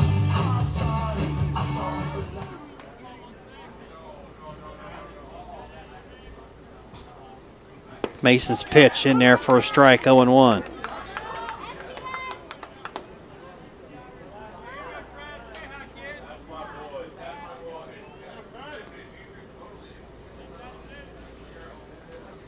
Oh, 1 delivery right there, strike 2. Boy, Mason throws it pretty hard, folks. You can tell he's one of their better pitchers.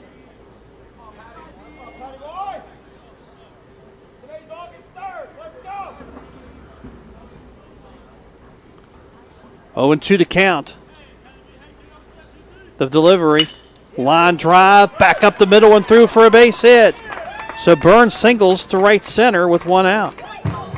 That's an 0-2 pitch right down the middle. That's a mistake pitch from Trevor Mason. And that'll bring in Carl Barth, the first baseman.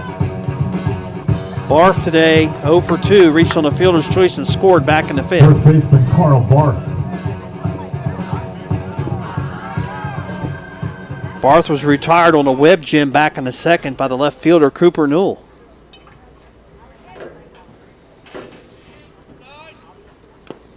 Swing and a miss, breaking ball down away to Barth, 0-1. 5-4 Chesapeake, Virginia here in the top of the 6th.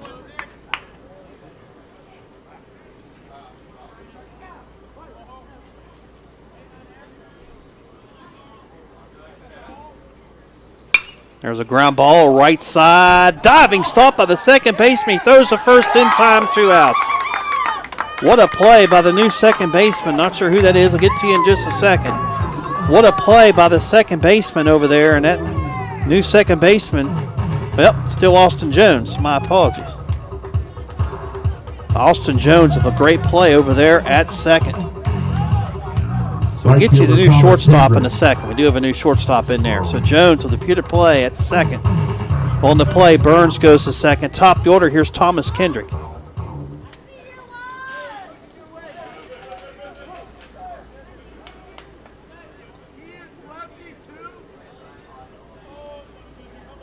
Holland is now the shortstop.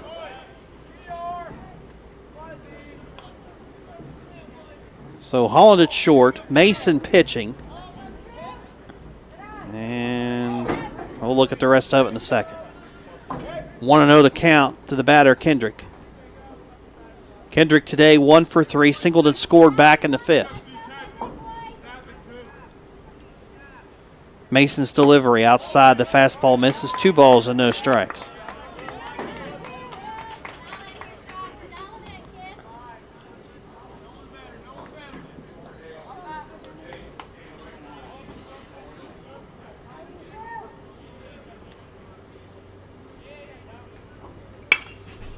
Ground ball past the mound, fielded by the second baseman. A throw to first in time for out number 3.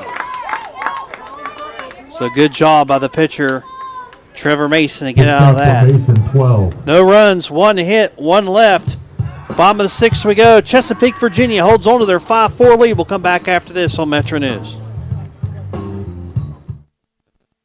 Your source for news in the Mountain State is Metro News. Weekday mornings, start your day with the morning news. 3 hours of the biggest stories across West Virginia, along with sports, weather, and more. Stay updated throughout the day with reports at 1/2 each hour. And find all the info you need on your schedule at wvmetronews.com. The news you want from the name you trust. Metro News. For 36 years, the voice of West Virginia. Hi, this is Travis Jones. Join me and Coach Greg Hunter every Sunday night from 6:06 until 8 o'clock on the Metro News Radio Network for the CityNet Sunday Night Statewide Sports Line. We'll wrap up the week in sports in the Mountain State, talk about the Mountaineers, high school, and the Mountain East Conference. Plus, you can join the conversation on our toll-free line or on our text line at 304-TALK-304. Join us every Sunday night from 6:06 until 8 p.m. on Metro News. It's the CityNet Sunday Night Statewide Sports Line. Okay, so we did get the changes for Chesapeake last half inning. Spencer Sigmund now in the game and batting 5th. Gavin Whitehair is now out of the game. Gavin Whitehurst, is now out of the game. And Trent Holland is the new shortstop. He was catching. And, of course, the original shortstop, Trevor Mason, is now pitching. All right, there you go. So for Chesapeake, it'll be the top of the order. Bottom of the 6th for Chesapeake. Yes, it's Austin Jones, a second baseman, who made the fine defensive play last half inning. Is 1 for 1 today. Singled in the second, was hit by a pitch and walked in his other 2 at-bats. Slings at the first pitch and pops it up right side, foul territory, and just out of play, 0-1. Well, folks, we dodged another bullet because that cell I was talking about missed us, the heaviest part missed us to the west. Got to keep an eye on it, though, because there's stuff forming behind it. But I think we're going to be okay. I really do. 0-1 to Jones. Pat Burns working his second inning of relief. And Jones again fouls it back, 0-2. Chesapeake looking to get some insurance here for Trevor Mason.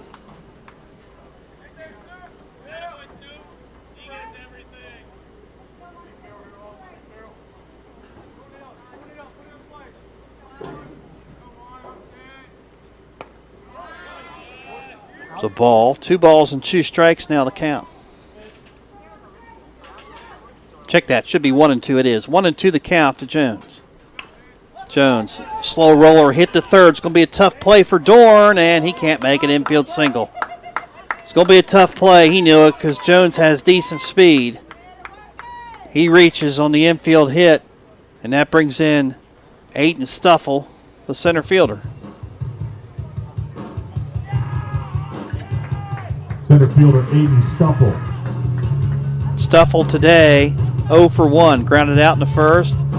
Hit by a pitch and walked. His walk in the second forced in a run.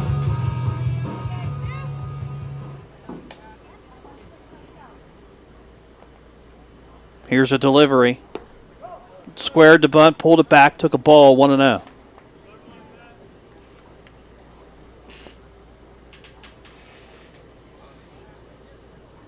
One ball, no strikes to count to Stuffle. The pitch, there's a strike, 1-1. Stuffle came in batting .556 on the tournament. Chopped at the plate, foul for 1-2. As we look to the top of the 7th for Allentown, they'll have hitters 2, 3, 4 due up against Mason. So that's good for them.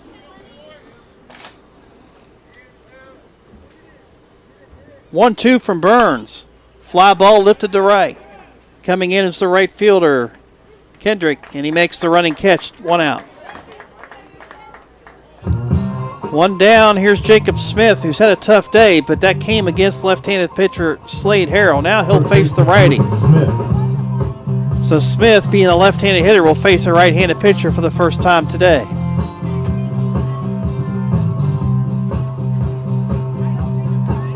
Nick Valentine's 2-run homers, the reason Chesapeake has the lead right now at 5-4. Check swing in the dirt, ball, 1-0.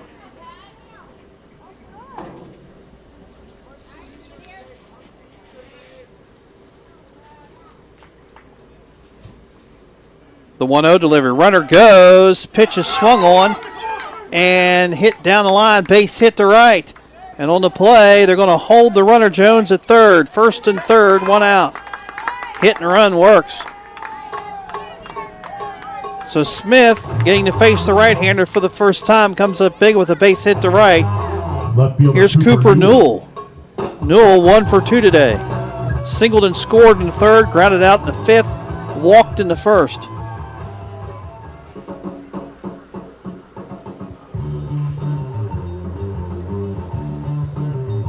And they'll have a meeting at the mound between the pitcher, catcher, and all the entire infield.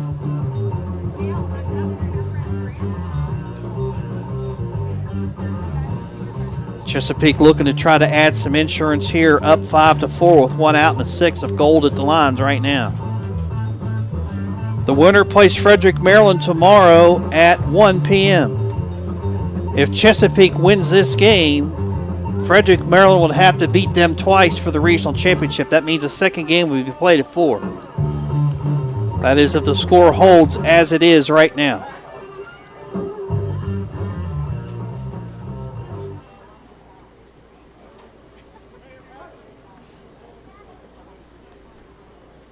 First and third, 1 out. And the first pitch is a ball, 1-0.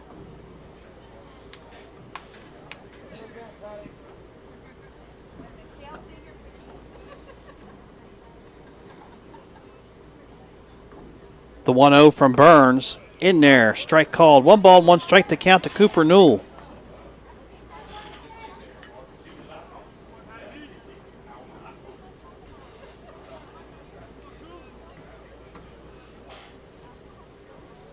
One delivery, swung on and lifted out of play right side. It's 1-2.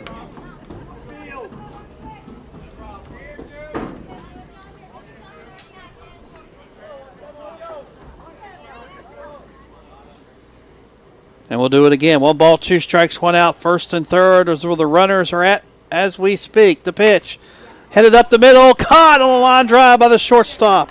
Beautiful play by the shortstop from Allentown. And that's Thomas Strzok. 2 outs. And that brings in the catcher, Spencer Sigmund. Spencer Sigmund, the catcher, right-handed batter. Spencer Sigmund. He'll bat for the first time in this game. So let's see if Chesapeake has something going here. Runners on first and third, 2 outs. The delivery. Chopper back to the mound. Pulled down by Burns. He fires the first in time to retire Sigmund for out number 3. No runs, 2 hits, 2 left on base. We head to the 7th. It's Chesapeake, Virginia 5, Allentown, New Jersey 4. We'll come back after this. You're listening to 2022 Mid-Atlantic Regional Tournament on Metro News. Your Your source for what's happening in West Virginia is WVMetroNews.com. Get the latest statewide news, sports reports from WVU, Marshall, and your local high school teams. Explore the great outdoors with Chris Lawrence. Read Hoppy Kirchhoff's daily commentary and catch up on your favorite Metro News programs and podcasts. Stay informed anytime, anywhere with WVMetroNews.com. Metro News for 36 years, the voice of West Virginia. Weekdays at 3 on Hotline, we talk about what you're talking about in sports, popular culture, tech, and more. We pepper our daily lineup with renowned local and national guests with authoritative perspectives on a wide variety of topics, from high school sports to Hollywood and the financial markets. Every day, Coop and I have irreverent discussions with you using texts and tweets, plus our exclusive content like the question of the day, in or out in Beer Friday. Metro News Hotline, weekdays on Metro News, the voice of West Virginia. Okay, so Spencer Sigmund, who made the last out, took a little extra time to get his catcher's gear on, so he's just out right now. Catching the warm-up tosses from Trevor Mason, who came in last inning and did a great job. He's going to work his second inning of relief here with a 5-4 lead. So Allentown down to their final 3 outs potentially here. Slade Harrell, Mike Dorn, and Thomas Strzok will be the first 3 to bat here in the 7th. Chesapeake, Virginia, 3-0 in the tournament, looking to go to 4-0 and play for the regional championship tomorrow. Frederick, Maryland, with a loss, awaits the winner at 1. If Allentown can come back and win this, then Chesapeake will play at 4 against the winner of Allentown and Frederick tomorrow at 1. So there's the scenario.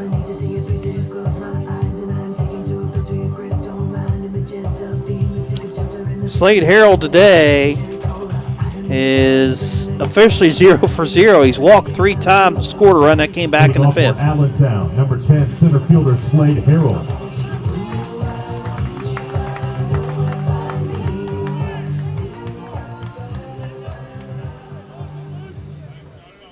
All right, let's see what happens here.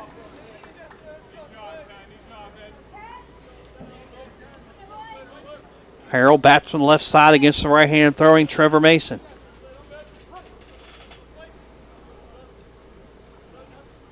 Mason's delivery. Fastball way high. Goes clear of the backstop, 1-0.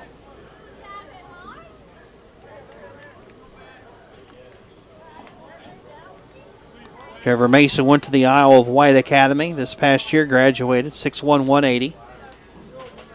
1-0 delivery, outside 2-0. And a good eye again from Harrell. And Allentown would love if Harrell would walk here to lead off this inning.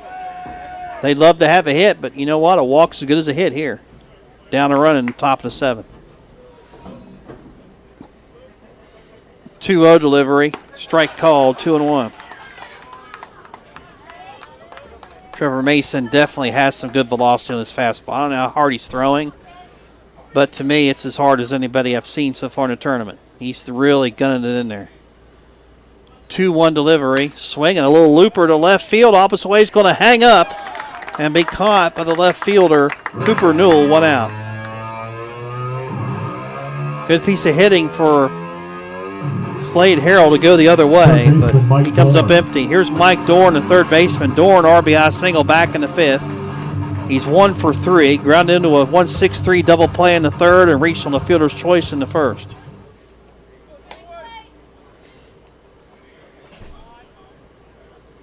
Here's the pitch. Fastball up, 1-0. Again, good velocity from Trevor Mason.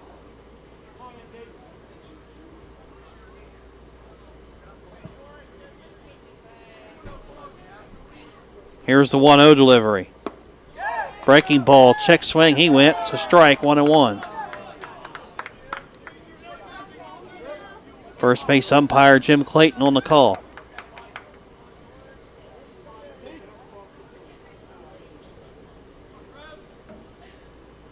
One delivery. Fastball high, 2-1.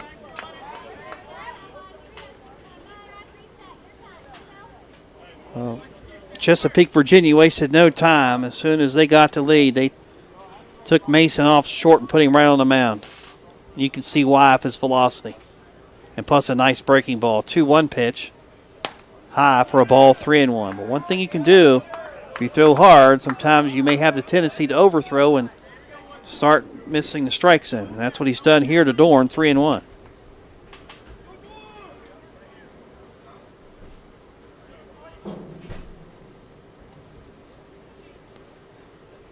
Three-one pitch. Check swing, slow roller to first. Fielded by the first baseman, Smith.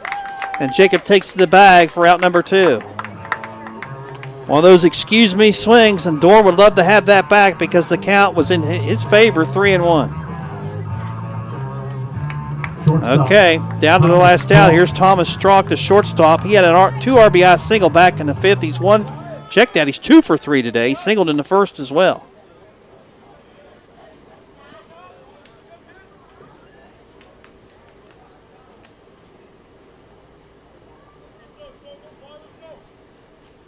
Here's the pitch for Mason. Fastball high, 1-0.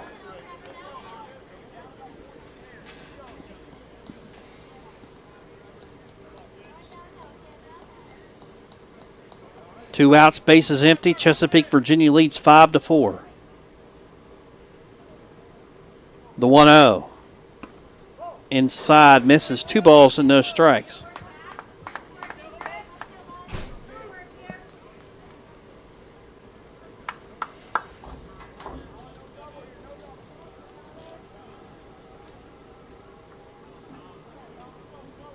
Two-0 delivery, swinging a fly ball, left side out of play, 2-1.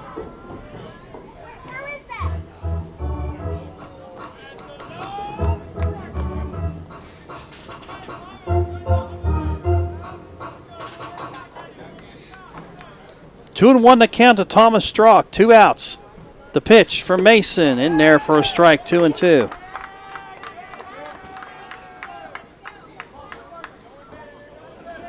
Be surprised if he throws anything other than the old number 1, as hard as he's throwing right now.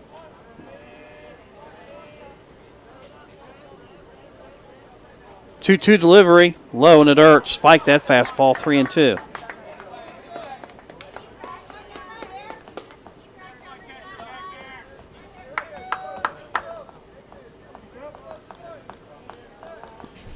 On deck, if Strock would reach, is Brendan Bucher, who is 0 for 3. 3 balls, 2 strikes, 2 outs. Trevor Mason's ready. The pitch. Fly ball lifted to center field. Coming in as the center fielder will play it for a hit. As the center fielder shuffle, let that fall. Nothing he could do to get to it. So 2-out single for Thomas Strock. He's aboard. And that brings in Brendan Bucher. And Bucher represents the go-ahead run at the plate here in the top of the 7th inning. The tying run obviously is on first in the form of Strock. Mason will work from the stretch. The pitch. Fastball away, 1-0.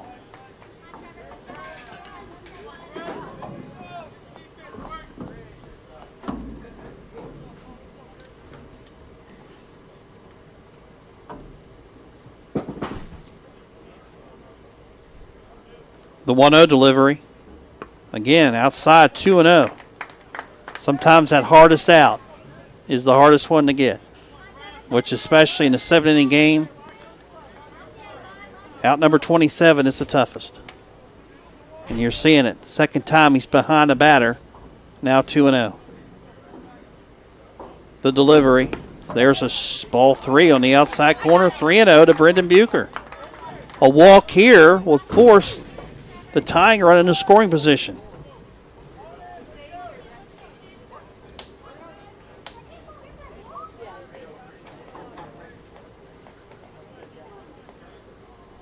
.30 pitch. There's a oh boy, that was ball 4. Didn't miss by much. Ball 4. So back to back base runners here for Allentown, New Jersey. Strock singled. Bucher walked with 2 outs. Griffin Murphy, the catcher, now bats. He's 0 for 2 with a hit batsman today. And they're going to come out and talk to Trevor Mason and try to settle him down.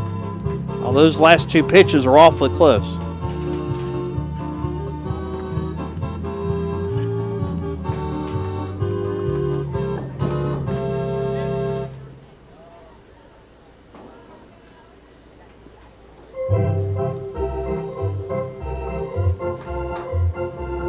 Home plate umpire Roger Wolf's going to go out and break up this meeting at the mound. Well, we've dodged two cells today in this game, rain cells. One missed us to the southeast, the other one missed us to the west, and that's fine by us. We like playing baseball in the dry and the warm, sun-filled day, and the sun been in and out of the clouds since. And Griffin Murphy, the catcher, trying to help out his team here. A base hit could tie the game.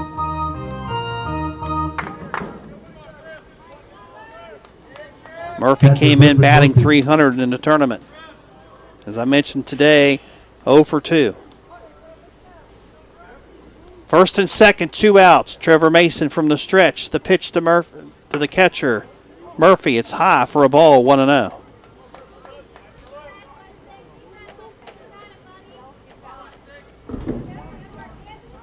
You can see Allentown's game plan here.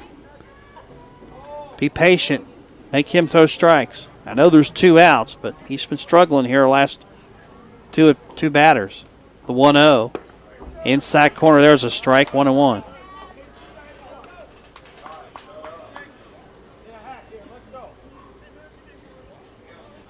Jacob Kramer's on deck if Murphy would reach.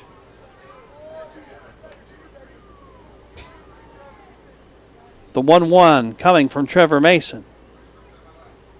Strike right down the middle, 1-2. Good hard fastball for Mason. Now with him being ahead of the count, 1-2, he could go back to that breaking ball. It's a sharp breaking ball. Looks like a slider from here. Or he may just stick with the fastball. Let's see what he does here. 1 ball, 2 strikes, 2 outs. And the foul ball out of play. It was the fastball in on the hands. It stays 1-2 to Murphy. Allentown, New Jersey, the state champions from New Jersey know that their backs are against the wall here. They need to win this game to survive the tournament and their season. Chesapeake, Virginia wants to win and play tomorrow without a loss and force the other team to beat them twice in the same day, which rarely happens. 1-2 to count. The pitch to Murphy. Popped up, out of play behind the press box. It stays 1-2. But again, he came back in on the hands of Murphy with the fastball.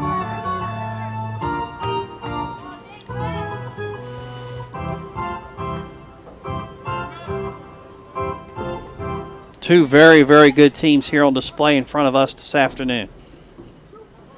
1 ball, 2 strikes, 2 outs. Runners on first and second take their lead. The pitch for Mason. Fastball high and in, 2-2.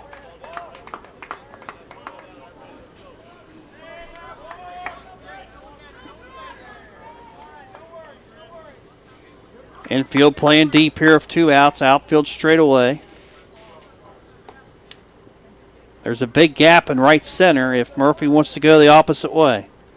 2-2 pitch. High and in again. Misses 3-2. He's trying to overthrow. Is the pitcher Trevor Mason.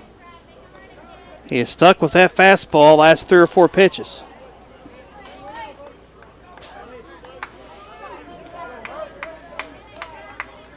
Three balls, 2 strikes, 2 outs. First and second, or the runners are stationed at the time being.